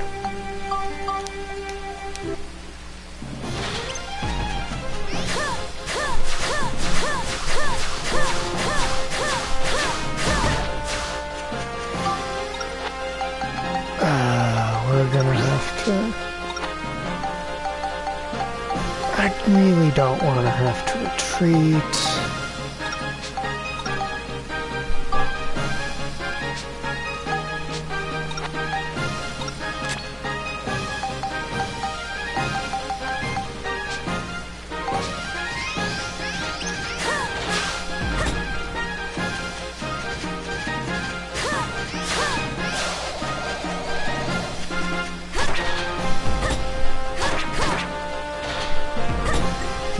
He was basically immune to her regular attacks.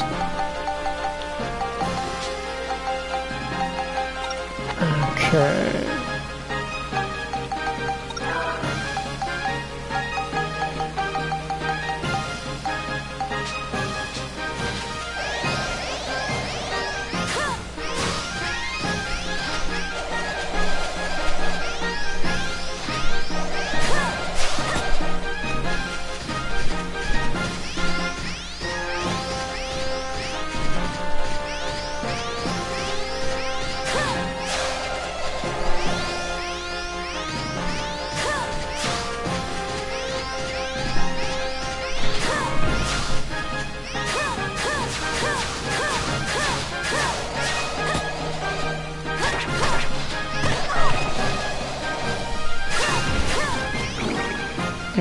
I swung the sword a couple times there when I really did not mean to.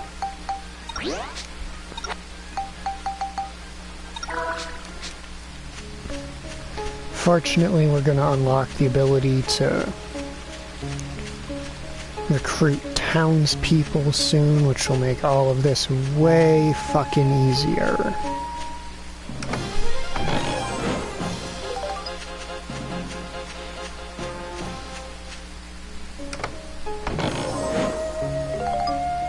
What do we have? Specifically, any robots left?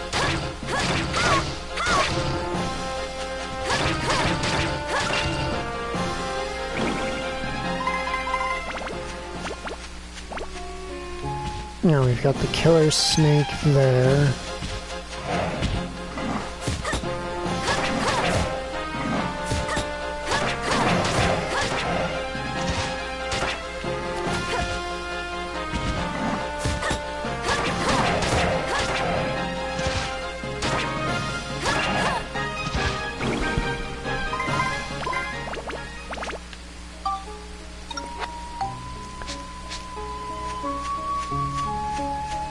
Okay, now we've just got to do a chest run.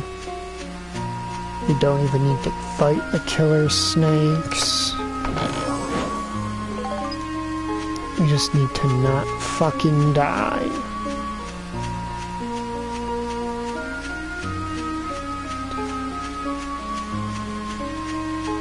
Yeah, that's the hidden exit for the fucking shit we've yet to unlock. Now with Monica I can fight the bull guys fairly easily because she deals extreme damage, at least relative to Max, to basically anything not made out of like metal, stone.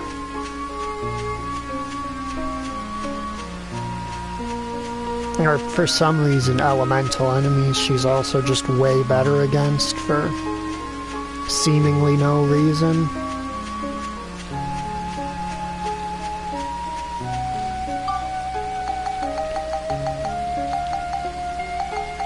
Alright, hit it with that fairy saw.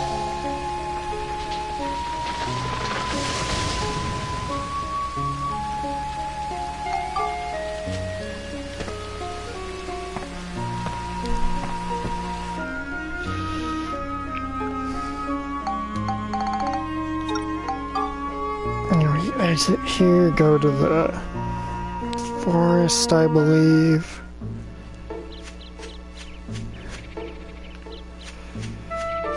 Proceed to the next part of our... Wait. I want to do something before I forget.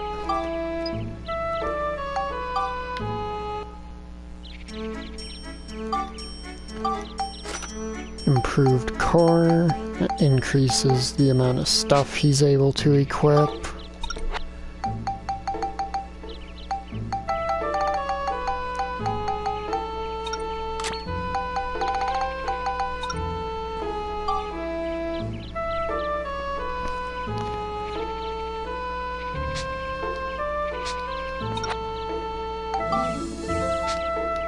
Now Steve has 50% more hit points.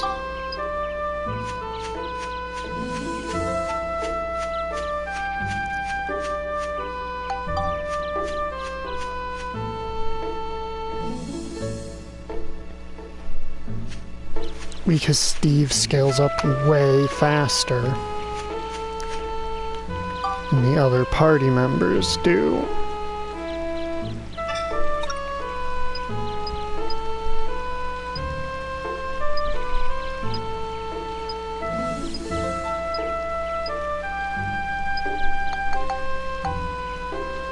As you can see, we now have a lot of stuff. Wait, does it not count this as between these things?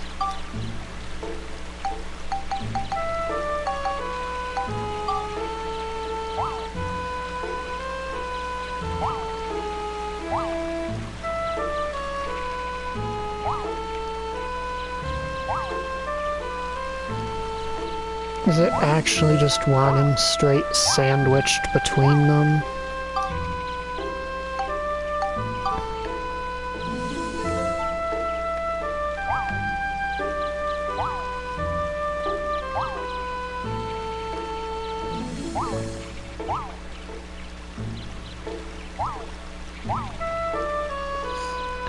Because yes, I know what one of the things is, so I've been attempting to act on it prematurely.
There we go. Now we know we need to recruit townspeople. Townspeople, sorry. Get someone to immigrate. That's right. There are lots of people living in Palm Brinks, right? Gotta get those people to immigrate out into the world. That way the future will develop. So what we need right now is someone who knows about trees, huh? Max, do you know anyone like that? Someone who knows about trees. Oh, I've got it. Gordon. Gordon? Yeah, he's our gardener. He's an expert on trees. He's perfect. I bet he's in our yard right now, tending to the flowers or something. Really? That's great. Let's go. Okay.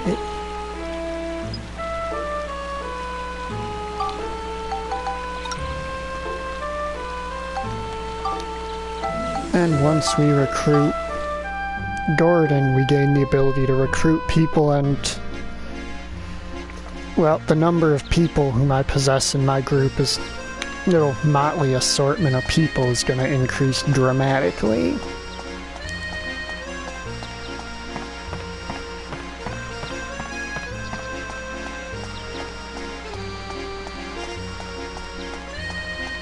Because I'll be able to immediately recruit the priest, the baker, the weapon shop owner,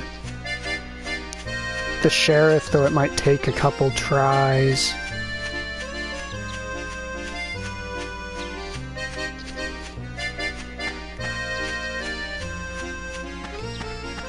Oh yeah, most of Max's mansion staff. I got so carried away talking I went the wrong way. I'm a big dumb dummy with dumb dummy stuff going on in my dumb head.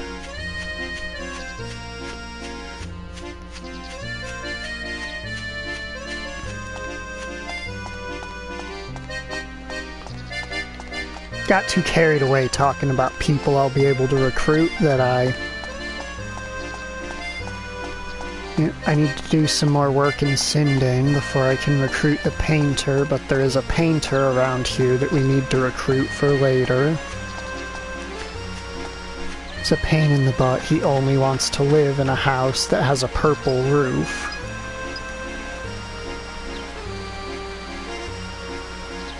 Oh, Max, you've been moping about a lot lately. Are you taking care of yourself?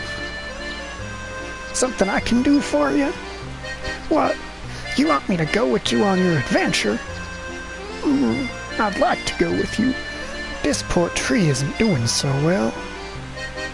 Taking care of the trees and the flowers on this property is my #1 priority, you know? If I go off roaming about, I could lose my job. Bet some of the holy water that Priest Bruno sells at the church would fix this tree. But as you know, your father and Priest Bruno are on bad terms. Your father'd never give me money to buy holy water from Priest Bruno. I'm in a pickle.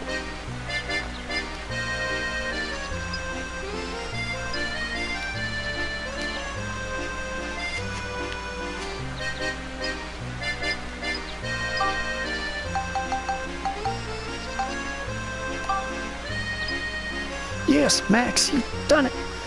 Now I can take care of this tree. Thank you, Max. My work's all taken care of for now. Now I can go with you on your adventure.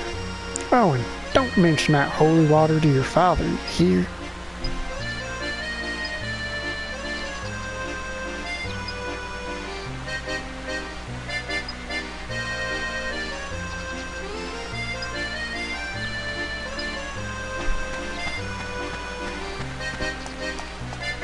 Are you actually a person, or are you just you're a random placeholder? That might seem weird to ask, but you know how RPGs are.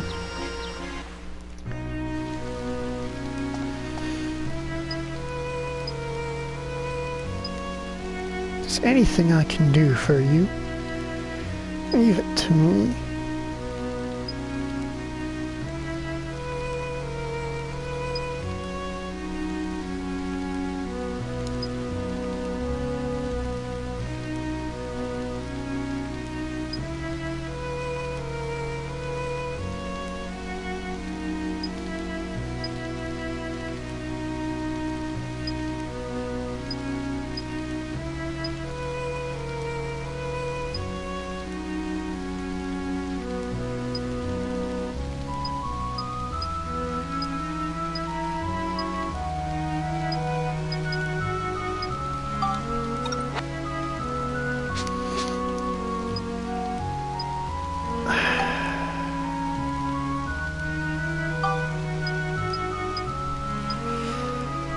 Ah, God, that guy.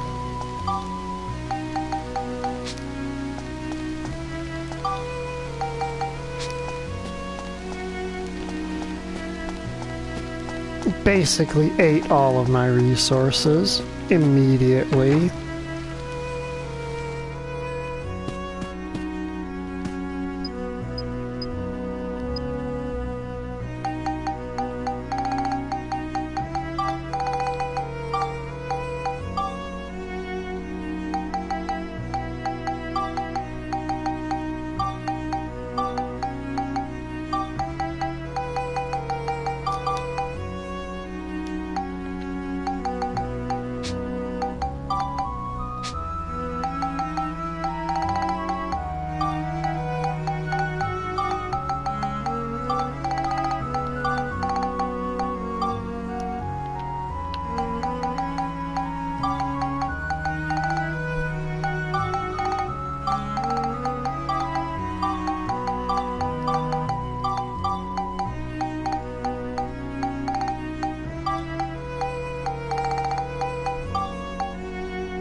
Yeah, man, just basically made me spend all of my money on getting him to join me.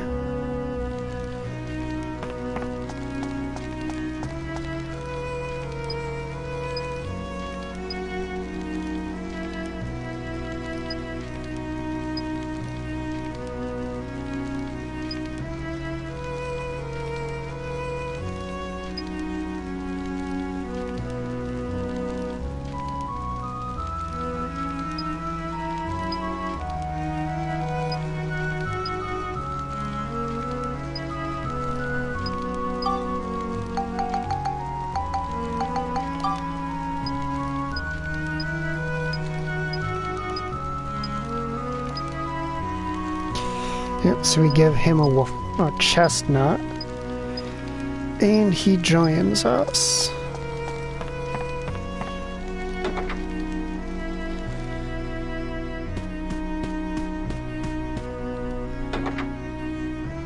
You see what I mean about a lot of Max's house's servants just joining us.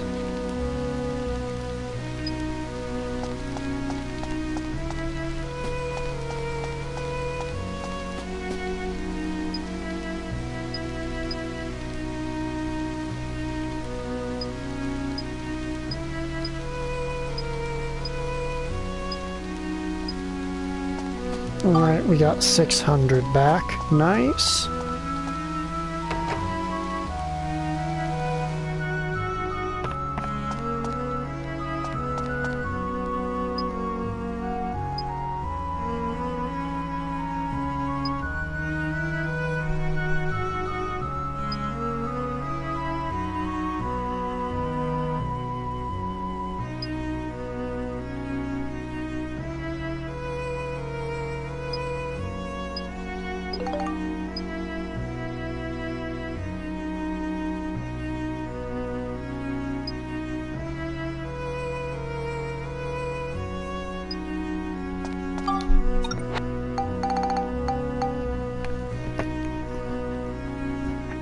Bell trigger.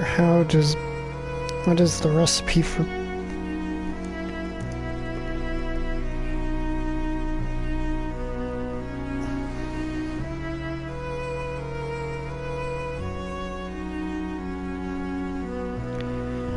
Okay, I can build up into that just from this.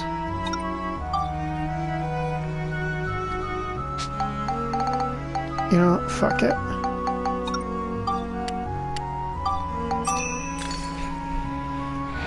I ain't sitting around waiting forever.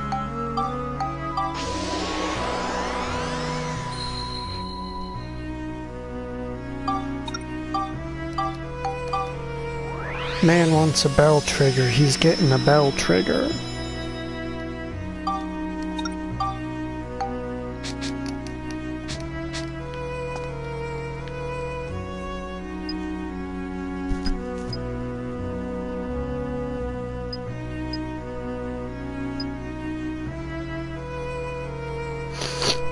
bear in mind, this is Max's father talking about how, oh, I can't really take you seriously when you ask for help because you're so wishy-washy. I'm not joining to help you because, you know, because I care about you. I'm doing it because the town might be in danger.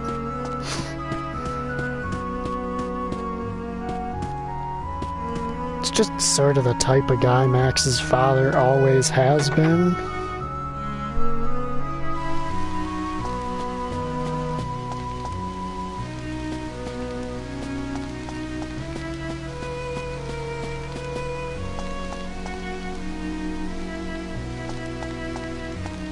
Alright, so is that everybody?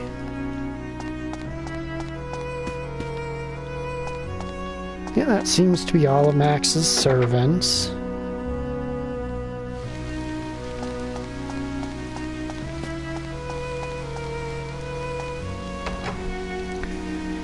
Now I'm trying to remember if I need to... what I need to do to get the sword lady.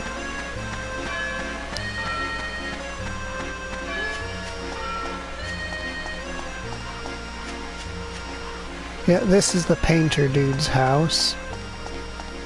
We need gold paint for that, which we can get for free in a little while. Yes, here's the church. He just wants us to solve a puzzle and he'll join us.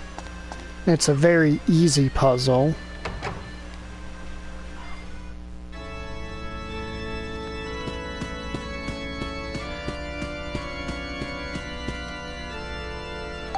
Oh god, I forgot some of these dialogue lines are broken.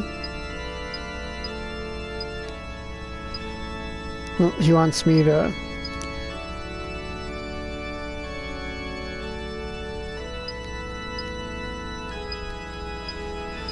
Yeah, it's one of those fake, you know, the adjacent things do things go out to puzzles. But simply put, due to the number of them and the orientation of them, it is extremely easy.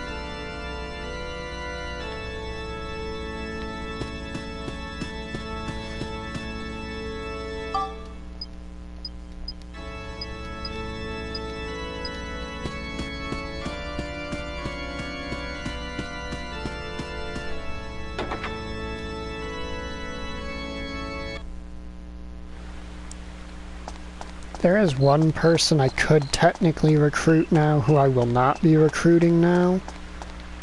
Because he doesn't deserve to be recruited because he requires you to fish. But recruiting him actually makes recruiting another character easier. This guy here actually makes recruiting him easier.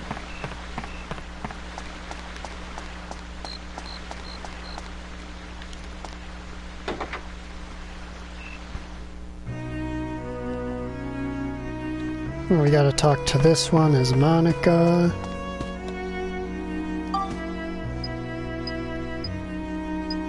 You're not bad with a sword, but swords aren't toys.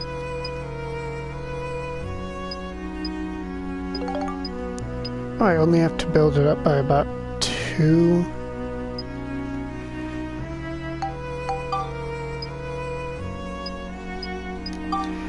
Oh right, I need it equipped.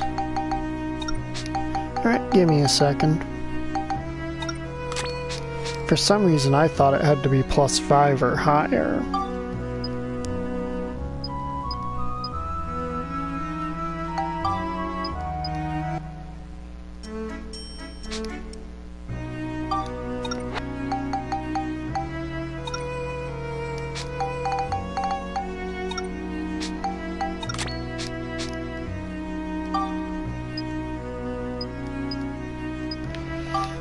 Okay, what the fuck is she... Didn't it specifically say...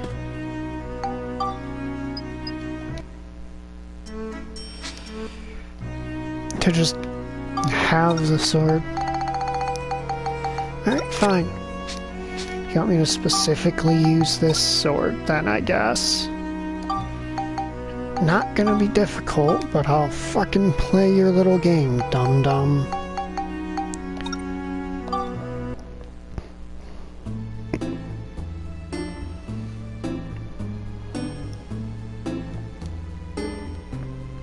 Because she's required to unlock one of the facilities in the, forest town.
Alright, that's not the right button.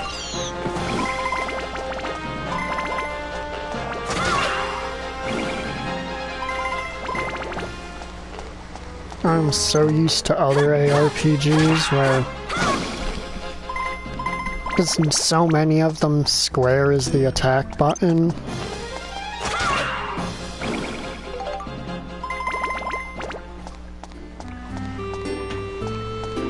And I just started pressing square on instinct.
Well, I believe that is a backroom type key.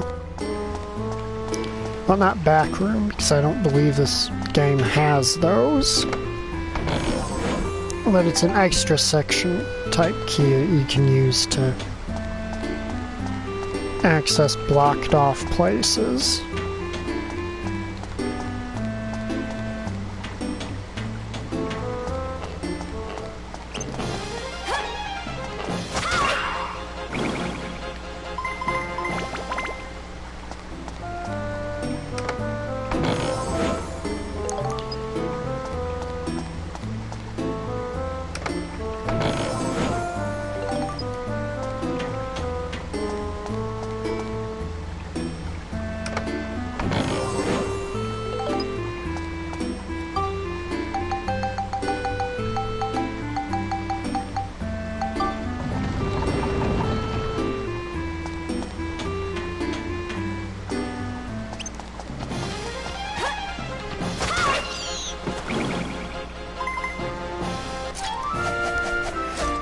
Alright, our little knife here's gained about 1.5 levels.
right? It just irritates me that the bring me this weapon upgraded to this quests, the two of them you get are handled completely differently. Since the one from Max's father, you can literally just get the item he's talking about. Whereas I forgot with this that you have to build up the specific gladius that she gives you.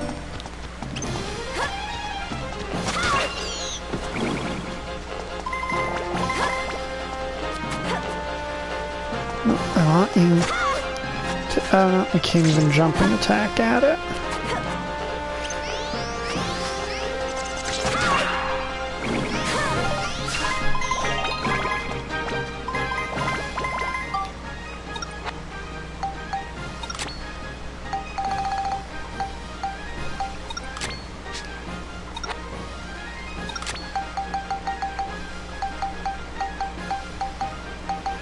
Oh god, and then there's another gladius.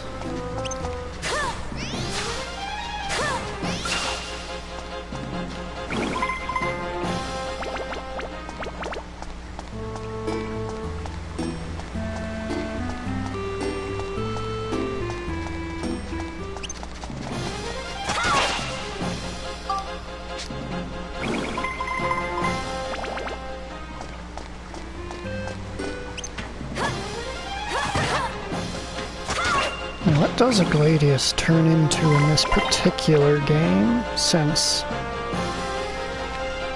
it loves being,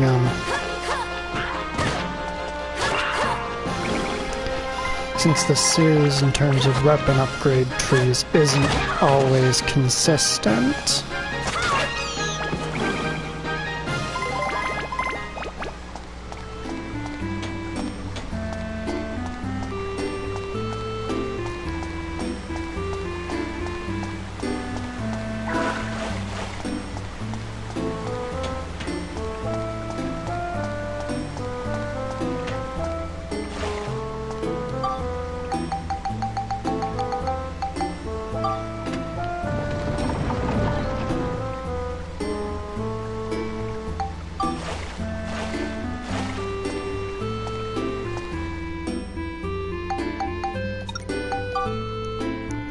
To the channel entrance.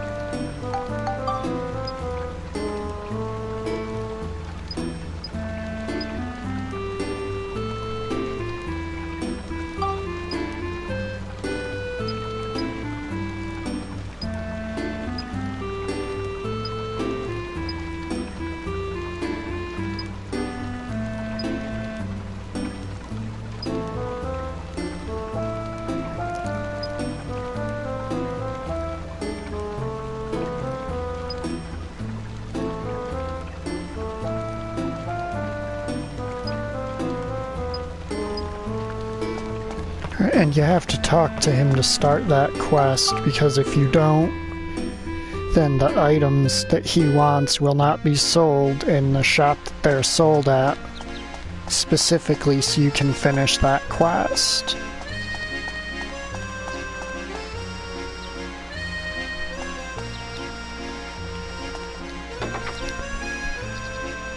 It's basically during that quest, there's one of the shops in the future of the forest.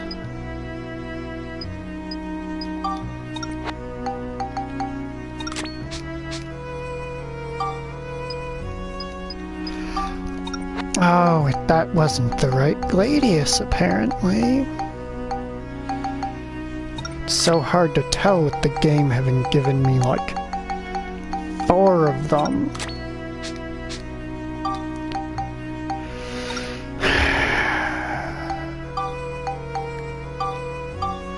It's frustrating.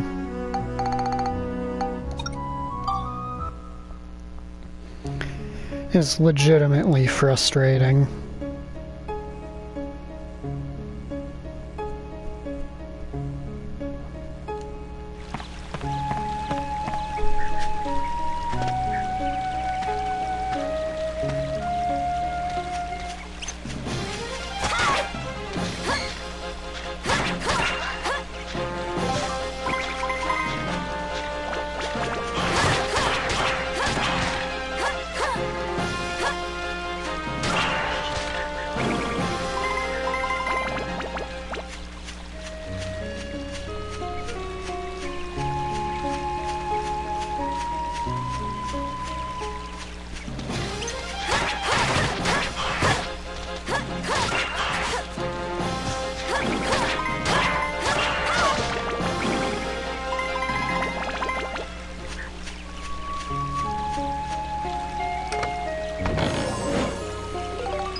I hope this isn't a case where it's just like checking for the lowest level Gladius in your possession.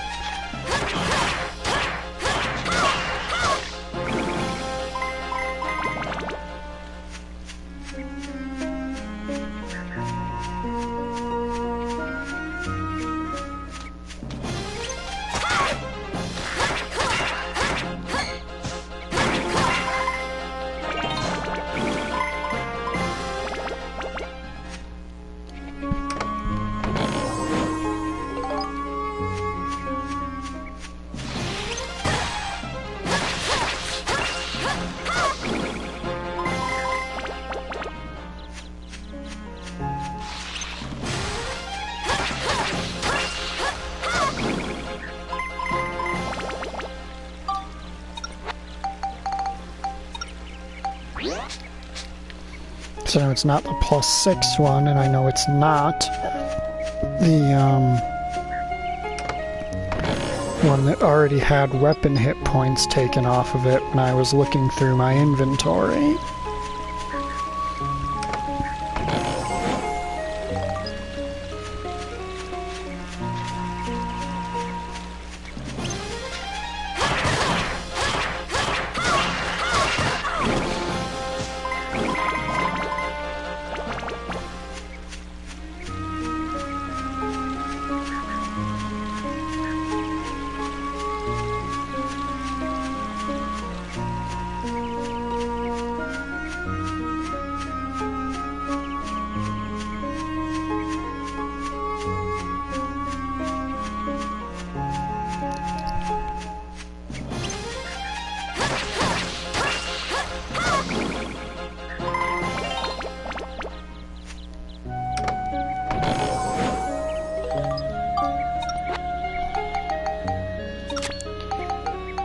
Now, just in case it's being a bastard.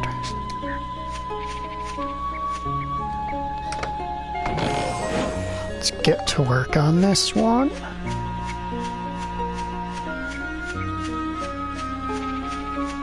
I'm not sure there's enough enemies around to actually get enough ABS on it to go up, what, a level